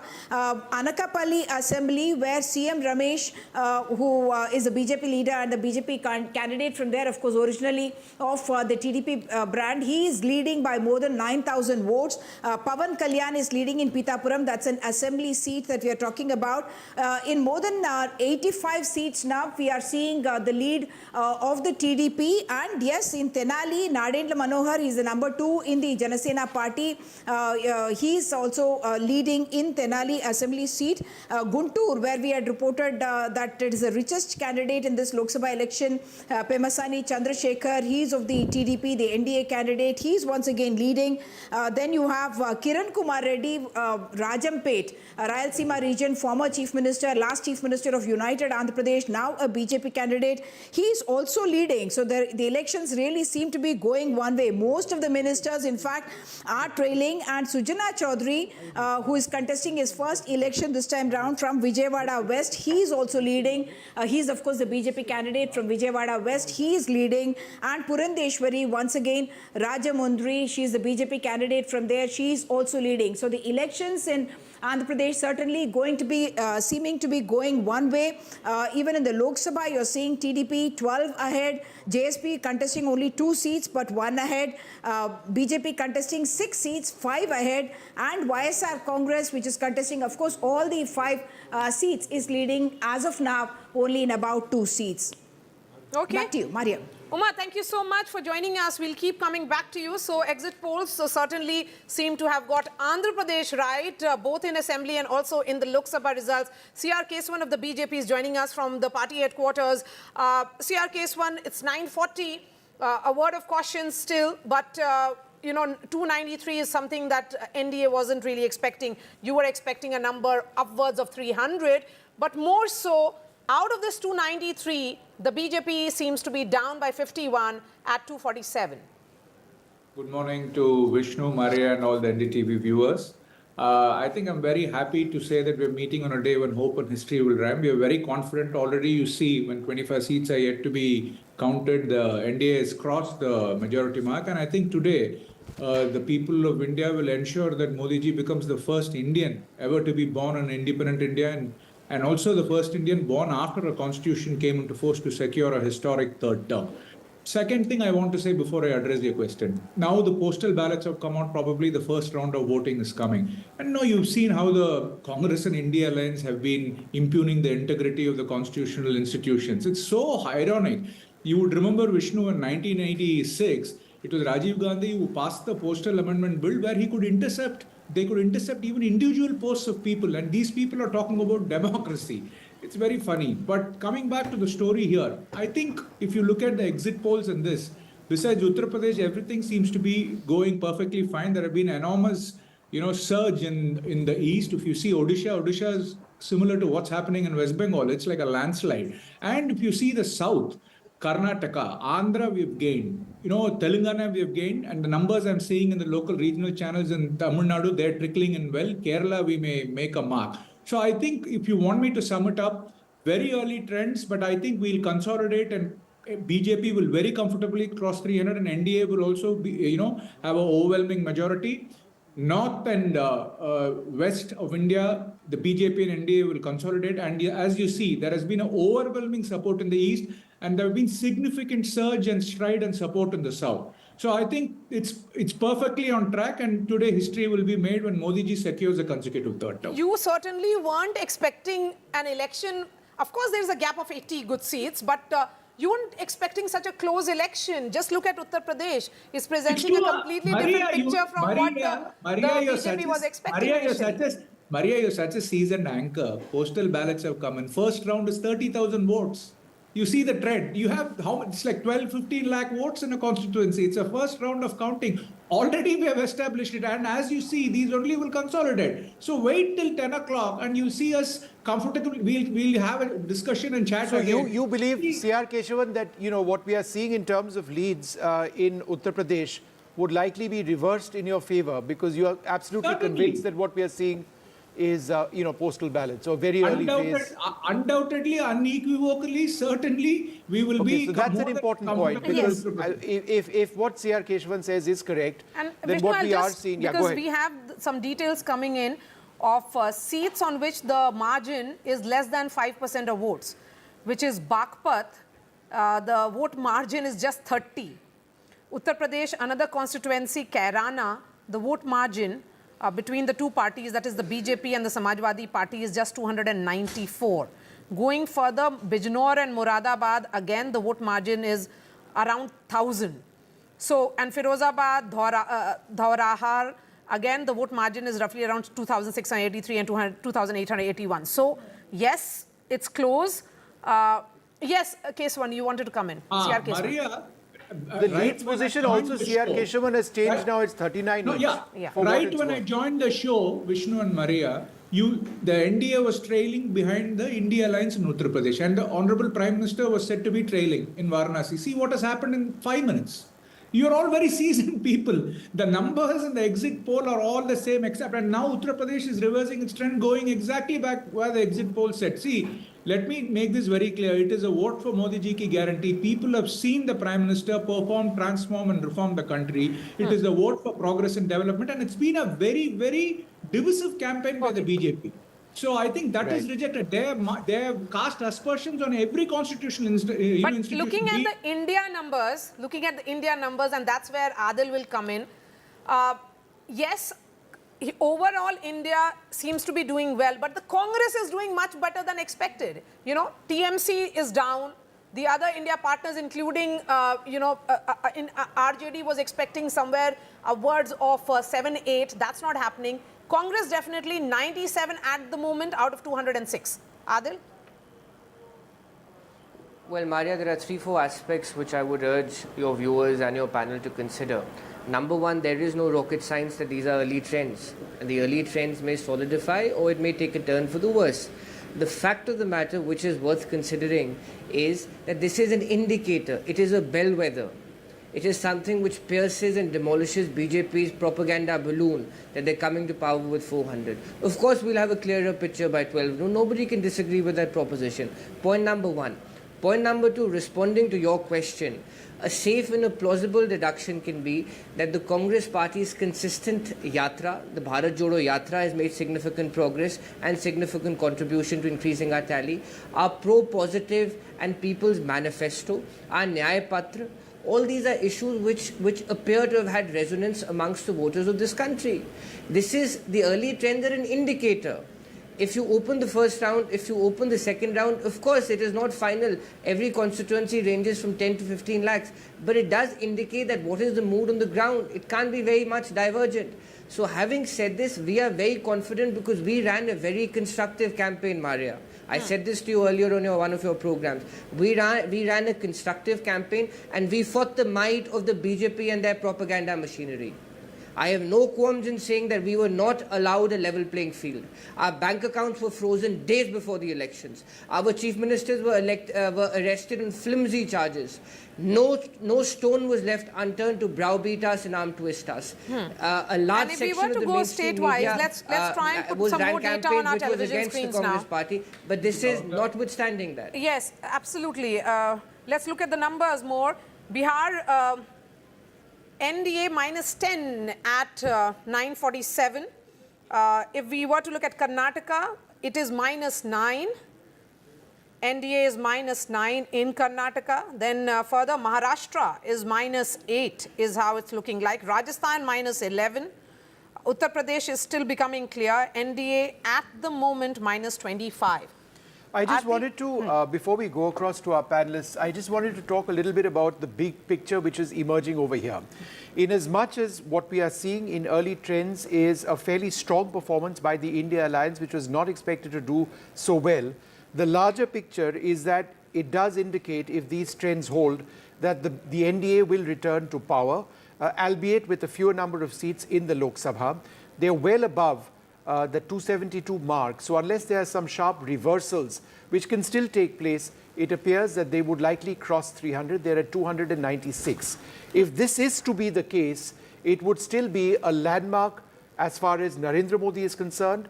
The second time in India's history that you've got a Prime Minister coming back for the third term. So at this juncture, it does appear quite clearly that it's going to be a BJP government or an NDA government at the center. But obviously, there'll be a lot of in-depth research. Their NDA allies, in many cases, have done quite well. And irrespective of what the final position is in Uttar Pradesh, it is safe to say that the India Alliance would have done well in Uttar Pradesh, right? It's 39 each right now. One party would be only marginally ahead of the other when the final results actually come out. Yes. Where the NDA has done very well, particularly the BJP, Maria, is in Orissa. That is where the BJD has reversed completely. The BJP has reversed completely where the BJD was dominant. And in Bengal, it was 20-18 when I saw a few minutes back. It goes back and forth. It's pretty much a flip of what happened last time when it was the Trinamool, which was at 22, the BJP at 18. This time, right now, it's the BJP at 21 and the Trinamool at 19. So these are the states which are really interesting. And if you look at the south, the expected opening of the account in Tamil Nadu and Kerala does not seem to be happening from the leads, at least, that we are showing at the moment. So, you know, I mean, should we really wait a little bit before we jump to conclusions? Because there's a lot of flip-flop going on, you know. Not really, Aarti. Not in the larger numbers. Suddenly you find somebody is trailing. Supriya Sule was leading. Now she's trailing. One or two. So, Aarti, you know. One or two. For example, it was NDA 299. It's now 298. But I'm saying in terms of a sharp reversal, nowhere in the last half an hour have we seen a sharp reversal in the overall? Vishnu, as I said earlier, I think wherever the gap is narrow between the major party and the number two, there is a chance. But where that gap is big, that gap is continuing to hold the way it is. So then the real story of these elections, of course, it's historic. It's historic that the BJP is going to come back for a third term. Narendra Modi is going to be that. It looks like that. But I think what is also historic is that a party that was written off as dead, finished, decayed, and so on, is suddenly coming to so many adjectives. Is suddenly coming to life. So you know, and I mean, could surprisingly, I'm looking at touch 3 digits. Even the BSP seems to be getting 1 seat. 3 digits. I mean, this is unbelievable.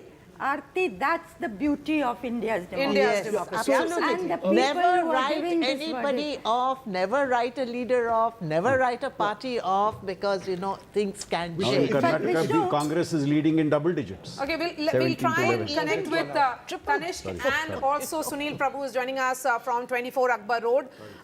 Sunil, I think celebrations have already begun at 24 Akbar Road. Where I come from, Uttar Pradesh getting 45 seats. Well, not celebrations, but they are quite elated here at the present moment because the Congress party is extremely elated. I'm waiting for Supriya Shinte to join us, who's going to give us their perspective. They feel that one way or the other, especially the trends that are coming from Uttar Pradesh, it's extremely important to see how things play out. And it's in this context that they are very, very gratified. Somebody who's read this social media campaign for the Congress party, for the India Alliance, what's your response to what's the initial trends now? I think I'm going to still wait for these early trends to consolidate. I don't believe in premature celebration, but whatever the early trends are showing is very encouraging, especially from my home state of Uttar Pradesh. India Gadbandhan leading in 44 to 45 seats, the BJP and the NDA trailing, tells you a picture. It tells you a picture that this was considered to be a bastion of the BJP, and still the BJP seems to be trailing here. The Prime Minister himself trailing by 11,000 votes is no mean task. So then why do you want? Why are you saying no premature thing? Because you because I'm by nature a little cautious. I'm by nature I wait for trends to consolidate. I by nature believe in numbers, and let's just wait and watch. I do believe that the early trends are very encouraging. I do believe the early trends give us enough to cheer about. But by nature I'm somebody who likes to see the trends mature, see the trends consolidate. Supriya, what do you look if these trends do work out this way? What is this an indicator? Because we've seen... The biggest indicator is that the people of this country are wiser than any soul around, are wiser than any political commentators, are wiser than any anchors, are wiser than the wisest souls that roam this earth, because we fought the election on the issues of people of this country. If these numbers indeed consolidate and if these margins are indeed maintained, then it's very... Okay, let's now go to Tanishq, who's joining us from Lucknow. Tanishq, where exactly are you? Are you now planning to move towards the Samajwadi Party headquarters? Because Samajwadi Party seems to be doing well in Uttar Pradesh. The India bloc in totality. Yes, of course. You know, but Maria, these are of course early trends. Okay, so for the first time, the NDA has touched 300. Yes, according to what that is at 954. The NDA touching 300 and India at 208. Please go ahead. Yes, so, you know, I'm right now at the BJP headquarters, and apart from the preparations, you know, the BJP of course is very confident that they are going to win this time. Apart from the preparations they have been doing for their Lok Sabha win, there is also preparations of the Bada Mangal that is celebrated in Lucknow. But you know, these are of course, what we are looking at right now is of course the early trends where we see Samajwadi Party or the India bloc in a stronger position than expected by many. You know, if I look right now, okay, the Congress is leading on 7 seats, the Samajwadi Party on 28. Now RLD is leading on both the seats right now, which according to EC data, RLD is currently leading on both the seats right now, on which Bijnor and Bagpat, on which they were of course contesting. But of course these are very early trends, but some of the key close contests, you know, my eyes are of course on Amethi, because of course I've been there for the longest time. Right now KL Sharma is leading by around 5,000 votes. It's against against him, of course, is the giant slayer who defeated Rahul Gandhi in 2019 by a margin of 55,000 votes. So Amethi is, of course, going to be very closely watched this time. But of course, these are early trends. If I talk about just other move around and Rajnath show Singh leading, that has the level of enthusiasm perhaps Yes. gone down at the BJP office. Where is Yes. Yogi Adityanath? When is he expected to arrive? You know, there are not many party workers present, but you can see over there the preparations are going on. But these are just not for the, of course, the for the Lok Sabha results. But these preparations, I'm sorry, are also for the Bada Mangal Bhandara that is organized across Lucknow. You can see over there, puri is being made, sabji is being made, and of course, I would like to show you the delicious laddus being prepared here at the Samajwadi Party office. If my camera person could show the delicious laddus over there, being prepared at the Bharatiya Janata Party office here in Lucknow. But these are just not for the election results. These are, of course, also for the Bada Mangal that is celebrated here in Lucknow. But yes, early trends show a close contest. India bloc in a stronger position, but these are, of course, the early trends. We have to wait. We can't say anything as of now. But All right, yes, Tanish, these are. we'll come back to you in just a few moments. But for the benefit of our viewers, a lot of what we are discussing is being looked at in granular detail on ndtv.com. So do please log on to ndtv.com, where you can get a lot of the details which are coming in. But the overall position, as I get set to take a break, is 540 trends out of 543 seats. The NDA alliance above 300 at this stage. India at 208. Let's go straight across to NDTV's Harsha Kumari Singh, who's got Rajyavardhan Singh Rathore with her. Well, yes, Vishnu, I have Rajyavardhan Singh ji with me. Now, remember, he's the person who fought the MP election, then fought the MLA election in Rajasthan. So, and he's, of course, qualified, therefore, to speak on both, if I may say so. Overall, NDA, a good trend, but in Rajasthan, the Congress is making significant dents or at least taking some leads. No, there is a couple of constituencies where we might have a little close contest, but out of 25 seats, these are perhaps just 3 or 4 seats where there would be a close contest, mind you. So these are, when the counting begins, it begins from certain villages, and therefore, these are too early trends to say anything. But we are very confident. We are a dominant party. We are forming government. Everybody knows that. So we are winning for sure. Okay. Vishnu, anything you would like to ask Rajyavardhan ji, or should I carry on? Harsha, please carry on. Okay. Okay. So, okay. So, yeah. Well, but in Rajasthan, you see now there is an entire new leadership that has, taken over. There have been certain places, like, for example, a lot of your people, in fact, the BJP has changed at least 14 MLAs, MPs they've changed. They've tried to, sort of break the anti-incumbency factor. But at the same time, in places, say, like Nagaur, in the Jat Heartland, where Agniveer is an issue, the farmers' protests may have been an issue. Bardmer, for example, Ravindra Bhati, the BJP really had to fight a tough election this time.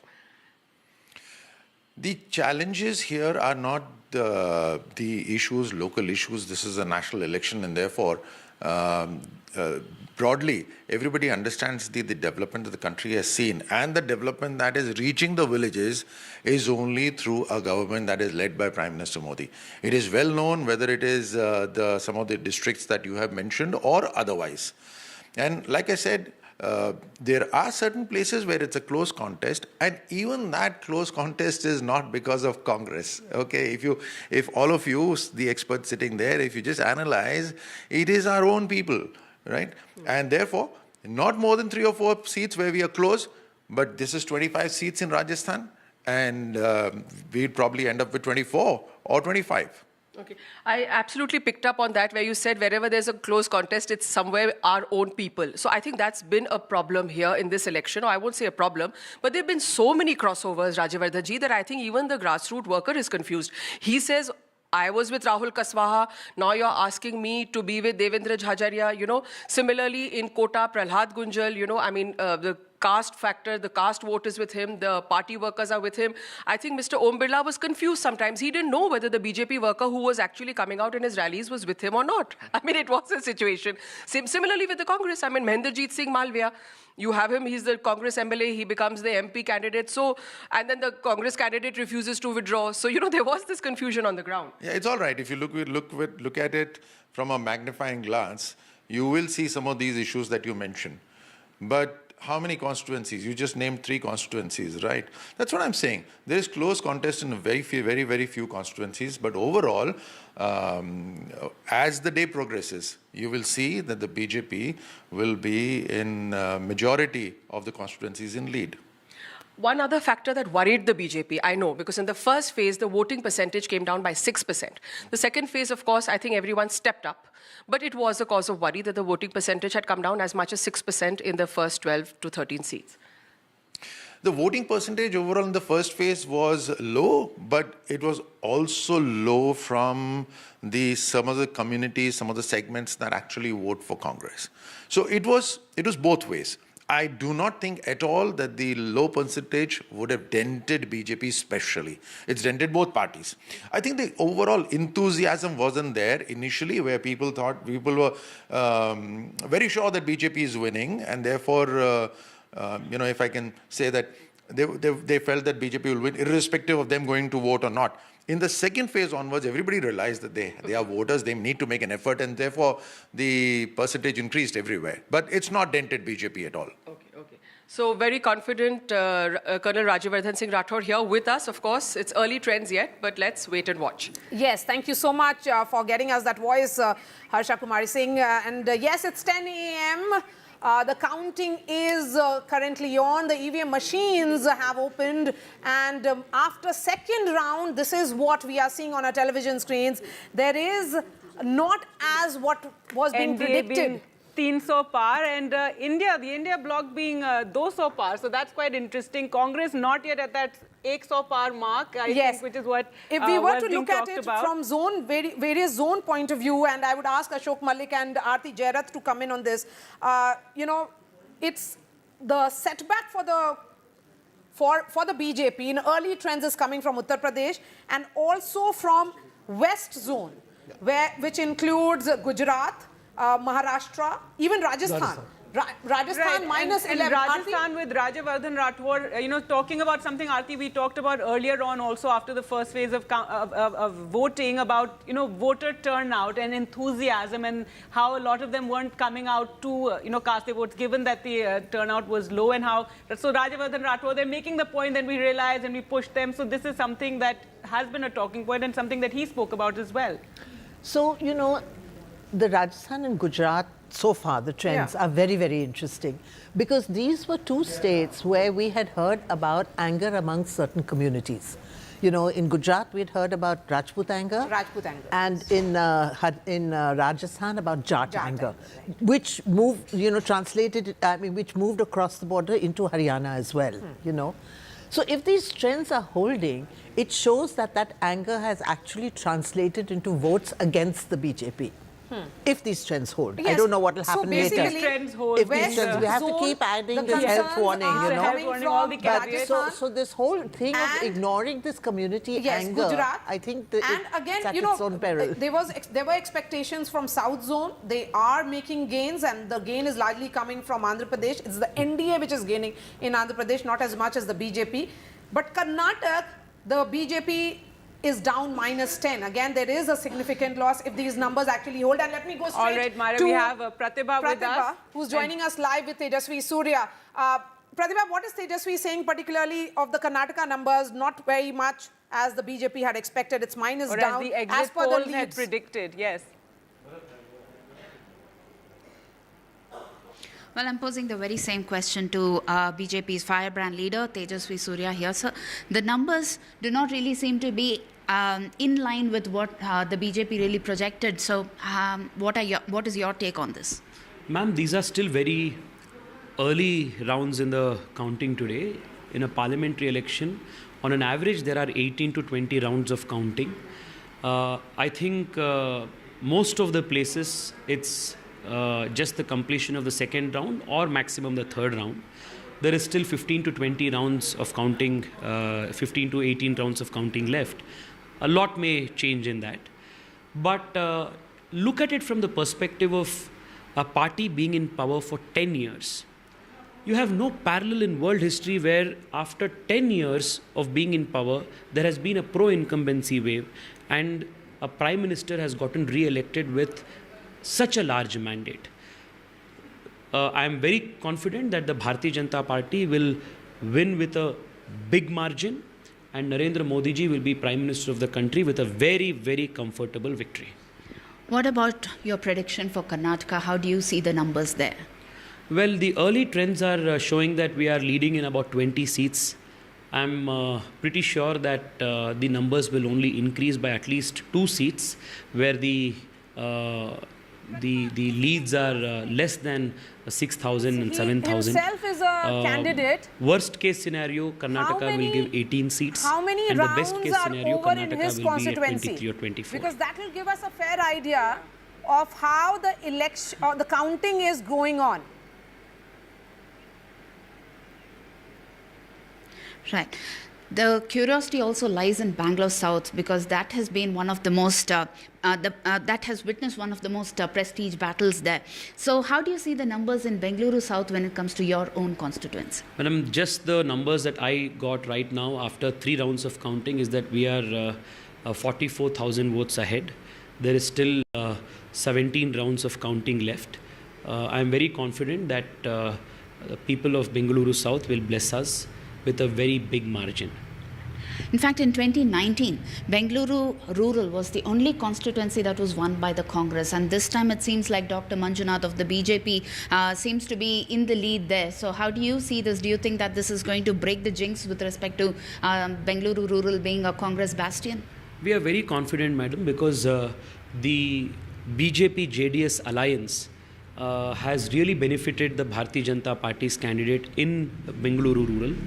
In about 4 to 5 assembly constituencies in Bengaluru Rural, the JDS is a very formidable force. In the 3 urban areas, the BJP is a very formidable force. So it is very clear from the initial trends, Dr. Manjunath is leading by almost 58,000 votes, which is a considerable margin. It is a clear indication that vote transfer has happened from the JDS to the BJP candidate in the rural seats. And the BJP voters and the BJP support is consolidated in the 3 urban seats. So we are very confident of a victory in Bengaluru Rural. It is a big stamp of approval on the BJP's pan-India vision and a vision of treating and seeing the country as Some one part. Some concerns there for the contrast BJP to the coming in from Karnataka. Prajwal Revanna is trailing from Hassan. Right, that's interesting in to fact, see, given how much... Yes, Basavaraj Bommai, former Chief Minister, is also trailing. So these are, when we look at these -10, which is coming essentially from Karnataka, it is actually showcasing that the BJP may not be able to retain the numbers it had in 2019.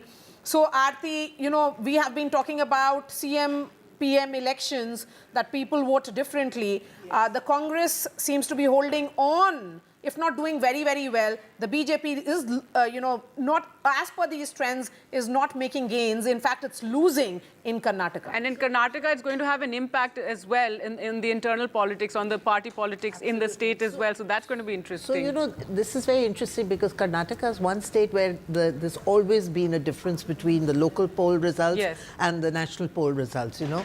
So if this time, you know, the BJP is not doing so well, I would attribute it to 2 reasons. One, I think this, you know, the Siddharamaia's guarantees, you know, seem to have had traction with the voter, and that has helped the Congress a lot. And the second is, you know, there's been a lot of internal trouble in the BJP, which actually nobody's talked about, nobody's focused on. But this time, there's been Yediyurappa lot was given a free hand. Doesn't matter. There's a huge section of the BJP that is opposed to Yediyurappa. You know, and there has been a lot of internal fighting in the BJP. It took them so long, I think almost 6 months to appoint a leader of opposition because of the fighting, you know, in the party. And, you know, the Lingayat community never came fully back to them. after it went away in the assembly elections. So I think that these are some of the reasons why the BJP's numbers are falling in Karnataka, and. Well, I mean, the BJP will have to do a lot of... for Yediyurappa and his son, but also for DK Shiv Kumar and Siddharamaiah, with the Congress doing better. Manisha Priyam, if we can bring you in here, you're joining us. All right. Yeah, so one thing that I would like to say that on Karnataka itself, the Prajwal Revanna unfortunate event happened right after the first phase. And the Congress party, even otherwise, was quite confident. Remember, the last elections in the assembly had been won by them, as they said, on class issues, in large parts of rural issues. So class kept overwhelming rural areas. And I think some of what we see today is a persistence of class-based rural disappointment with the performance of the BJP, also the state level leadership of the BJP, although hands have changed, and many have criticized the Congress party, saying only family members have been given tickets. But in the BJP itself, a party that talks against Parivarvad, lots of Parivarvad, even in the BJP. Absolutely. Raghavendra persisting, for example, I will win only if my Shettar went here, came back through the back door. So literally, if the electorate gets a vision that the old order is going to persist, nothing much is going to change, then certainly you will see some amount of disappointment, and that's happening. Now for the BJP, the warning will be that the old style politics based on the region, the North Karnataka region, and only the bharosa on the Lingayats, that's something that's overturning. New scripts in Karnataka being written if these trends hold. And with that, the Congress has also, hit a century, up 48. It's 10-12. That's what the time is. The BJP is down by 54. And of course, as Tejasvi was telling, and he has details from his own constituency, which is South Bangalore, there are 17 rounds which are left. There are 3 rounds of EVM counting which has happened. Most of these constituencies are very, very large. Amitabh Tiwari is joining us. Amitabh, a word on Karnataka in particular. 25 is what the BJP won in 2019. They are minus 11 this time. The leads are showing only in 14 constituencies. Some losses were expected. However, I think these losses are higher than what the party would have anticipated. It could be largely because of 2-3 reasons. One is that the coming together of BJP and JDS signals a coming together of 2 influential communities, Lingayat and Vokkaligas. Now, if 2 influential communities, whenever they come together, there is natural anger and discontent amongst the other communities. So this has led to perhaps a consolidation of the Ahinda bloc, which is the SC, ST, lower OBCs, Kurubas, Muslims, towards the Congress party. That's number one. Number two, the state government has implemented the guarantees in total, except for one scheme, which is the unemployment scheme. Largely the schemes have been implemented well in Karnataka. The women have shown a tendency to vote for the Congress party there because of the cash doles or income support of 2,000 per month. That's a, huge number. And the ticket distribution, as Manisha ji is saying, also does not seem to have favored So what is the narrative which is emerging at the moment, even as we go to Saurav, who's joining us from outside Mamata Banerjee's residence? And West Bengal is very interesting. In fact, the numbers are changing there. BJP now leading in 16, and the India, or rather the Trinamool Congress and Congress, etc., 26. So that's something to watch out for, and I'm sure being watched very closely. Yes, Saurav. Region-wise breakdown, Saurav. Well, obviously, in what we are seeing is in some of the seats in North Bengal, which we've considered a BJP stronghold in our sort of analysis and election coverage, there seems to be a little bit of weakening of position of the BJP. But the BJP is gaining in some other places as well. So this, of course, is something where the BJP would be happy with anything above 18. They'd be unhappy about anything below 18 because 18 is where they had reached already. So if the BJP can cross the 18 mark, they'll be very happy with what they have in West Bengal. But the Trinamool as of now is saying that, look, we are leading in about more than 20 seats, 23 or 24 is what you said. And that is a figure that even the Trinamool would be very comfortable with, even though it expects that number to go higher as more rounds are counted. These are still early rounds of counting. These are only leads, these are not wins, so no one can be really sure unless we count them as wins. But in the early rounds of counting, the trends are something that the BJP would be a little worried about. The Trinamool also will not be very comfortable. Anything above 18 for the BJP would be a good gain on what they've built since 2019. Anything below 18 for the BJP would be, of course, going back to the drawing board. For the Trinamool, if they can better 2019, they'd be happy with that. They had set I think higher that targets. issue of So Sandesh if they fall short of targets, they'll be unhappy. sort of that the BJP had really nailed it in many ways. They kept on talking about it. That seems to be yielding electoral dividends if actually and Rekha even if she Patra doesn't actually win that, it created a momentum for the BJP Certainly within the state, especially a big talking point. And, we saw that during the election with the Prime Minister also coming there, speaking about it and speaking to some of the women as well. Yes, Saurabh. He's greeting somebody there. Well, Sandesh Khali was a part of the election narrative, but Sandesh Khali, one must remember, is one assembly constituency within the larger Boshirhat Lok Sabha seat. And the larger Boshirhat Lok Sabha seat is about 7 assembly constituencies. And if you look at the booth-wise numbers, yes, the BJP believe that perhaps it can turn around some seats in West Bengal with this kind of campaign. And women voters are something that is stuck by Mamata Banerjee. And the BJP's aim is to dent the women voters base of Mamata Banerjee, because they know very well that if they have to beat her, women voters have to vote for the BJP. Mamata Banerjee's Lokhir Bhandar scheme is really something that the Trinamool spoke at the grassroots level. On Behrampur. The BJP spoke of this women's is a security. constituency, So interestingly, which Adhir Ranjan Chaudhary, it is Adhir Ranjan Chaudhary versus Yusuf Pathan, and Adhir Ranjan Chaudhary has won this constituency 5 times in a row.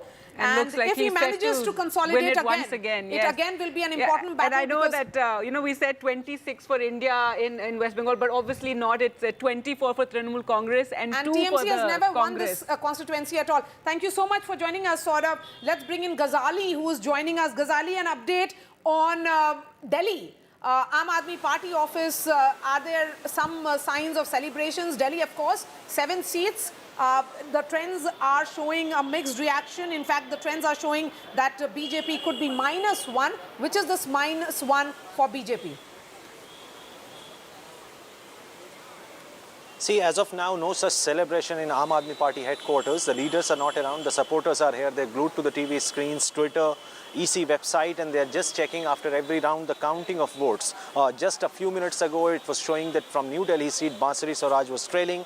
Then suddenly she started leading. So that kind of mixed reaction coming from the workers here, though no top leadership is available at the headquarters right now. And also, Aam Aadmi Party is also keeping a close eye on Punjab, where they're also fighting elections, but not with Congress. Even there, they're expecting some good, healthy lead in 4 to 5 seats. The trend suggests that perhaps in Punjab, the Aam Aadmi Party is leading on 4 to 5 seats, as well as Congress is also leading on similar number of seats. A big surprise would be the BJP in Punjab, but as far as Delhi is concerned, just a short while back, it was 7 seats. On all of those 7 seats, the BJP was leading. That one particular seat where BJP is not leading was Manoj Tiwari's seat, but it keeps changing every hour, as you know, as the rounds of counting continues. So as of now, no such celebration, but loud cheers whenever the trends or whenever the television screen shows that perhaps Aam Aadmi Party or the India bloc is leading on some of the seats in Delhi and Punjab. So Kanhaiya Kumar trailing from northeast Delhi, where it is a direct battle. Again, Bansuri Swaraj leading. I think it's the Chandni Chowk seat, which the Congress is being watched very closely. Let's shift focus now to Jammu and Kashmir, from where straight to Srinagar, where Nazir is joining us. Nazir, as of now, National Conference leading in 2, they are down -1. Which is this -1? Well, Omar Abdullah is trailing, so is Mehbooba Mufti. So you can see leaders of both the 2 main regional parties, National Conference and PDP, are trailing. Omar Abdullah is trailing in Baramulla, where jail leader Engineer Rashid, who is in Tihar jail for last 5 years on terror funding charges. He's leading by more than 19,000 votes. These are early rounds of counting. Things can change, but this clearly shows the direction which way this election is going. And Mehbooba Mufti is trailing from Anantnag constituency, where National Conference leader Mia Altaf is leading by more than 60,000 votes. National Conference leader Aga Ruhul candidate is also leading from Srinagar. So, but the big news from Kashmir is that both the former chief ministers, PDP and National Conference leaders, they are trailing in this election. And in Ladakh, independent candidate who is actually unofficial candidate of National Conference is leading from Ladakh constituency, where both the Congress official candidate and the BJP candidate election, because this is the first election post abrogation of 370. People are trying to send a message. Engineer Rashid was someone who was always talking about plebiscite. He was his politics was bordering around separatism. And that's why he was jailed in 2019. And today, when he contests election, he created sort of waves during the campaigning without spending a single penny. We have been reporting it, how whether he loses or wins, but he is redefining politics in Jammu and Kashmir, challenging the collective might of National Conference and the People's Conference, Sajjad Lone, who had backing of multiple parties, and also opposition accusing him of being the team B of the BJP. He is at number 3, Sajjad Lone. So clearly very, very interesting election from Jammu and Kashmir. Both the former chief ministers of Jammu and Kashmir are trailing. Right, and that's 10:30 something, yes, to have both Omar Abdullah and Mehbooba Mufti trailing on their respective seats. So that's something that's going to be quite significant to watch in Jammu and Kashmir. But let's take a look at the numbers now, Maria. Congress down from that 100 mark, so that 100 par not currently as trends hold. And let's get in Ashok Malik as well. And your comments on so far what we're seeing. It's around almost 10:30 and 200 par for India bloc, 300 par for the NDA. To be fair, these are still early trends. While broadly this will hold, numbers keep changing here and there. Okay, and in any election, the leader tends to, the trend tends to crystallize around the leader. This is true at the constituency level, this is true overall. So I think 3 things to watch out for. One, NDA certainly seems above the majority mark. What people will watch out for, will the BJP cross 272? I will still stick my neck out and say that's a high likelihood, because as numbers consolidate. But third, this has been a very competitive election, much more competitive than the exit poll suggested. I think Indian democracy is well and truly alive. All those who were saying this was, this election was a sham and all of that, owe everybody an apology, right, I think including the we'll election talk commission. about the exit polls after this, and we'll get Amitabh on that just a minute. But yes, Shugata, Srinivas, Raju, you've just joined us, and your comments on, and what is it that you're looking at right now with these early trends, the way the fight is in Karnataka, Maharashtra, Delhi, of course, we're seeing that just one down. Yes. First, the bigger point, I completely endorse what Ashokji just said, that Indian democracy is well and alive, and I think Modi's government, if not for the numbers, credit for the numbers they would usually take, they should go out and say that, see, we have not rigged the system. The institutional credibility was being questioned big time even yesterday. And I think that is completely evaporated with the kind of trends that you're seeing. So it's a big, big thing for Indian democracy. So that's point number 1. And point number 2, Karnataka having a strong opposition. Yes, there's a strong opposition, and the numbers are not it's as the opposition expected. The trends are in that direction, although they may not touch the figures that they have. And you're referring to Mr. Bhupesh Baghel's that, yes, thing that he Bhupesh put out saying about the Akhilesh EVMs, Yadav, etc. Rahul Gandhi, Akhilesh Yadav. But Rahul Gandhi had commented on the exit polls yes, more and than also Mallikarjun Kharge's letter to all the people saying, be brave. They were trying to create a hysteria. And also jeopardizing the kind of liberal space that existed in India by sort of reacting overboard. Yes. But overall, if we look at it region-wise, Amitabh, what is becoming clear is that even when we were talking about BJP's forts, that seems to be dithering in a way. Look at Gujarat, -5. Look at Rajasthan, -11. So the localized anger seems to be turning into electoral numbers or seat numbers for the opposition. Yeah, so BJP was expected to lose seats in Rajasthan, Maharashtra, Bihar, and they were likely to compensate it through gains in West Bengal, Orissa and the southern part of India. Now, if you see, something interesting is happening. The BJP, as of earlier trends, is down 51 seats and the Congress party is up 46. Because this election is largely a Congress versus BJP based election. Congress gains, BJP loses. That's the crux of the election. Now, as Ashok ji said, the key number to watch out for is 272 for the BJP and 300 plus for the NDA bloc. We are seeing that the exit poll projections are likely to ending up as of now towards the lower end of the projections. No, in fact, 300, way off the mark. 300-ish. Way off the mark. Majority of them. One second. All those who ridiculed us as academics, we put our life's labor, and we can tell you today that our field visions are being upheld by the results thanks to the Election Commission. And let me give the health warnings that NDTV gave every day were literally such important health warnings, and discredit to a lot of the exit pollsters.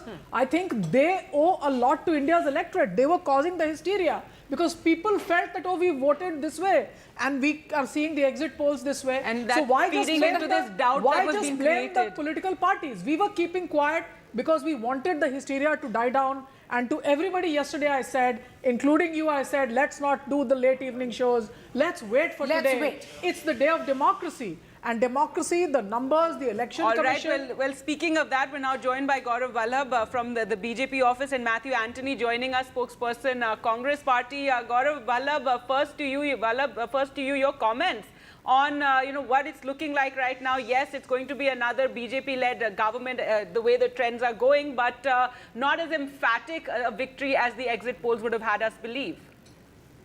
See, first thing, we should appreciate that till now only 2 rounds or 3 rounds or at the most 4 rounds are completed. It's 10:30. And there are 20 and there are something around 21 rounds on an average in a Lok Sabha constituency. This is point number 1. Point number 2, am I audible to you? Yes, go ahead. Yes.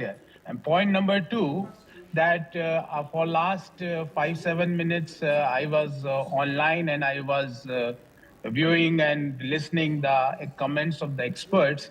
You can see when I joined, the NDA tally was 298 and then it moved to up to 305 and right now it is 300.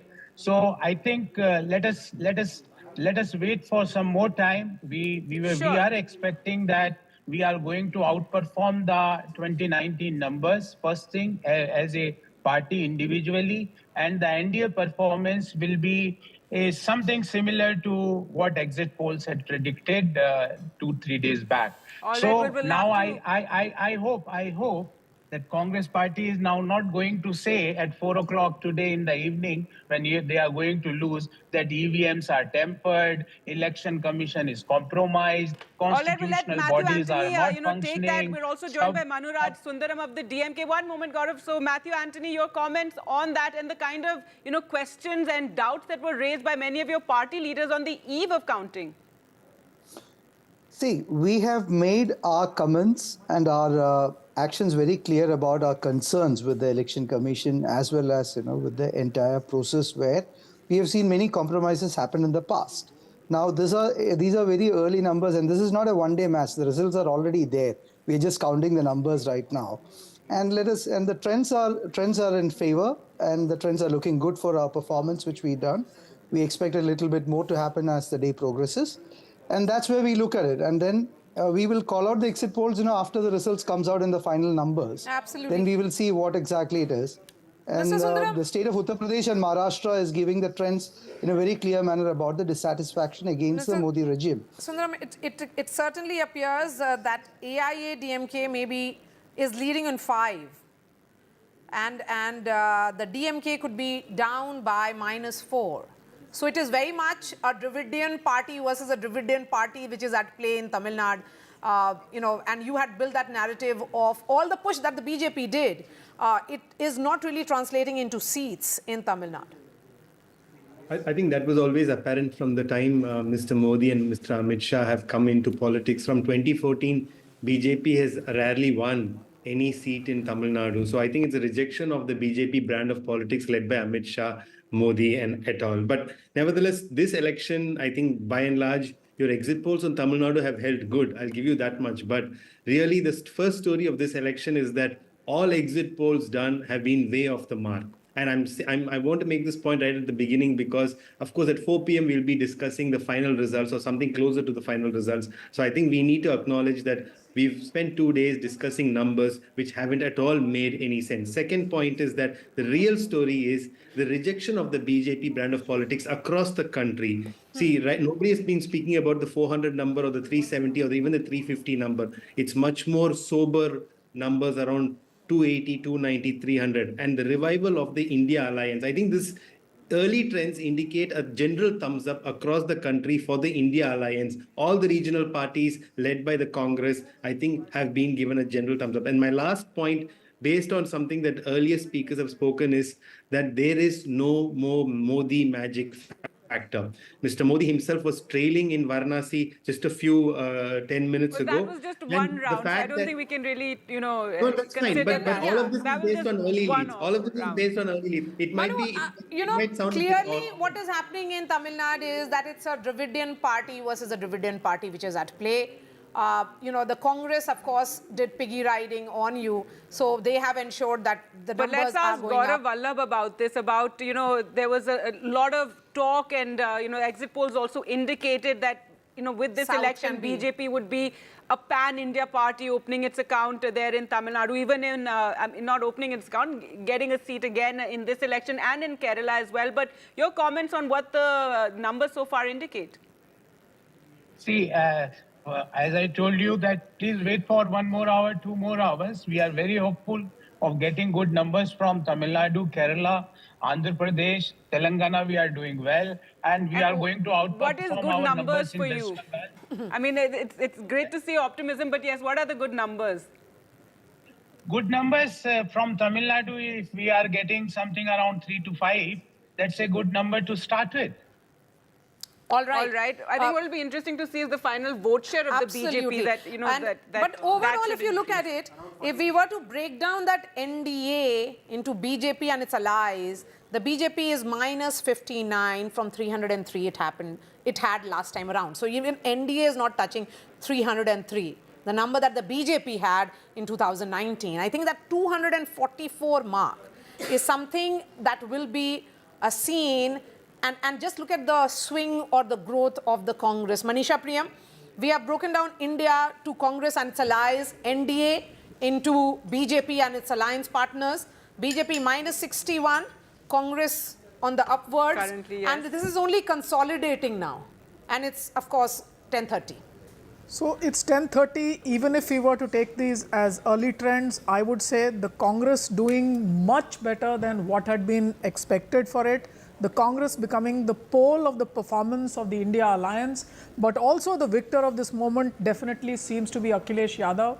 And I would say, since the NDA alliance is still ahead of the India alliance and comfortably so, I would say the opposition remains in India. In 2014, I had done an article, the title of which was Electing the Ruling Party and the Opposition. And that's what India remains today, that the Indian electorate, India's democracy, wants a ruling party and an opposition. Just look at this number now, India at 221, NDA now below 300, much below even the tally of the BJP in 2019. And in fact, Akhilesh Yadav Samajwadi Party, which had 5 in 2019, is now leading in 34 more, so which is leading in in all 29 more seats. So Tanishq is joining us from Lucknow. Let's get a word. Third largest party. Tanishq, where is Akhilesh Yadav? Is he in Manpuri or Kannauj, or is he in Lucknow?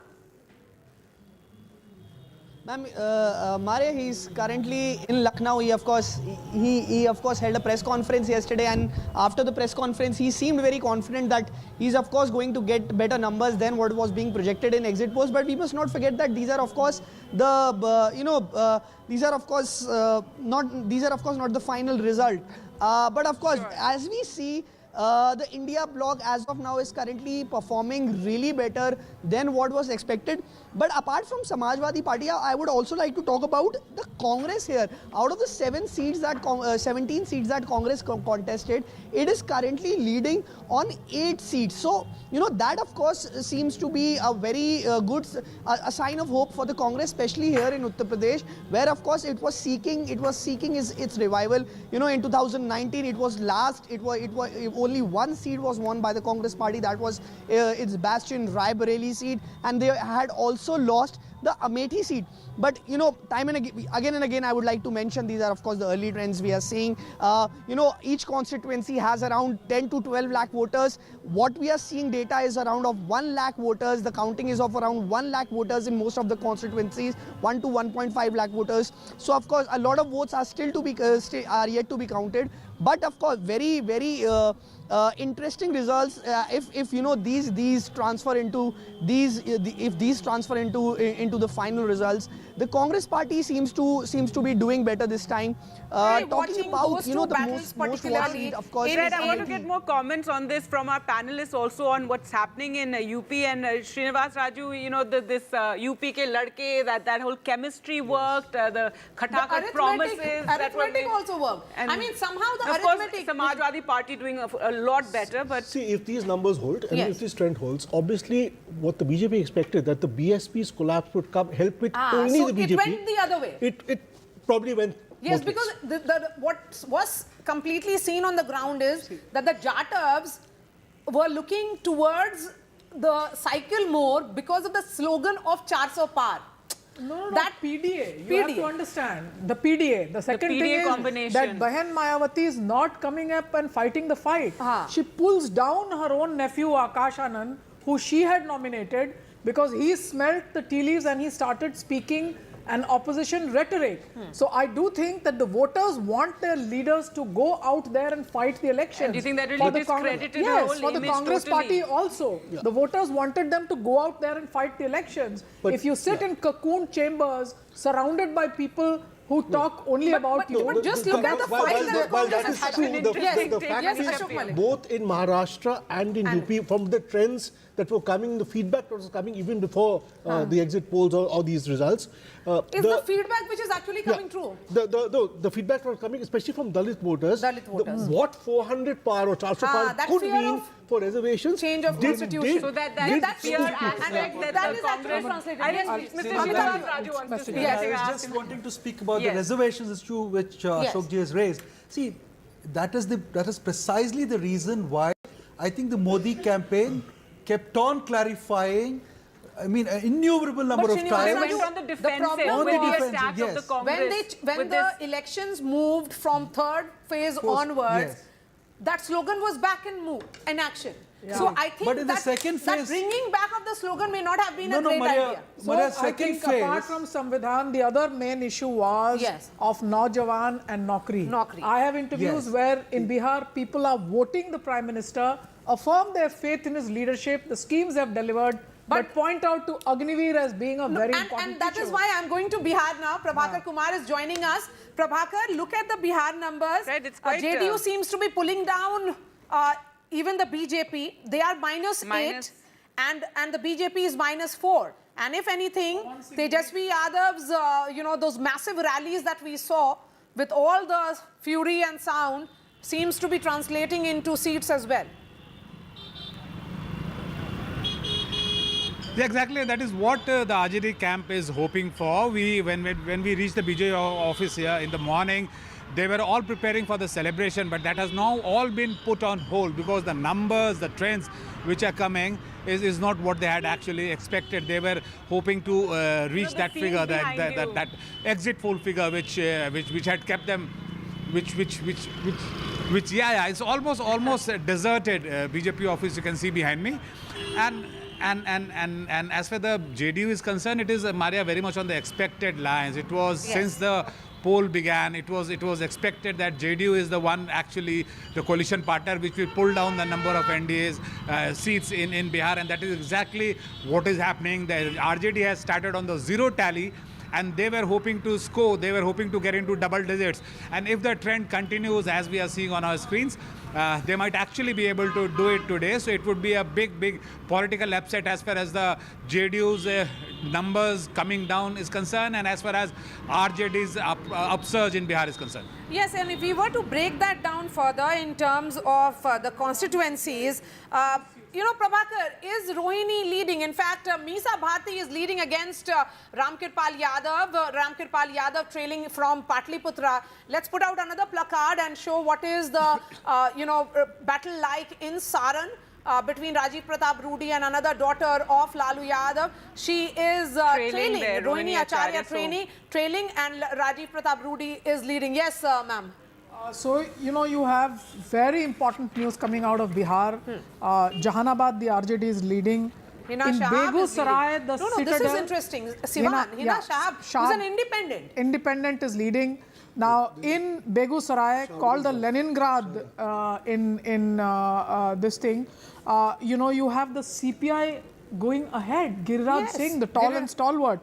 In Shivhar, you had a very important young woman panchayat, Ritu Jaiswal. It may still be a tough fight. This may go anywhere. But at the moment, Ritu Jaiswal, who had given up an important career in an urban city, become a woman panchayat, did a lot of work during the COVID thing with her. But again, this one, Karakat, because if Upendra Kushwaha is trailing. CPI-ML leading. CPI Raja Ram Kushwaha is leading. But Hina Shahab contesting as a independent this time around, Mohammad Shahabuddin's widow. One common thread between UP and Bihar is that in UP and Bihar, the BJP has not replaced candidates. 55 out of 62 were renominated in UP, whereas the national average of drop is around 35 to 40%.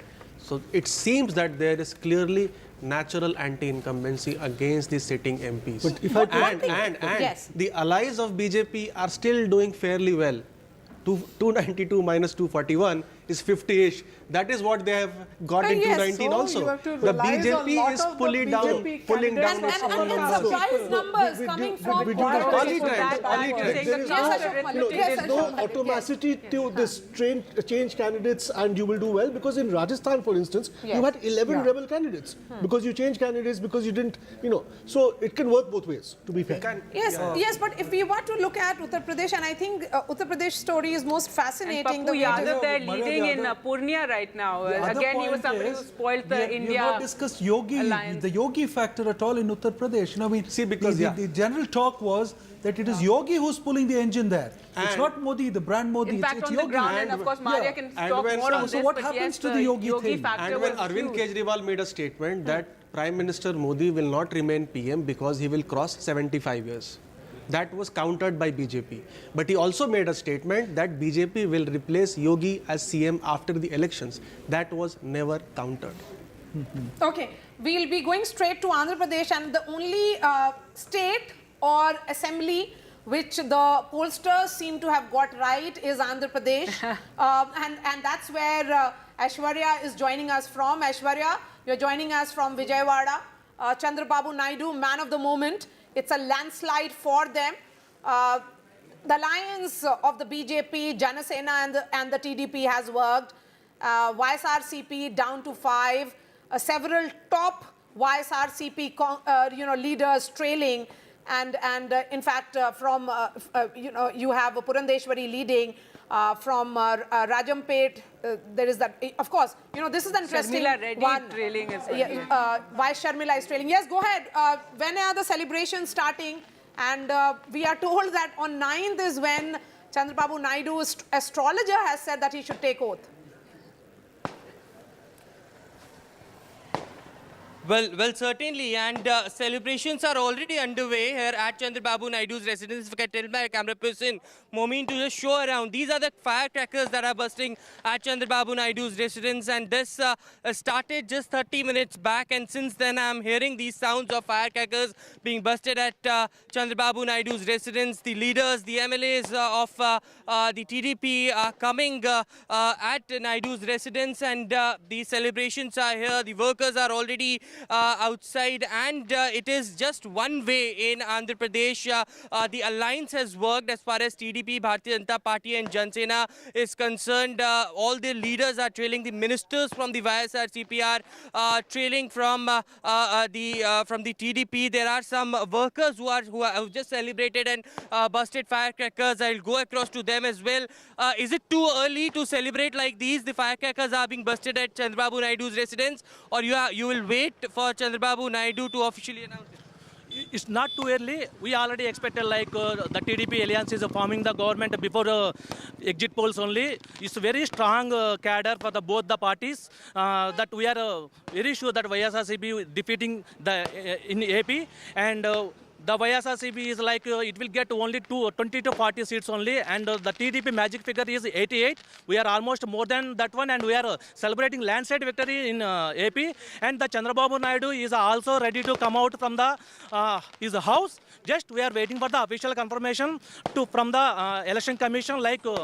The landslide victory is something that they are calling, just not in the assembly segment, but also in the Lok Sabha segments as well. Right, These big posters out here at Chandrababu Naidu's residence of Mr. Pawan Kalyan and his son can be seen over here as well. Of course, those numbers are quite emphatic, and that victory of Chandrababu Naidu and the combined in there. But Manisha, Priyam has a question for you, Aishwarya. Yes, go ahead, Manisha. I'm just wanting to ask you that is Kishtaiya's Kaja and Putreku on offer, and if it is, then I'm taking the next flight on because I'm tired of the laddus here.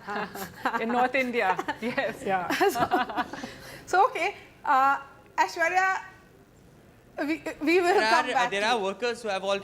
But that's an interesting poster.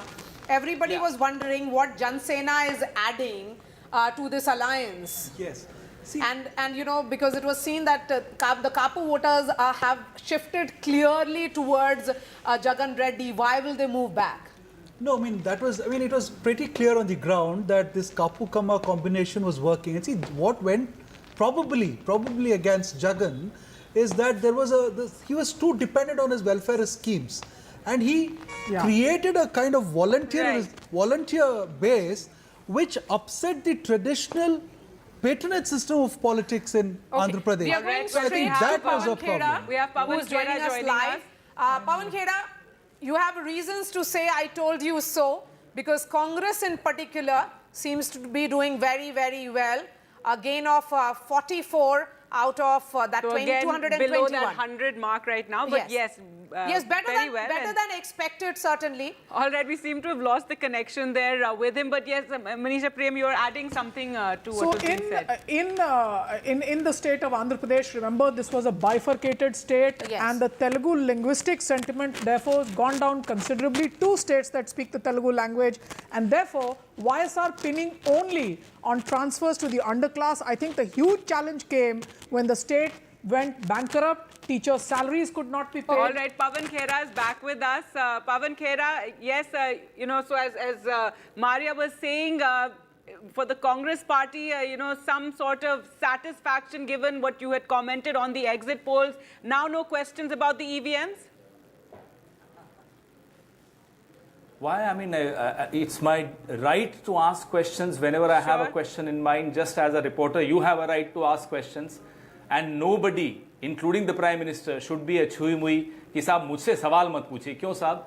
अगर EVM पे सवाल हैं तो पूछेंगे. जवाब देने का कर्तव्य इलेक्शन कमीशन का है. It is the duty of the election commission to satisfy every single voter who may have a doubt on the EVMs. So why should we not question anything? I don't understand. All right, and if we were to look at this number, Pawan Kheda, the Congress is doing well. If these numbers hold, so are your alliance partners.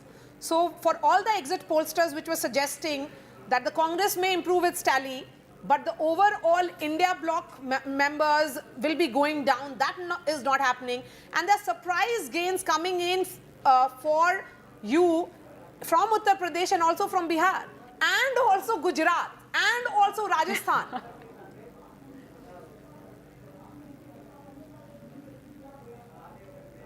या फिर गया आवाज. Yes, if you heard. So, Pawan Khera, if you heard me, the question was... The yes, question yes, I've was heard your the question. gains that you are seeing I've heard your question. pan-India. Yes, go ahead. Yeah, so I would still say that it's too premature for me to celebrate or for someone else to get depressed. Let's wait for a couple of hours. But yes, these trends are very encouraging. And we were absolutely sure about the intent and the content of the exit polls. And that has been proved right. We've been proved right. But as I said, it's too premature to celebrate. Yes, we are smiling and we are sure that we'll only smile through the day. Okay, Pawan Khera, many would say that in these elections, the goalpost had shifted with that slogan of 400 par. At 292, it is the BJP-led NDA which is still way past the majority number of 272. But yes, below their own expectations and below what the exit pollsters had suggested. But at 224, India is still way off the 272 number. And it's 11, of course. We'll be cautious about that. We are absolutely confident. As I said, it's too premature. We are confident as the day progresses. Our seats will go up.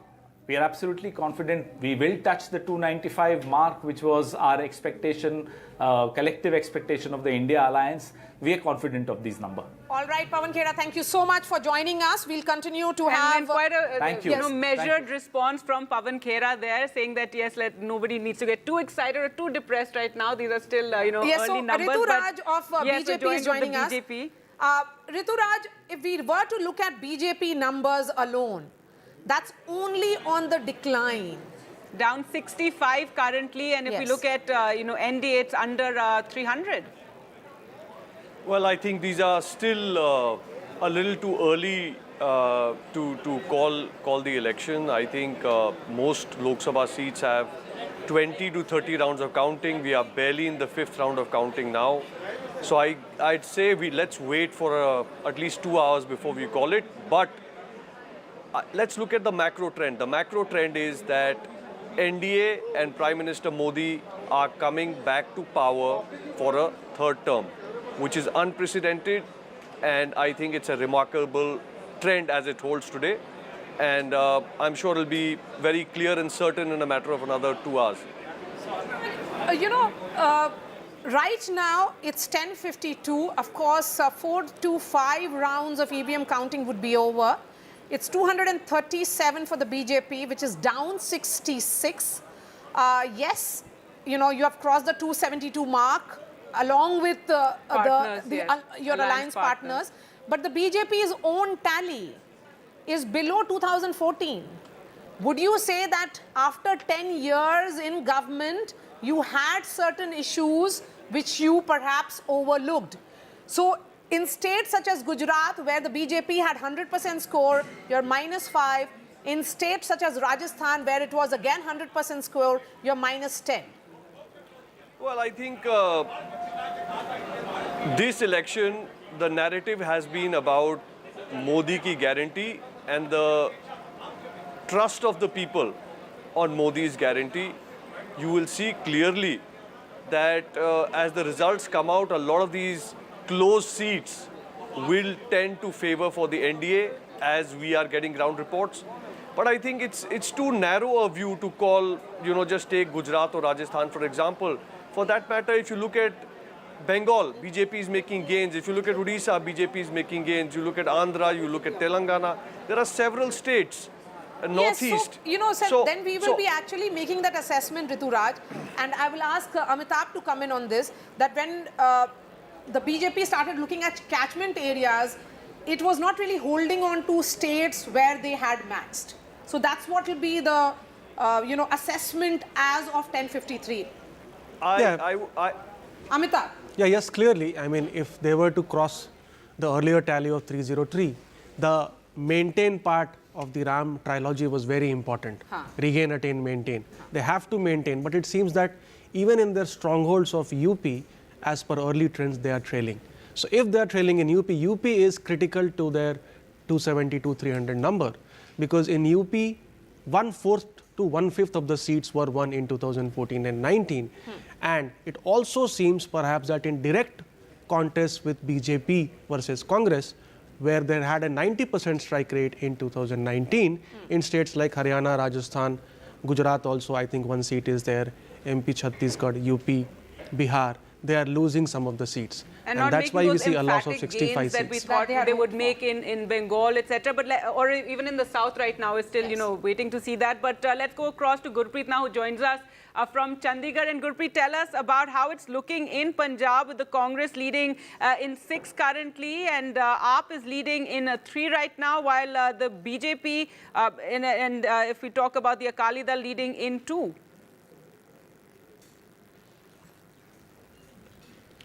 Well, yes, of course, very surprising trends are coming, and Congress has already have an upper edge in Punjab.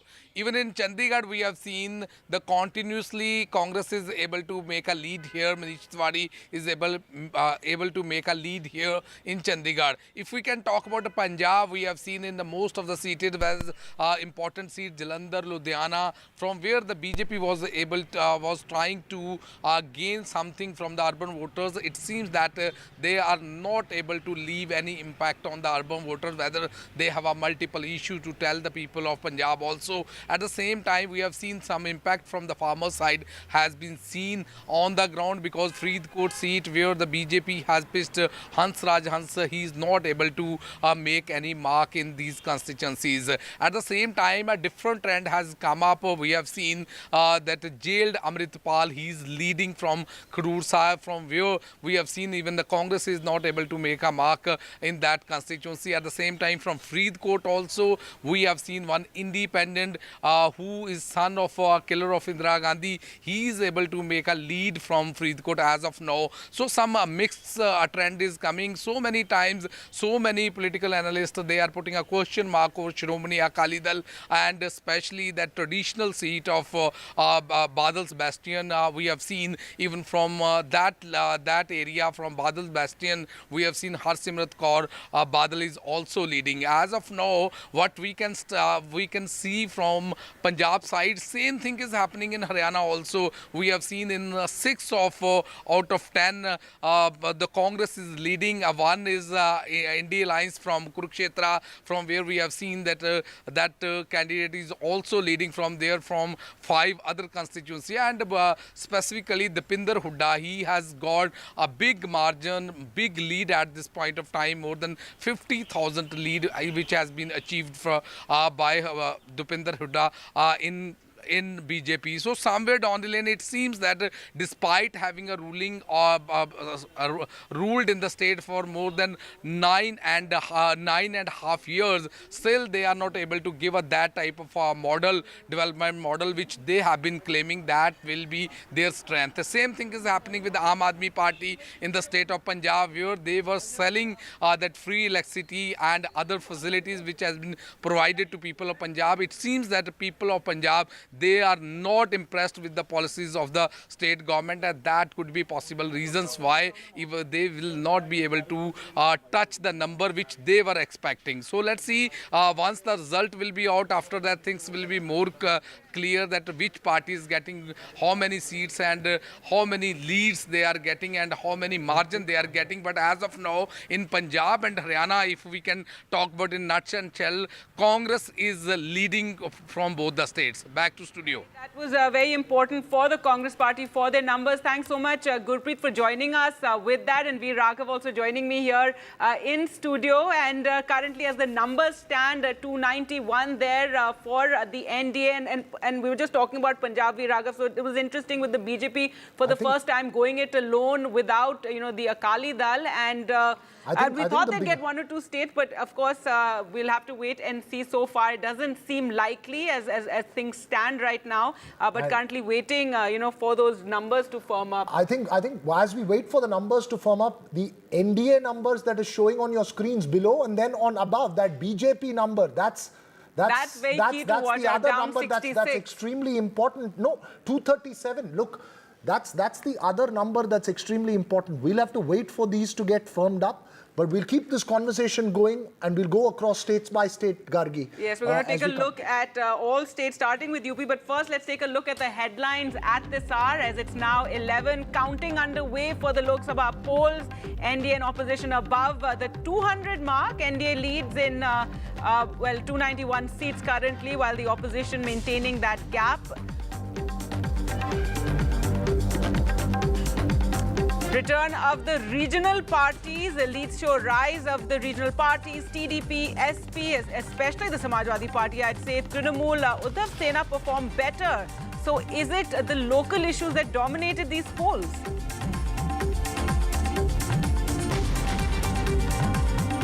Okay, the Uttar Pradesh numbers, a big surprise there with a neck-and-neck fight, if we can say that. In UP, a resurgence of the Samajwadi Party, so that chemistry between the SP and Congress having worked. In UP, Smriti is currently trailing, all eyes on Amethi. And the NDA stalls the juggernaut, and TDP scripts a comeback in Andhra Pradesh, and celebrations already, in fact, taking place with Chandrababu Naidu set to return at the top there. And in Bengal, it's a close contest, unlike what the exit polls would have had us believe. The Trinamool is leading, while the BJP is yet to match that number of 18 that it got in 2019. So the BJP hoping to match that number, but currently below it.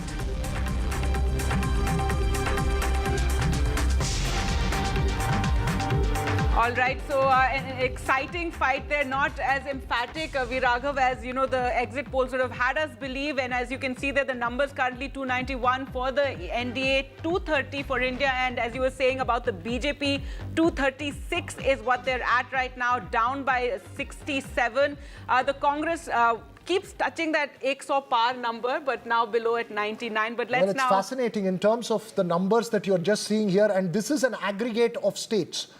Look, and I think the big shocker today for the BJP has come from the state of Uttar Pradesh, where I think the Samajwadi Party Congress alliance seems to have really held on. We'll have to wait for the numbers to firm up. Manisha Priyam here in the studios with us as well. Manisha, you spoke about, you've tracked Bihar very closely. We spoke about Karnataka. All through this election campaign, everyone was saying UP was the wild card. It does seem to have turned out to be the big wild card. So, you know, one has to understand that there were issues of the poor. I do not think that the brand Modi was eroding in a large way, but issues of the poor were being spoken about. The inability to hear and respond to that turned out to be important, even though, remember, the BJP, to its credit, had all the parties. Sorry, Manisha, to interrupt you. We're going to go across to Sunil Prabhu, who's joined by Pramod Tiwari. Yes, Sunil, over to you, and tell us more about what's happening there at the Congress headquarters. Well, Gargi, as you rightly pointed out, and I was overhearing Viraghav talk about UP being the story, no better than Mr. Pramod Tiwari to talk about it. This is clearly a big, even if those trends are clear, 43 in your favor against the BJP. What happened, Mr. Pramod Tiwari? How have you all been able to do it? देखिए, जनता ने किया जो किया, पर ये बात राहुल जी और अखिलेश जी की ज्वाइंट मीटिंग्स में, अलग-अलग मीटिंग्स में, और हम लोग जो मीटिंगें कर रहे थे, उसमें दिख रहा था कि कांग्रेस का खोया हुआ वोट बैंक, जो परंपरागत वोट बैंक था, वो वापस आया, और चूंकि सापा के साथ भी हम लोग थे, उनका वोट बैंक जुड़ा। दोनों ने मिलकर जो धोखे और जिस तरीके से कदम कदम पे वायदा खिलाफी हो रही थी, भाजपा को सजा देने का मन सेकंड राउंड के बाद बना लिया था। और ये बात मैंने यहाँ पे जब मैं आया लौट के मैंने फीडबैक दिया और 35+ सीट बताई, तो लोगों को यकीन नहीं हो रहा था। पर मैं फिर कह दूं आपसे, परंपरागत वोटर लौट आया है और उसी ने ये सब किया है। जिस मुद्दों पे भाजपा चल रही थी, वो मुद्दा अब आखिरी बार हो गया। इसके बाद अगर कोई चुनाव होगा तो भारतीय जनता पार्टी वहाँ बहुत पीछे रह जाएगी। But how did you see that you know the BJP, because all exit polls, all opinion polls, all indicators were showing that they were going to do very well. What went wrong for them? देखिए, मैं किसी exit poll के खिलाफ कुछ नहीं कहूँगा, पर इतना ज़रूर कहूँगा इतने कम परसेंटेज पे वो लेते हैं। कब लेते हैं मुझे ये भी नहीं मालूम। ये कहानी जब चुनाव शुरू हुई उस समय हो सकता है ये एग्जिट पोल सही रहा हो, पर जैसे जैसे चुनाव बढ़ता गया, second round, third round, fourth और फोर्थ के बाद फिफ्थ, सिक्स, सेवन ने पूरी कहानी लिख दी। आप जो सीटें आ रही हैं आप इनका एक जायज़ा ले लें तो आपको लगेगा कि पाँचवें, छठे, सातवें राउंड में एक बड़ी कहानी लिख गई। प्रमोद साहब, you know the big issue that everybody has is मुद्दा क्या था? आप लोग what worked? क्यों SP और क्योंकि in 2019 this didn't work. What happened this time around that has worked for the Congress and SP, even though you don't have the BSP this time? Rahul Akhilesh की जो गारंटी थी, ख़ास तौर से कांग्रेस ने जो 5 गारंटी 7 गारंटी थी, वो सीधे जनता के बीच में गई कि कांग्रेस ऐसी पार्टी है जिसने राज्यों में जो वादा किया था वहाँ पे पूरा किया है। तो अगर केंद्र में ये कह रहे हैं तो ज़रूर पूरा करेंगे। मैं फिर कह रहा हूँ, अगर 5 से 10 किलो का डिक्लेरेशन चुनाव के पहले हो गया होता तो ये सीटों का नंबर और बहुत पहले बढ़ गया था। I have my colleague Viraghav who wants a question. Yeah, go ahead, Viraghav. I'll ask Mr. Pramod Tiwari. Look, you know, giving you just the numbers, both in Amethi and Rai Bareli, Kishori Lal in Amethi and Rahul Gandhi in Rai Bareli leading now by a clear margin. Now, this is not just about numbers, Sunil. This is also a symbolic message down there. These were, you know, and I think that's the real import as far as UP is concerned. I mean, as somebody from the Congress, isn't that the real big story as far as for the Congress is concerned? Because the numbers are the SP's story, but Amethi, Rai Bareli seems to be the Congress's story today. That's right. That's a very important point. Amethi and Rai Bareli, sir, both KL Sharma as well as Rahul Gandhi leading, and it's a clear indicator, you know, that things worked this time round. What is your comments to that? How do you respond to the fact that Smriti Irani is trailing? Rae Bareli और राहुल गांधी या गांधी नेहरू परिवार का रिश्ता इतना गहरा है कि पिछली बार हम एक सीट जीते थे तो भी राय बरेली जीते थे। दूसरी बात, इस बार राहुल गांधी को ये नहीं देखना है कितने वोट से वो जीतेंगे या हारेंगे, उनको देखना है कितने लाख वोट से जीते हैं। ये कंपटीशन था। रायबरेली मेरी कॉन्स्टिट्यूंसी जिससे मैं 9 बार 3 बार मेरी बेटी इलेक्ट हुई है, रायबरेली का बॉर्डर। अमेठी में शुरुआत के 1 या 2 दिन चुनाव प्रचार के तो थोड़ा बहुत लड़ी स्मृति की, फिर जब लोगों को लगा कि एक विकल्प आ गया, विकल्प की तलाश, तो राहुल गांधी की हार का बदला लोगों ने स्मृति ईरानी से लिया। राहुल गांधी को हरा के मैं कह सकता हूं कि अमेठी दुखी थी। उसने ये संदेश दिया है कि हमसे गलती हुई थी पिछली बार, हमारा नाता बना रहना चाहिए, और जिस आदमी को खड़ा किया हम लोगों ने KL शर्मा, वो नेहरू गांधी परिवार के बहुत निकटस्थ लोगों में है, तो लोगों ने स्वीकार कर लिया। आप यूपी का लीडर है, आपका क्या एडवाइस होगा अभी राहुल गांधी, आप जब बोल रहा है कि he has done so well in, और ये 2 सीट जीत रहा है, एक है रायबरेली और एक है वायनाड, किसको रखना चाहिए, रायबरेली या वायनाड? ये छोड़ देना चाहिए राहुल जी पर, और राहुल जी सही मौके पर सही फैसला लेते हैं, लिया उन्होंने। जैसे उन्होंने रायबरेली, मैं मानता हूं कि इन दोनों सीटें जो 41-42 गई हैं, thank you for asking this question, ये राहुल जी के रायबरेली चुनाव लड़ने से, आप देखिए अगल बगल की सारी सीटें हम लोग जीत रहे हैं। दूसरा, अखिलेश जी का भी, पर प्रियंका गांधी भी खड़ा होना चाहिए था ना सर। मैं फिर आपसे कह रहा हूँ, गांधी परिवार में कौन खड़ा होगा कौन नहीं खड़ा होगा ये फैसला उस पर छोड़ देना चाहिए। हम पार्टी के लोग तो चाहते थे, पर पार्टी नहीं, निर्णय, किसी को प्रचार भी करना था। अब प्रियंका जी ने बहुत सोच समझ के निर्णय लिया। Go ahead. Sunil, just to give you the numbers, in Amethi, and since you're out on the field, you may not have these numbers. In Amethi, according to the Election Commission website, Kishori Lal leading by 24,512 votes. And in Rai Bareli, Rahul Gandhi leading by over 70,000 votes. So these are concrete sort of trends at the moment that we are seeing at the moment. It is fascinating at the end of the day, Sunil. These and the big, I think. Right. Thanks so much, Sunil, for joining us. I think the big question, of course, will be whether Rahul Gandhi will keep his Rai Bareli or... Yeah. Or what was being talked about is that he would, leave the Rai Bareli seat and have his sister contest from there. But thanks so much, Sunil, for joining us with that. And, I think Amethi more than Rai Bareli is the big story. I mean, given Smriti Irani, who was this giant... Rai Bareli was always, Sonia Gandhi's. It was like a family bastion. The fact that in 2019, Smriti Irani had, defeated Rahul Gandhi from Amethi, and then once again she was looking for a big fight. She was looking for and hoping to again have a Gandhi, and then when they did not have a Gandhi, the big question, worker trumping a big leader like Smriti Irani for and the of course, BJP. Priyanka Gandhi stayed there. She stayed in Amethi and Rai Bareli, and she said the reason she was not contesting. This is a symbolic message, right? This is a symbolic message for all the... If this holds, yes. If this holds, it's quite symbolic. But I'm really interested to sort of see how the dynasty, anti-dynasty rhetoric that was being aired all through, Parivarvad, and all that happens. I mean, what will happen to that if both Amethi and Rai Bareli sort of goes into the Congress kitty again? And I mean, I don't think that the Amethi candidate was a real worker. He was sponsored by the family. So it's still a family seat. He was somebody who was a party worker, very close to the family, used to manage this constituency for them. So it was known that he was a proxy of the family. No, so that's quite and Priyanka Gandhi stayed there on the ground. She stayed on the ground. Shugata, is the fact that you have been speaking about dynasty all throughout. Yes. This is not just about, when I say symbolic, it's not just about Rahul Gandhi and Priyanka Gandhi campaigning there. I'm saying that the strategy of UP was that this time we will genuinely have a cohesive alliance with the Samajwadi Party, where both parties back each other everywhere. No, and Congress deferring to Samajwadi Party more than... No, if they win both the seats,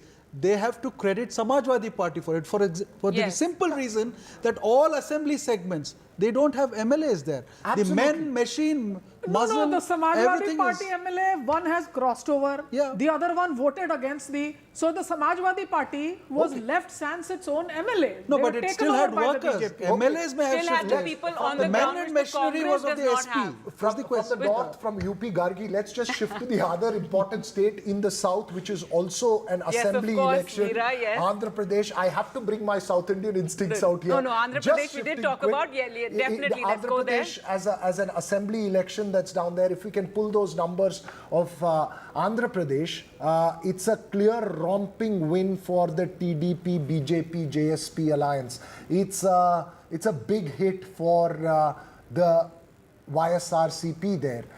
That's again seems to be firming up into a very, very clear result, right? Right, definitely. Supriya Srinath of the Congress joins us on the show. Supriya, which is the state that you are smiling the most about? My home state of Uttar Pradesh, and I will tell you why. Because all sorts of political experiments of hatred, of divisiveness, of distracting from the real issues was done both in UP and in Bihar. And at this point in time, when we're speaking at 11, 12 a.m., 20% votes counted. The NDA at 287, we are at 232. The vote share is 46% versus 41%. I think we're going to make the leads, but I am extremely excited and very, very happy about Uttar Pradesh because the state of Uttar Pradesh has sent a very, very strong message. The reality, and to me the headline, the takeaway from this is that the BJP at about 236, 238 with a loss of 65 to 67 seats. This is a moral loss for the BJP. This is a moral loss for Mr. Modi. No amount of ring fencing can prove me otherwise today. All right, so that's, let's get a response from your former partyman now, BJP spokesperson Tom Vadakan there. Tom Vadakan, your response to where the numbers are right now, what Supriya Srinath there said regarding the UP numbers and the moral victory. Well, we stand by what we said. We are our reports based on the Panna Pramukhs who have given us information on the kind of seats that we would win. And this is early time. These are all leads. Just wait, have a little patience, and you will see the turnaround. And when that you've seen something in Andhra happening. Now you'll just wait. It's all leads. When we come to the original results, you'll see the difference. This excitement, aag laga denge, and that impulsive mood of the Congress, have patience. The Election Commission has spoken. Everything has been transparent. Till now, they were saying everything is, all institutions have been overtaken. Now, what is it? When they have a certain lead, EVM is functional and what have you. Before that, if they trail, well, EVM is not good. I mean, the EVM should be removed. Election Commission should be, it's modified by Modi. These are things in democracy. You are a party that have ruled for 70 years. And if you do not play the right tune, and you send out a message, elections are won and elections are lost. But at the same time, maintain certain decency in public domain. Your General Secretary comes and says, the Home Minister has Just get a spoken. response to that. Supriya, Srinath, your response, and yes, a lot of Congress leaders did make many points. We're also joined by Salem Dharanidharan. They're joining us from Chennai. But first, Supriya, your response to that.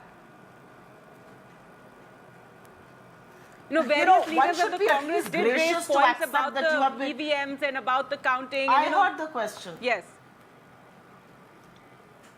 I heard the question, I also heard the allegation.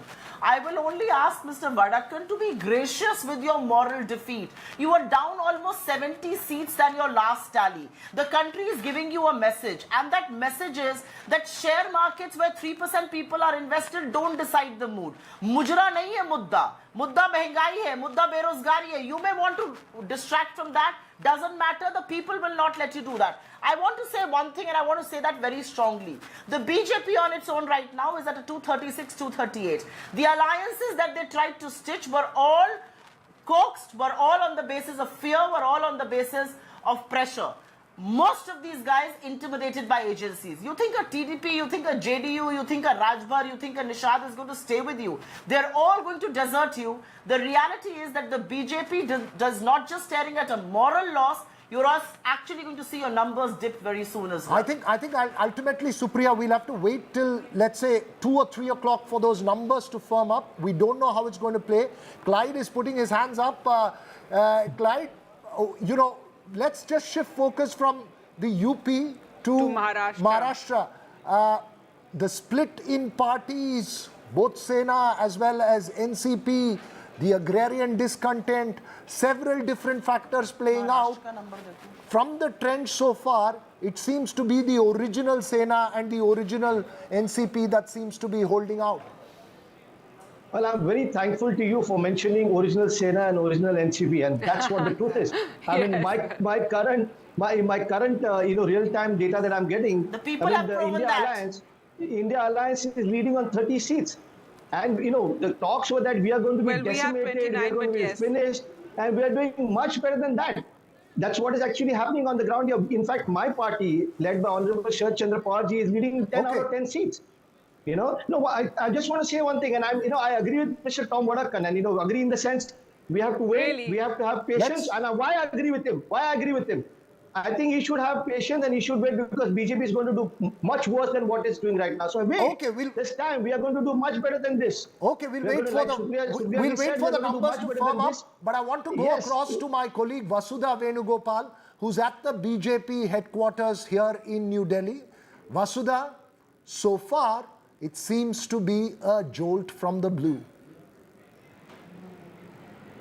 Absolutely, Veera, and that's exactly what the BJP headquarters is also reflecting. Let me tell you, in the morning when I came in, there were like hot puris and halwa being made, and there was a sense of euphoria, there was a sense of celebration because exit poll numbers were what every spokesperson, every leader here was talking about. But now, let me assure you that those numbers are not being talked about anymore. But clearly, the BJP is also confident that it will reach the majority mark. There is a sense of caution, there is a sense of disappointment, obviously, because UP is showing showing, numbers that seem very bizarre for the party because, when we had Ram Mandir, representation, Ration, the BJP did think that everything was going in line with what it had thought. UP is the epicenter of Indian politics. Other than that, Maharashtra is also a place where the BJP made a lot of, political realignment to suit its interest, and that is where the assembly elections are also going to be held. So if I can just ask my camera person to just show you the mood in the BJP office, the party is still confident of, yes, that was Mr. Khurana saying that it is still confident of forming, the party is still confident of forming the government,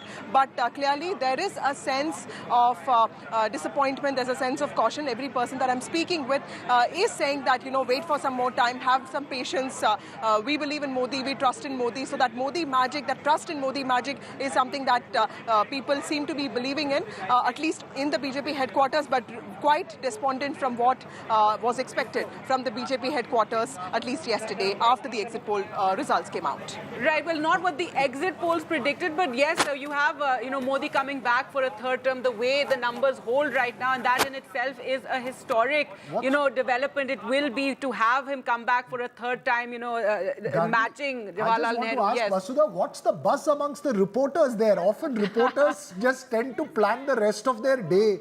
Vasudha, what is the buzz amongst reporters there? All of you all talking about? It looks like it's going to be an extremely long day for all of us.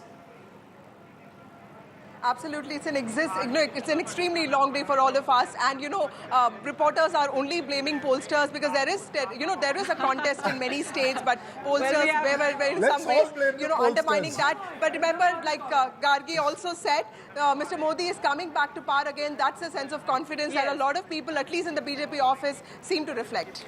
No, absolutely, and Manisha Priyam here is also very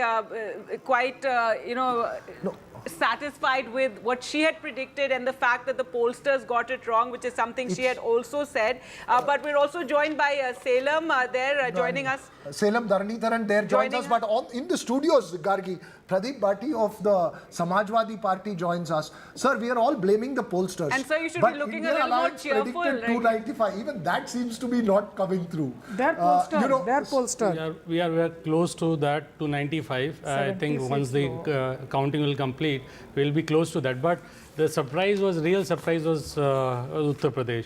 PDA, what the slogan which we have given, Honorable Akhilesh Yadav has given, has in majority voted for Samajwadi Party and Akhilesh Yadav ji. So BJP cannot fool all the people all the time. So what Uttar Pradesh people of Uttar Pradesh have shown the way to INDA and also to India. So that how we see, and once the entire counting will complete, there will be somewhere around 50 plus 60. A sort of moral victory in a sense, given the kind of claims and allegations that were being made on the ground during rallies, talk of Pakistan's influence, talk of the various Muslim quota and a lot of Muslim bashing that took place. So in a sense, all that doesn't seem to have worked, and now some satisfaction there? I think the level of what kind of language has been used, people of Uttar Pradesh does not like these kind of words which Honorable Prime Minister has delivered or spoken in Uttar Pradesh. Uttar Pradesh is a people where people were expecting about kind of jobs they were looking, what kind of poll promises made in 2014 and 2019. None of those promises were fulfilled, and really kind of issues which we raised related to paper leaks and unemployment, related to farmers, related to all what we have seen, marginalized class has been going down in terms of their income. So these were the core issues, and we stick to those core issues.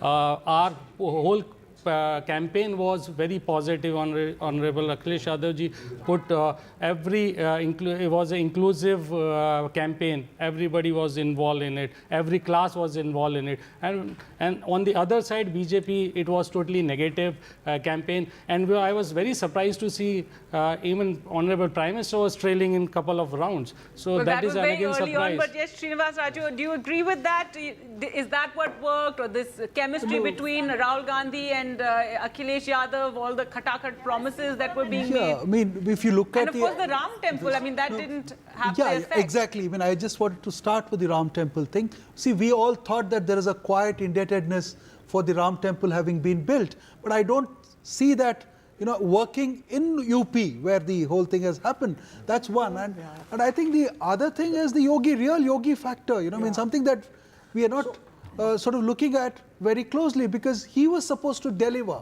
He was, and retrospectively, but on the ground, many did feel very quickly, satisfied with Yogi, is what one Manisha heard. and Sugata, how much of it is also the internal divisions within the BJP? No, that's possible.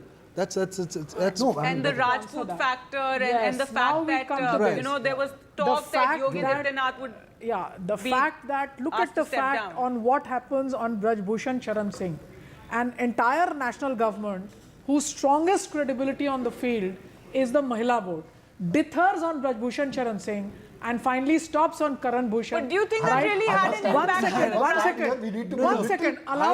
One second. Sure. The fact was that there was one Rajput favored by one group, another Rajput favored by another group. Uma Shankar Singh, the Rajput from the BSP, who helped deliver the state assembly election in favor of the BJP last time and helped the BSP votes get to the BJP.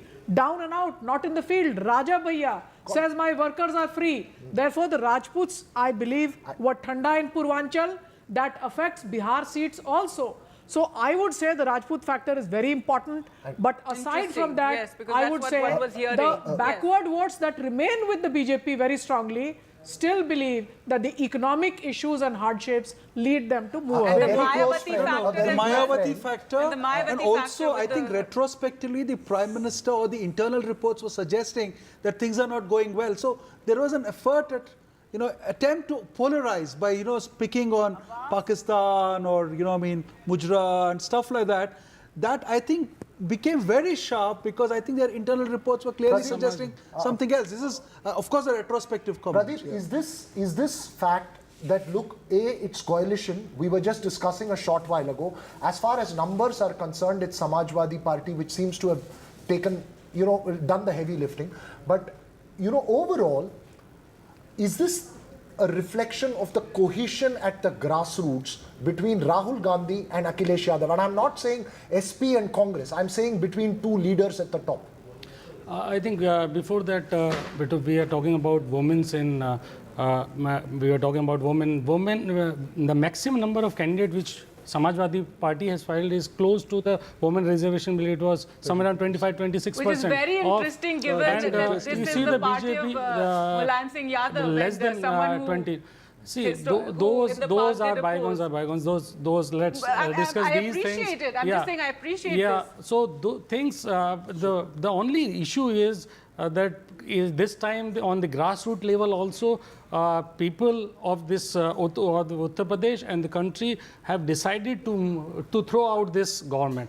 So all the issues which were real issues, BJP was not talking about all those real issues. They were all talking about here they are trying to divert the issues. So that diversion does not work this time. All the issues, core issues were there on the ground, and everybody, including the top leadership and the workers, were from your home state, in coordination. Let me take a little shift to my home state of Tamil Nadu, and I must tell you, it voted for one thing, Gargi. The ink on my fingers still on, and I voted in the first phase on the 19th of April. It's the power of the ink, and Salem Dharanidharan of the DMK joins us there from Tamil Nadu. Salem Dharanidharan, it's not 39-0 as the DMK expected. There seem to be some losses, but not too many, and the gains seem to be more towards the AIA DMK. But when the vote share numbers come, is that what you will be keenly watching out for, how the game was played in Tamil Nadu? See, I think before I talk about Tamil Nadu, I just want to say one thing to everyone. I think this election and more so UP has made one message clear. You can build temples. Ram Mandir was built in UP. It's great you build temples, but what people need is jobs. People need improvement in quality of life. People need better health care. And people need better education facilities. And that people have voted decisively. I hope whoever forms the government, I think this is very important now. Going to Tamil Nadu, right? As we have always predicted, BJP was only had a fake social media presence in Tamil Nadu. They never had grassroots presence. This I have reiterated in your channel as well as in many other numerous national channels. Annamalai is actually third. He's fighting for second and third. There's a close fight for second and third. and not even 25. It's not going to. I'm sorry to interrupt you, Salem Dharnidharan. I just want to tell you that we are putting on our screens the vote share data as well. It shows the NDA at 17% vote share. Remember, in Tamil Nadu, a third force has never historically crossed a 10% vote share. And this is the NDA without the AIADMK and without the DMDK. So do you believe, I mean, isn't that, I mean, let's leave the euphemism. Yes, you may have had a clear win, but let's not forget the details. Isn't that a worrying sign? Sir, not in 2014, if you remember, BJP was running a third front along with several other parties, and they did garner about 18.5%. They had DMDK then with them. But DMDK is now a gone force. DMDK was a big force then, not now. Now their vote percentage is not more than 1%. And PMK has about 6 to 7% vote share. And also BJP has the other parties of the O Pannirselvam, the former chief minister, and also parties of an actor who is famous in the south of Tamil Nadu, right? So I think that in itself comes to about 10%. So BJP standalone, I do not know if it's more than 7% or 6% in Tamil Nadu. Again, this is national elections and people vote differently for national assembly election. I think this number will reduce in assembly election because in 2014, the third front got 18.5%, and same BJP in 2016 went to less than 2%. Again, pointing out, Salem Dharnidharan, on our screens, as you say, all of that on our screens from Tamil Nadu, the NDA seems to be up in 2 seats, taking an advantage in 2 seats. It's changing rapidly, which means it's a very close fight. And they Let's hold our horses still till the end for the analysis, but it's a clear win for the DMK. And celebrations also, you know, we can see those visuals of celebrations. Yes, quickly. Yes, Salem, go ahead. So, but again, one of the seats is Dharmapuri, right, where there is Anbumani Ramdas's wife is contesting. Right, but Ambumani's, when he was without an alliance, also won the seat in 2014 when AIADMK swept. So that can't be told as BJP's inroads into Tamil Nadu. That seat has primarily been a PMK seat, and even standing alone without any alliance, PMK has managed to win that seat once or twice. So that cannot be spoken about as success of BJP in Tamil Nadu. Success of BJP in Tamil Nadu, we'll see in 2026 if they can get more than double-digit vote share. Only then we can say that. If they are strong, then Annamalai... Okay, Salem Dharnidharan, I think we need to wait till about 4 o'clock to figure much of it out. Raju, and especially on Tamil Nadu, because it's been very interesting to see the kind of focus that we saw of the Prime Ministers, over 20 plus visits over there, the Bengal, everything. The 17% is a huge thing for the NDA or the BJP in Tamil Nadu. And we know they're always in and I will be very, very keen to see what happens to that 26% vote share that you're showing for the AIADMK between now and 2026. So how much of that will get cannibalized is a very, very interesting question. But as you say that, Sugata, it's important because even if they open an account without the AIADMK or the DMDK there in Tamil Nadu, it's a symbolic victory. Deepshika Kumar, founder of Speaking, joins us now live. Ma'am, how do you see how this trends are now picking up? It seemed to be cementing, and it seems to have been an extremely close fight. We're around 11:30 right now, and the NDA is 298. India bloc is at 225. I think it's a very. I know the sentiments and expectations were right up there. The benchmarks were set up 400 K-par, but I think I would like to give credit still continuing the years to the leadership that Prime Minister Modi had exhibited. I think, and I'm not a political expert, I'm more of a leadership expert, and I think that has manifested and continue to manifest itself in all the results that you're seeing. You know, India is United States of India. It is very, very difficult. It was to get to that 400 number. It is democracy, which is extremely heterogeneous. To that extent, to get to where it is, and as you said, the numbers are still evolving. We'll see what the final tally looks.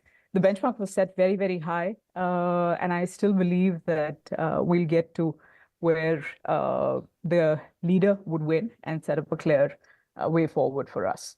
Do you think the 400 par slogan. This is something I think we'll be talking about it for some time to come. But do you think it turned out to be counterproductive in a sense that, and we saw it being reined back and then coming back after a few phases? What are your comments on that? I think there are patches of surprises. Definitely, you see UP being a big surprise, but you see the other side on the southern side of the country. I think that again the numbers are still evolving, and I would want to see them come back to where they had initially envisaged themselves to be. Right. Thanks very much there. We'll take a very, very short break. And do remember to watch all you can check all the details on ndtv.com as well, where we're updating, every minute, every second as those numbers are coming in, as things are changing on the ground. So do log into ndtv.com also and keep checking all the data. We'll slip into a very short break. When we come back, we'll get more firmed up results as they are coming in thick and fast. Stay with us.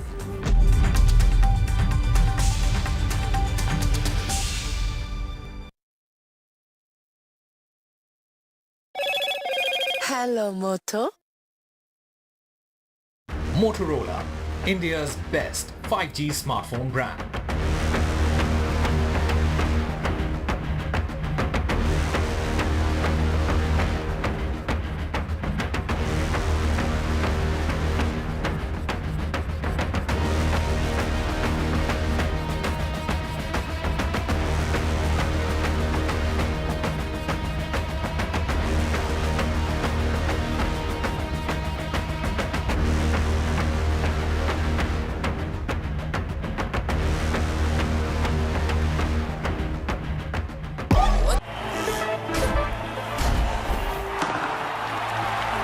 पता नहीं cricket का future कैसा होगा, पर ceiling fans का future पता है, because it's already here.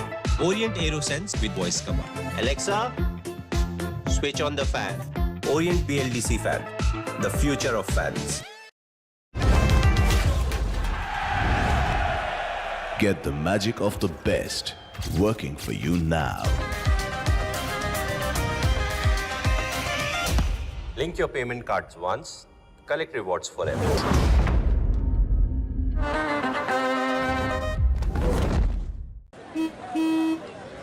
चल, हो जा शुरू। केसरिया से मन जोगी हुआ रे, दिल झूमे देखो, पतवारा हुआ रे, दिल झूमे देखो, पतवारा हुआ रे। हर पल मनाओ केसरी त्योहार। विमल, बोलो जुबान Kesari.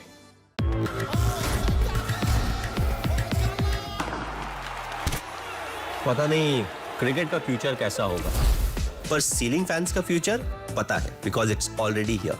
Orient AeroSlim with reverse rotation mode, जो improve करे air circulation. Orient BLDC fan, the future of fans. A parent's favorite question to school kids. Result क्या रहा? An investor's favorite question to a startup. Result क्या रहा? Everyone's favorite question on a day of a cricket match. Result क्या रहा?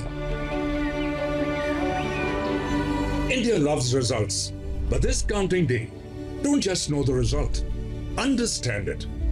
Catch India's most important result out on June 4th on NDTV 24/7.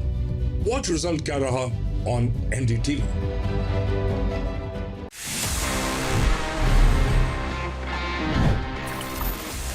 तो friends, अभी time आ गया है for me to answer all the questions जो आपने पूछे थे in this segment which is ask TG, one of my personal favourites, because मजा आता है आपसे बात करने में, थोड़ा सा सवाल जवाब करने में। Let's see the questions we have for this week's episode. Hi TG, क्या आपको लगता है कि फोन को बैटरी सेवर मोड पे रखने से सही में कोई फायदा है? Well, technically, yes, there is an advantage. See, usually battery saver mode क्या करता है? Basically, वो आपके फोन के कुछ सेटिंग्स को इस तरीके से ट्वीक करता है so that your battery can last for long. अब उसमें कुछ चीजें ऐसी होती हैं जो आप खुद से कर सकते हो. For example, reducing the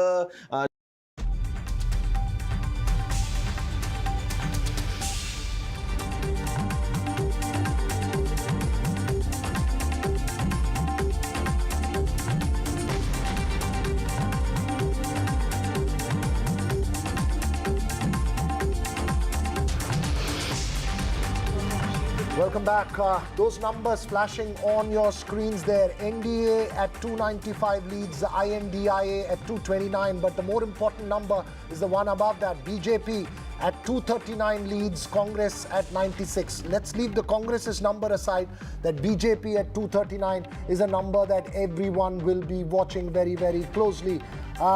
We have, of course, Amitabh Tiwari joining us here in the studios, and we also have Pawan Verma joining us online. Pawan, what's the sense you're making of the trend so far? It seems a fascinating contest, and it's something that's going to go down to the wire. Many thanks. In my view, let us reserve final judgment for a little, because when things go down to the wire, every last round matters. But having said that, I think some things are very clear. And I had written about it extensively and spoken about it earlier, that somewhere there is a basic gulf between the stock market and the people of India. And the BJP campaign was faltering on 3 or 4 or 5 very major issues, notwithstanding the personal popularity of Mr. Narendra. The first was that the Mandir issue had peaked a little. In fact, had peaked. Second was the constant Hindu-Muslim rhetoric was having diminishing returns. The third was that the elimination of the BJP almost, because even the manifesto is called Modi Ki Guarantee, created a certain alienation in the party itself, including with the RSS cadres. The fourth was that in the BJP list, there are as many as 106 candidates who joined recently from other parties and were given tickets over and above workers of the BJP RSS who have been working for the party loyally for 30, 40 years. So it created resentment, even though some of them may win. The fifth was that perhaps the perception of targeted vendetta against leading politicians was being counterproductive for the BJP. And there were loyalties related to regional leaders and others which were sort of annoyed with this kind of absence of level playing field. The last was, and this is important, the last was that there are very legitimate grievances on the ground, notwithstanding some of the achievements of the Modi government. I mean, unemployment, price rise, inequality, and rural distress. And I think the BJP did not quite address some of its achievements into the manner in which it should have. And the Prime Minister reduced himself to a polarization strategy. Right. Which left... Mr. Verma, I'd also like to get your comments on, Bihar. You that's a state, you were active in earlier, and so far it seems the NDA is leading there with 32. But Uttar Pradesh is the other one that we've been talking about. That's been very interesting to see how Samajwadi Party and the Congress combine has worked on the ground and given it's neck and neck. And so your comments on that whole talk of double engine sarkar, not really working now. No. Simply said, in Bihar, our survey showed that the BJP, even if it had not gone into an alliance with the JDU, was on its own getting between 30, 32 to 33 seats. Having given 16 seats to the JDU, there was an element of doubt whether the JDU would be able to win its 16 seats, but there was no doubt about the 17 seats that the BJP would win, which it will probably win all. Now, if the JDU riding on the coattails of the BJP gets about 9, 10 out of its, and then you have the other members of the alliance, including the Chirag Paswan, the number has come to roughly the same. So the BJP number has not gone down, but the NDA number has gone down by 6 or 7 because last time they got 39. As far as UP is concerned, the two real shockers in this election, if these trends hold, yes, those health are warnings, UP and West Bengal. Yes. In UP, nobody expected that while there could be some hemorrhaging of the BJP's number of seats, that it would go down so appreciably below 60. Since you mentioned that point, sir, you know, the number on our screens showing BJP down to 240. If the UP numbers had held, it would have been 270. So I think at the end of the day, that number could have been the major difference between a 272 or not at the end of the day. We'll have to wait, of course, till the exit polls, till the final numbers come out. But let's go across to my colleague. Thank you so much, Pavan Verma, there for joining us. Uma Sudhir as well as Radhika Ramaswamy join us. But Uma, first to you, Andhra Pradesh and Telangana. Of course, Telangana, the BJP making gains, but Andhra Pradesh, the big story for the TDP.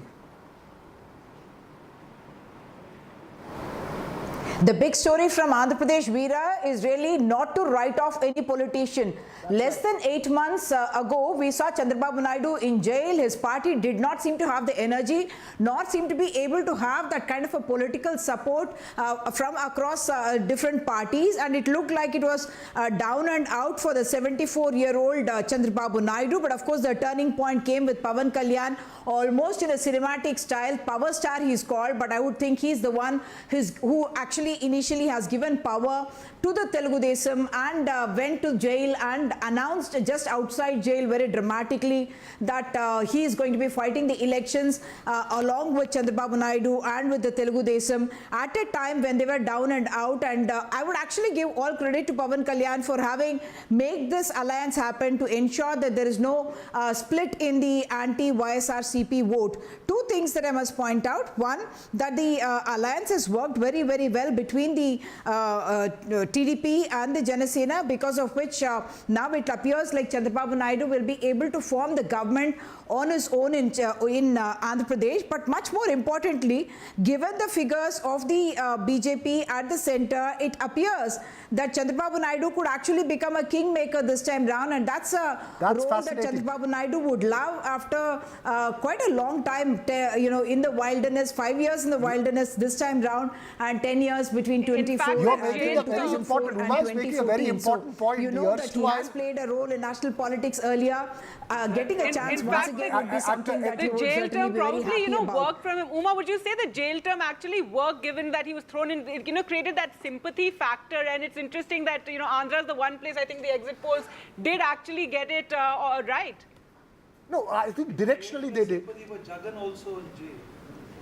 See, he was earlier in jail. It's not exactly the sympathy factor, because as soon as Chandrababu Naidu got arrested, you could not see the sympathy factor playing out politically on the ground. It is a fact that Naidu has always had his admirers and supporters among the people of Andhra Pradesh, especially among the Kamma community, the youth, the people who looked upon him as, remember, he used to have the moniker of the CEO of Andhra Pradesh, someone who branded himself as the man of economic reform, someone who built Hyderabad, IT capital of the world. And that is what he had brought to Andhra Pradesh in 2014, when he promised people the same thing, that this is a state, a bifurcated state with despondent people. And at that time, Chandrababu Naidu had seemed like the hope. But even there, it was the wily politician at work, because he realized once again that by himself, he may not be able to win the 2014 elections. And therefore, he came together with the BJP at that time, got the support of Pavan Kalyan, who was not contesting, and managed to win the 2014 elections. Once again, 2019, very similar situation. It appeared like the Telugu Desam was on a weak wicket and YSRCP and Jagan Mohan Reddy were going strong. The Pavan Kalyan alliance really, and bringing in of the BJP through Pavan Kalyan, that has really helped and worked magic for Chandrababu Naidu, who of course campaigned very, very hard, and has in many senses been able to turn the election around by promising Jagan's welfare and something more in terms of development and jobs. All the numbers are of parliamentary elections that's flashing on national TV, but the assembly numbers I will also put out. TDP at 130, JNP at 20. So it's a sweep for Chandrababu Naidu, much bigger than the scale of victory the TDP had in 2014 in Andhra Pradesh. So it's a double win for him. And the point that you made of Kingmaker, we'll see how the numbers play out. Never say never in Indian politics. I think that's very important. He waited outside the Congress. He waited outside the BJP. Patience pays ultimately in politics. So he's actually reversed the 2019 figures in that sense, where they got 151 and 23 was the figure in 2019, and now TDP plus has become 152 and more, and Jagan Mohan Reddy's YSRCP seems to be limited to a 23 or less. Yes, that's the picture there. In Telangana, however, it's according to what we would have thought, 8 plus 8, the Congress and the BJP almost doing equally well in a space where the BRS has largely been decimated, at least as far as parliament elections go. We have to cut across Uma to Prakash Javadekar. I'm sorry to interrupt you. Sometimes not again, because BJP... Thanks so much for joining us. We'll just, and Radhika, do just wait on. We're just going across to where Prakash Javadekar is without speaking. Discrimination. Because LDF and UDF do discrimination. Modi doesn't do discrimination. And so 2 crore people are benefited by his welfare scheme out of 3.5 crore. Second, he has built real infrastructure. 6-lane highway, Kasargod to Thiruvananthapuram. People are seeing the progress. And Vande Bharat and many other developments. Simultaneously, all the diaspora of Kerala have also called their families to tell that vote Modi, because of him, our esteem in these countries where we are working has gone up. India's stature has risen, and Modi is the reason. And therefore, they also requested their families to vote for Modi. People have voted with faith, with 10 years, because in 2019, in Kerala... Sunil Prabhu there at the Congress office, who has Salman Khurshid with him. Over to you, Sunil. Over to you. Thanks, Viraghav. I have with me somebody who's Uttar Pradesh has been the biggest surprise today in, in terms of everybody's got it wrong. So, well, everybody's got it wrong because you can do Uttar Pradesh without me. This has become apparent because I didn't fight that election, but I went and I campaigned for people, and I hope that wherever I campaigned and whatever I saw will turn out to be true today when the results finally come in. But yes, it's a very pleasant surprise. It's a wonderful feeling. It's the beginning of an important chapter in the political life of Uttar Pradesh, and I hope that we can take it up forward. The big question, of course, is now, because you were, you along with the other committees in this terms of alliances, forging the India alliance, you all are still short. Are you ready to open up now to your old architect, Nitish Kumar, or for that matter, Chandrababu Naidu? That wasn't my mandate. My mandate was to bring people into an alliance. And once we brought them into alliance and elections began, then our mandate expired. Now, trying to bring people back into the Congress fold or into the India fold will depend upon who has the mandate to go out and do it. For each such task, you need special expertise. And there may well be people who have the expertise to go out and reach out to people who are neither committed to the BJP in one way or the other, nor beholden to the BJP in any form. And if they can come and they see promise in the Congress party and India alliance coming together and offering something, and they want to join, I'm sure that our leaders will be very anxious. So you are open to the idea of, because you are slightly short in numbers. You need to get 272 for the president to call. Much depends on the president of India. The NDA alliance as a pre-poll alliance is anyway got the numbers, so they will be invited first. Well, yeah, the point of inviting is to come and prove that you have. But to say that you have may be the beginning, but to prove that you have is the real end and the real test. So let them see. If they get invited first and they are able to show something, then we will talk about this even when they fail to do so. Salman, there is one indicator, and that is, Uddhav Thackeray, Sharad Pawar in Maharashtra, that they could be poached by the NDA. Do you have those fears because you are part of that alliance? Do you feel that is a possibility? I don't know if NDA leaders are fond of poached eggs, but I hope not. I hope not. Let's make it a good, decent vegetarian diet as far as the politics of this time is concerned. Let's not go out and try something which is unbecoming for a serious political party at this particular time. When the elections have gone off so well,